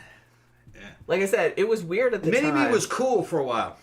It was weird at the time, but it's weirder now that I'm thinking about it in retrospect. You know what I mean? Mini-Me was cool for a while. And then maybe about 8-9 months into it, he started to get too infatuated. Yeah, it started to get like single white female. Yeah, except it was too with slow. dudes. Yeah. Yeah, it was weird. Like he started... In fact, single white female, that's pretty much... I think that's a better analog than Fatal Attraction, because single white female was two chicks, and then she tried to take over her identity. Like she got the same haircut, and she took her clothes and stuff like that. Yeah. It was kind of like that. Yeah, but there was also like a sexual thing. Yeah, it was kind of like... Well, there was in that movie, too. Yeah, yeah. So it was kind of like that. Kind of like that, yeah. It was kind of like that. Yeah. So it was like single white female, except single white male. Is what it was like. Yeah, he was definitely bisexual though, because fucking I said something. What, are you trying to fuck or something? He goes, oh yeah, I would definitely. And I was like, oh, Okay. and I was like, is this guy fucking with me? Is he joking with me? Or no, he wasn't. No, he wasn't. No, He wasn't. he was trying to get some with his girlfriend. Yeah. With his Chinese slave girlfriend. Some wild shit. I mean, that's pretty weird in itself. I Yeah. don't really understand the mindset behind somebody that's like, you know what? I'm just gonna pay to bring a woman from another country in a shipping container. Although, you know, That's a little weird. that was in the early days, and he was the one. He was actually like right after you had lost all that weight and re-emerged back into the fucking scene. Okay, we were hanging out a little bit, and fucking, he was up there, and he's like, Tom, look at Jenny. I was like, yeah, she looks good. He goes, dude, you need to go out with that. And I was like, oh, no, I don't think so, man. I don't want to. He goes, oh no, look at her, look at how cute she is. And I was like going, yeah, I guess she is cute. Yeah, she's cute. So he was really, he was actually kind of instrumental into fucking getting me to recognize. Well, that's what was weird about it, is that cute. he was super into you and wanted, but he was also trying to get us together too at the same time. Yeah. Well, he was bisexual. Yeah. So, I guess he wanted to have a girlfriend. He wanted me to have a girlfriend, and then he wanted me and him to get together. Yeah. I think that's He what wanted a whole. So it was a whole orgy full spectrum. going Yeah, on, full yeah. spectrum shit. That's what he was thinking. Suppose.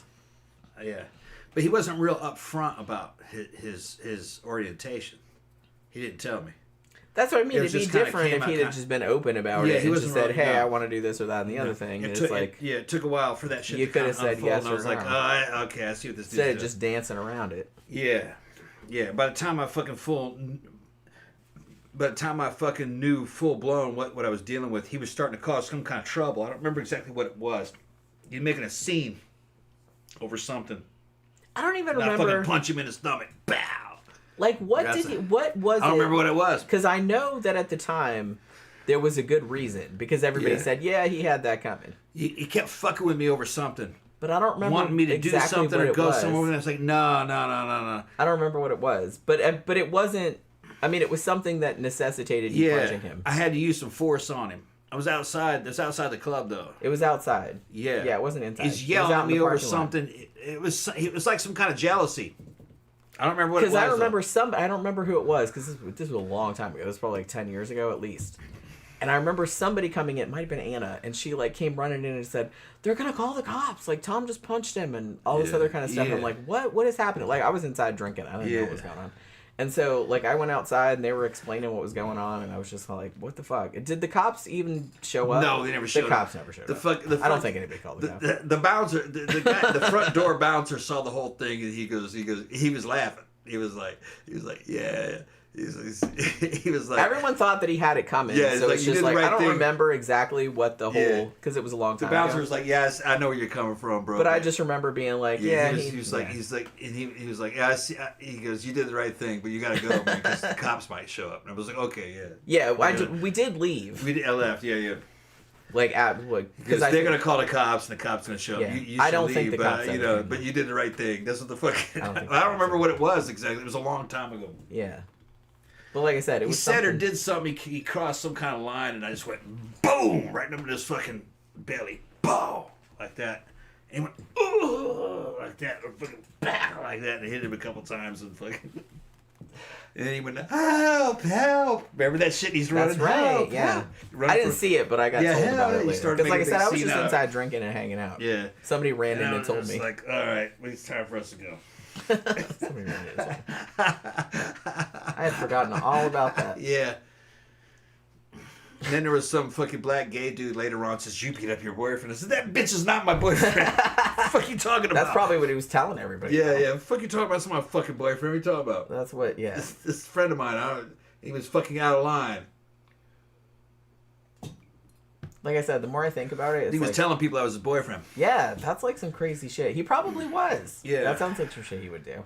Well, he was fucking testing me. You know I loved you. You know I love you and all kind of weird shit. You're like, dude, just like. And I was chill like, out. dude, man, you need to settle the fuck down. Okay? Settle down. How dare you betray me in front of this and that and this and that? I told you. Yeah, I you would were like give a you my fucking heart. essay, man. Like I don't. This shit's coming out of fucking, coming out of fucking kind of the clear blue in a certain way. Yeah, pretty much. Because it only kind of got that way like in like the final like few weeks, but like or like days, I guess you could say, because fucking I only saw him a couple times a week. You know what I mean? I was like, where this shit coming from? Jen was mystified too. I'm still mystified, honestly. Yeah. Well, the thing about it is, I had him over the house fucking a couple months before all this shit happened. He was fucking during the daytime, and I was sitting there fucking typing, talking to Jen over my fucking laptop that I had at the time. And I don't remember what we were doing. And he fucking fell asleep on my house. He fell asleep on my bed, and I fucking turned the fucking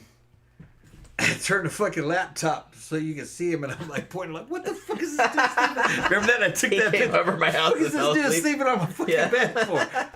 And he was a little dude. He was a little dude, small. a little skinny dude. Yeah. And I got this little skinny dude fucking sleeping on my fucking bed.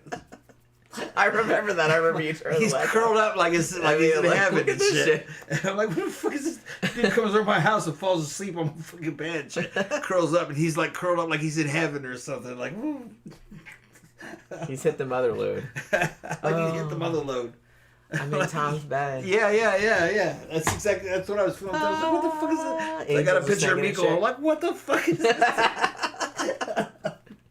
I remember that. Remember that? Yeah. I posted that shit on my stream. I forgot all about that. What is this dude doing sleeping on my But bed? I remember your face. Oh man, it's bringing back some memories. I forgot all about that. That was like 2010, I think. Yeah, like I said, this was right around the time because we got together like officially like probably like mid 2011. Yeah. But we've been hanging out Off and on for like a year and a half before. I was working that. at fucking Dr. Matt's fucking estate and shit, fucking taking care of his barn. She'd come over and be fucking cleaning stalls and fucking grooming horses and fucking doing shit with giving horses drugs and shit. It was a funny time. Yeah, it was fun. She'd come watch me work. Yeah. I would come and like play with the goats. Yeah, go up to the goats. I'd be working bounce to the ranch hand. They'd give me some peppermint so like the goats would eat them out of my pocket. Dr. Matt was, he had a huge fucking estate.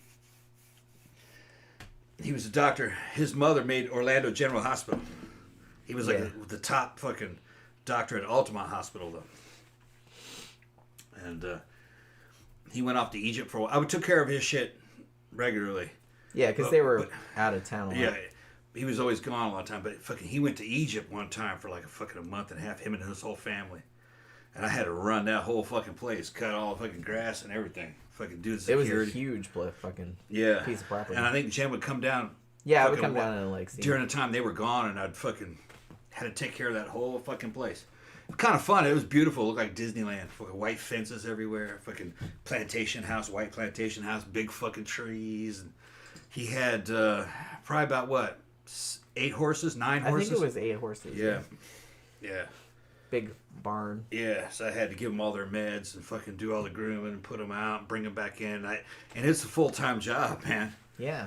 And if it fucking storms, you got to fucking run down to the fucking barn and make sure everybody's fucking all right. And fucking put blankets on horses and shit, you know. Fucking, I'm glad I'm out of that because you're 24/7 babysitting. Yeah, you're like on call all the time. Babysitting these horses, yeah.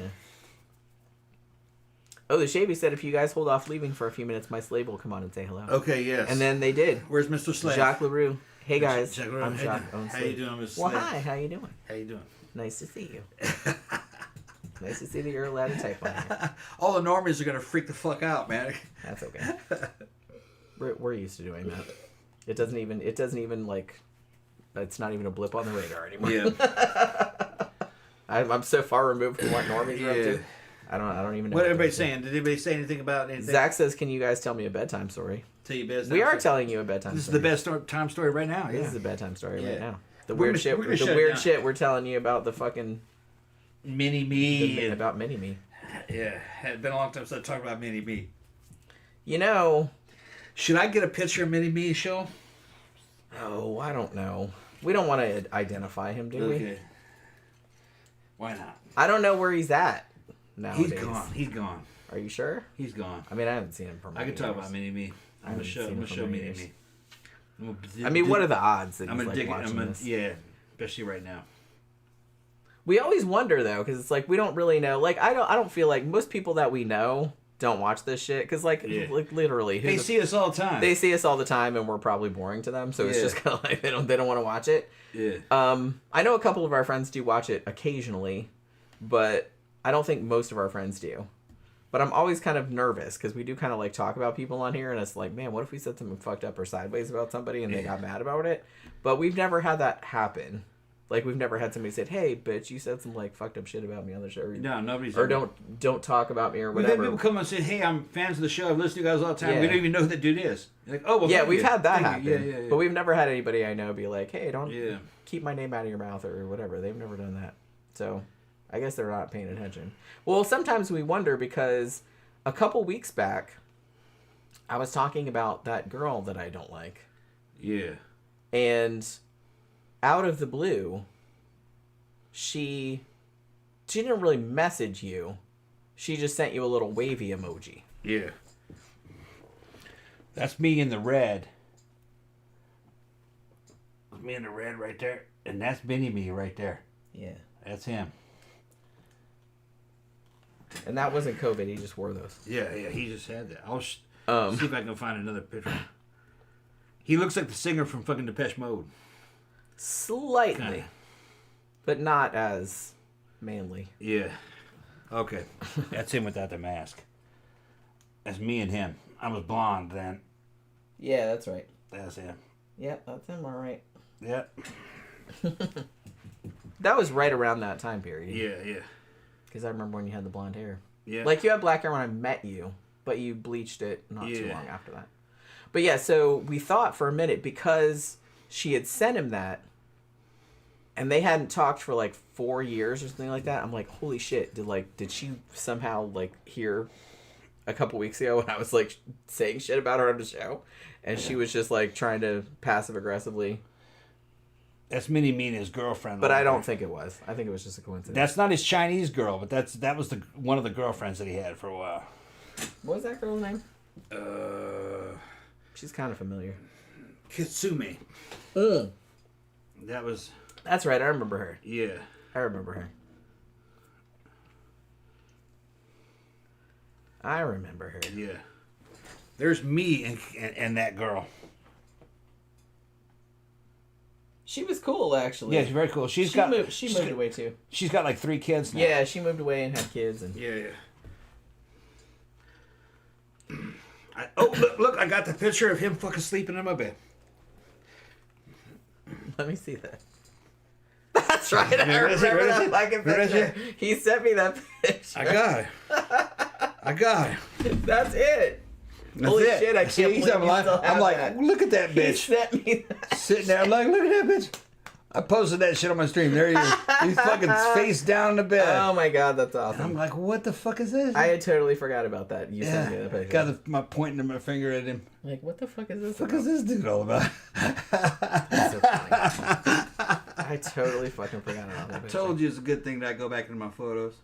He keeps everything. He keeps everything. He has all kind of pictures in there.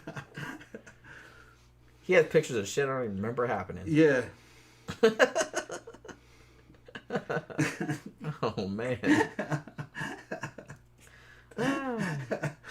It's a crazy life, Jim. Like I said, it doesn't seem crazy when you're living through it, but then like later on, Looking you're like, back at wow, it, that shit was fucking funny. That was some fucked up shit. I guess I didn't really think about it at the time. I was Well, just like, all right, whatever. It was unfolding, and we were just like every day putting up with shit. Well, like I said, I'm a very laid back like person, and I'm just like, oh, this is happening now. Okay. Yeah. You know what I mean? So it's only in hindsight that I'm just kind of like, that's kind of messed up. Yeah. You know? Well, Hello There says, if you guys can hold on a sec, I might be able to get Master to say hi. And then he put a little frowny face on there. All right. I guess he was trying to be funny. But, you know. Did you get Master to say hi? Master doesn't want to say hi? Okay. Papa says it's been a fun and interesting show tonight. Has it? Oh, well, Hello There said I was, of course, referring to Master from Manos, The Hands of Fate. Oh, okay. Yeah. The Master would not approve. Poor Torgo. And his goat legs. Look at Jen. This is a great picture of Jen. That was in the bathroom at our old house. Yeah. Look at Jen's face. Yeah, that's my bitch face. Bitch face. I always have a bitch cute, face. though. I'm not a bitch, though. That's cute, no. I mean, I can be. If you fuck with me, but I'm usually not. Y'all want to see Jen making out with her girlfriend? There you go. Look at that shit was so cute. I fucking I snapped that picture. Yeah, of course you did. Yeah, I snapped that picture. That's when I had my red hair. Yeah, they were on the dance floor. Fucking, and his boobs were pressed up against this. I gotta get a picture of this. He had to capture the moment. Yeah. He had to capture the moment. Yeah. Like this I said. is at the old place. What's that? me and Jen's boobs. Oh, that's at his. Long That's time. at his, this before we moved in together. Yeah, yeah, 'Cause that's yeah. at his old apartment. Yeah, Jen was living by herself in that time. Yeah. I didn't have any makeup on in that picture. Uh-uh. either. I think you spent the night that night. Well, yeah, because I just got out of bed. I think. Yeah. We were throwing down. I had just got out of bed. Yeah. And then it started to And go. we were talking to somebody online, and you were like, "I'm gonna grab your titty," and I was just Yeah, like, yeah. "Okay." And then he took a picture of it. I was like, And "Oh." then, Yeah, this was. I don't think we were 100% a thing. Maybe we just became a thing around this time. That was the bloodbath. Yeah. Remember? At, What year was at that? Mitternacht. So we were a thing by then. That was 2011, so Yeah. that was right. Right around On we the started. cusp. Yeah. Yeah. It was either right before or right after. Yeah. Because I remember that happening at Old Mitternacht, was the old goth night yeah. at the old place downtown. And they had a party, bloodbath. You're supposed Yep. to come like all bloody and stuff. Early Jan. Early Jan? Yeah. I can't Look see at, it. I can't see it. yeah. That's how. That's at Venue 13. The venue. Yeah. That's at Venue 13. See, he's got all kind of fucking- Freshly divorced, and I was fucking That was moving, I think even before I got my moving boob in. That was me when I was fresh faced, fucking maybe 40, 38. fresh face 40. Fresh faced 40. Maybe I was probably about 38 or 39.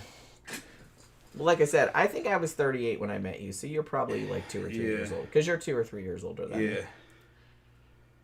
So.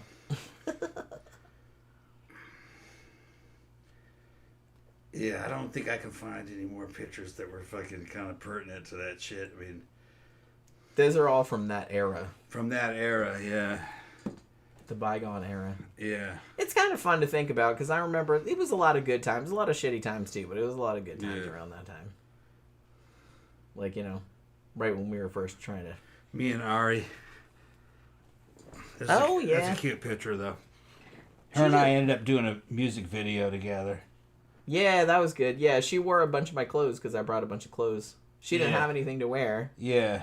And, We were already a thing at this point, I think. Yeah. Because I was with you for most of the shoot. Remember Yeah. we shot it at those brothers. Remember those Yeah, Korean, yeah. The Korean the guys. two shot. Korean brothers that shot it. Yeah. And I remember going over to their house and taking a bunch of clothes and her Yeah. trying them on and like them picking out outfits and Yeah. stuff. Because she didn't have a lot of stuff to wear for the video. so I Melissa brought a bunch- McHenry, remember her? Yeah. She Yeah. hasn't been out. The last time I saw her was at At the bar, at the biker bar. at Oasis. Yeah. Her and her boyfriend came and Yeah. Tom rode down there and I went down there in the car and we talked to them in a little while because they were going to Bike Week. I think that was last year. I can't believe I used to have hair. Look at me. Fucking funny. I know. I'm used to seeing you without it now. I know. I'm used to not having any hair now. Well, hello there says you look like nice church-going folk in those photos. Yeah. I've never been to church ever. No, one time. I didn't care for it. I didn't care for it. What other treasures have you found in there? You know, me in the army up on in Korea in DMZ, man. Fucking Look at you fucking smile. guard post collier. Look at that Jack Nicholson smile. Yeah. Man, Thinking about going to Hooker Hill. Yeah. I knew all about Hooker Hill by that point. Hooker Hill. Hooker Hill. Heating up food out in the snow. Yeah. Funny. That's funny. Well, you want to go ahead and shut it down, Jen? I reckon so. Full Metal Nosferatu says, Tom, I haven't had hair since I was 29. Yeah. I guess I'm lucky now- then. I shaved mine off in the fucking around 45. No, maybe later, huh? 47. Yeah, it was only like the last few years that you shaved Yeah. it off. I mean, I liked you with hair. You look good balls, too. I like you, however. Oh, look, there's me and me and one of the horses. Yeah, that's right. Like one of the horses you used to work with. Yeah. Yeah. That's a good picture. I like that picture. Yeah. There's me riding. Oh, shit. Fuck. You fucked it up. I touch shit and it fucks up. Yeah, that's why. Like, what the hell, bro? It's turned itself off. Yeah, Why does that happen? My phone does that too. It's very sensitive. Okay, there it is. Well, it's not sensitive if I touch it. It's only sensitive if I like breathe on it. That's near here, actually. This was the old barn I used to work at before Dr. Matt's place. This must have been 2009. Yeah, this was like right before. I didn't even met know you during this time. It's Yeah, like right before I met you. Yeah. Some of the horses I had to work them out and ride them because the riders were gone. English thoroughbreds. Yeah, Fullman on Nas Project said he lost hair when he was 29. He said I'm almost 51. Yeah, I'm Yeah. 55, 56. Right Yeah, that time. I'm 52. I'll be 53 in September. I'll be 53. I still have hair though. I just hide it under wigs because it doesn't look that good right now. Because I'm growing it out, and it's 3 different lengths, and it looks like a mullet. Okay, the punk rocker girl, fucking Andy, the one where her boyfriend fucked up, made all the drama. That's her with the black hair. That's Andy. All right. Yeah, that's Sonia with the. And that's Sonia. That was yeah. our girlfriend there with the red hair. Yeah. Red and black hair, yeah. All right, go ahead and shut it down now. All right, so we are gonna wrap it up. It's it's like 11:30. Yeah. Oh well, I didn't know it was that late. That's Yeah. all right. I was having a good I gotta time. take a shower. Get ready. Get ready. Get ready for bed. Yeah, pretty Well, much. shit, like you wanted this dick, man. I fucking have to get ready for this shit. Well, you know. I'm gonna have to fucking like shake it all back and try to become, sober and fucking rock up and just tear the shit out of this. Like, come I on, know. Such hard work. It's fucking hard work, man. It's such hard work. All right. All right, so we're going to wrap it up this evening. Hopefully you guys had a good time hanging out with us this Friday night. We had a really good time. So we will be back Monday night doing a movie review. I'm not entirely sure what movie we're going to do. So we'll see. It'll be a surprise, as usual. But yeah, hopefully you guys can join us for that. Thank you for hanging out with us this evening. Thank you for your super chats. Have a good rest of your evening. Have a good weekend, everybody. And we will see you guys again on Monday night. Good night.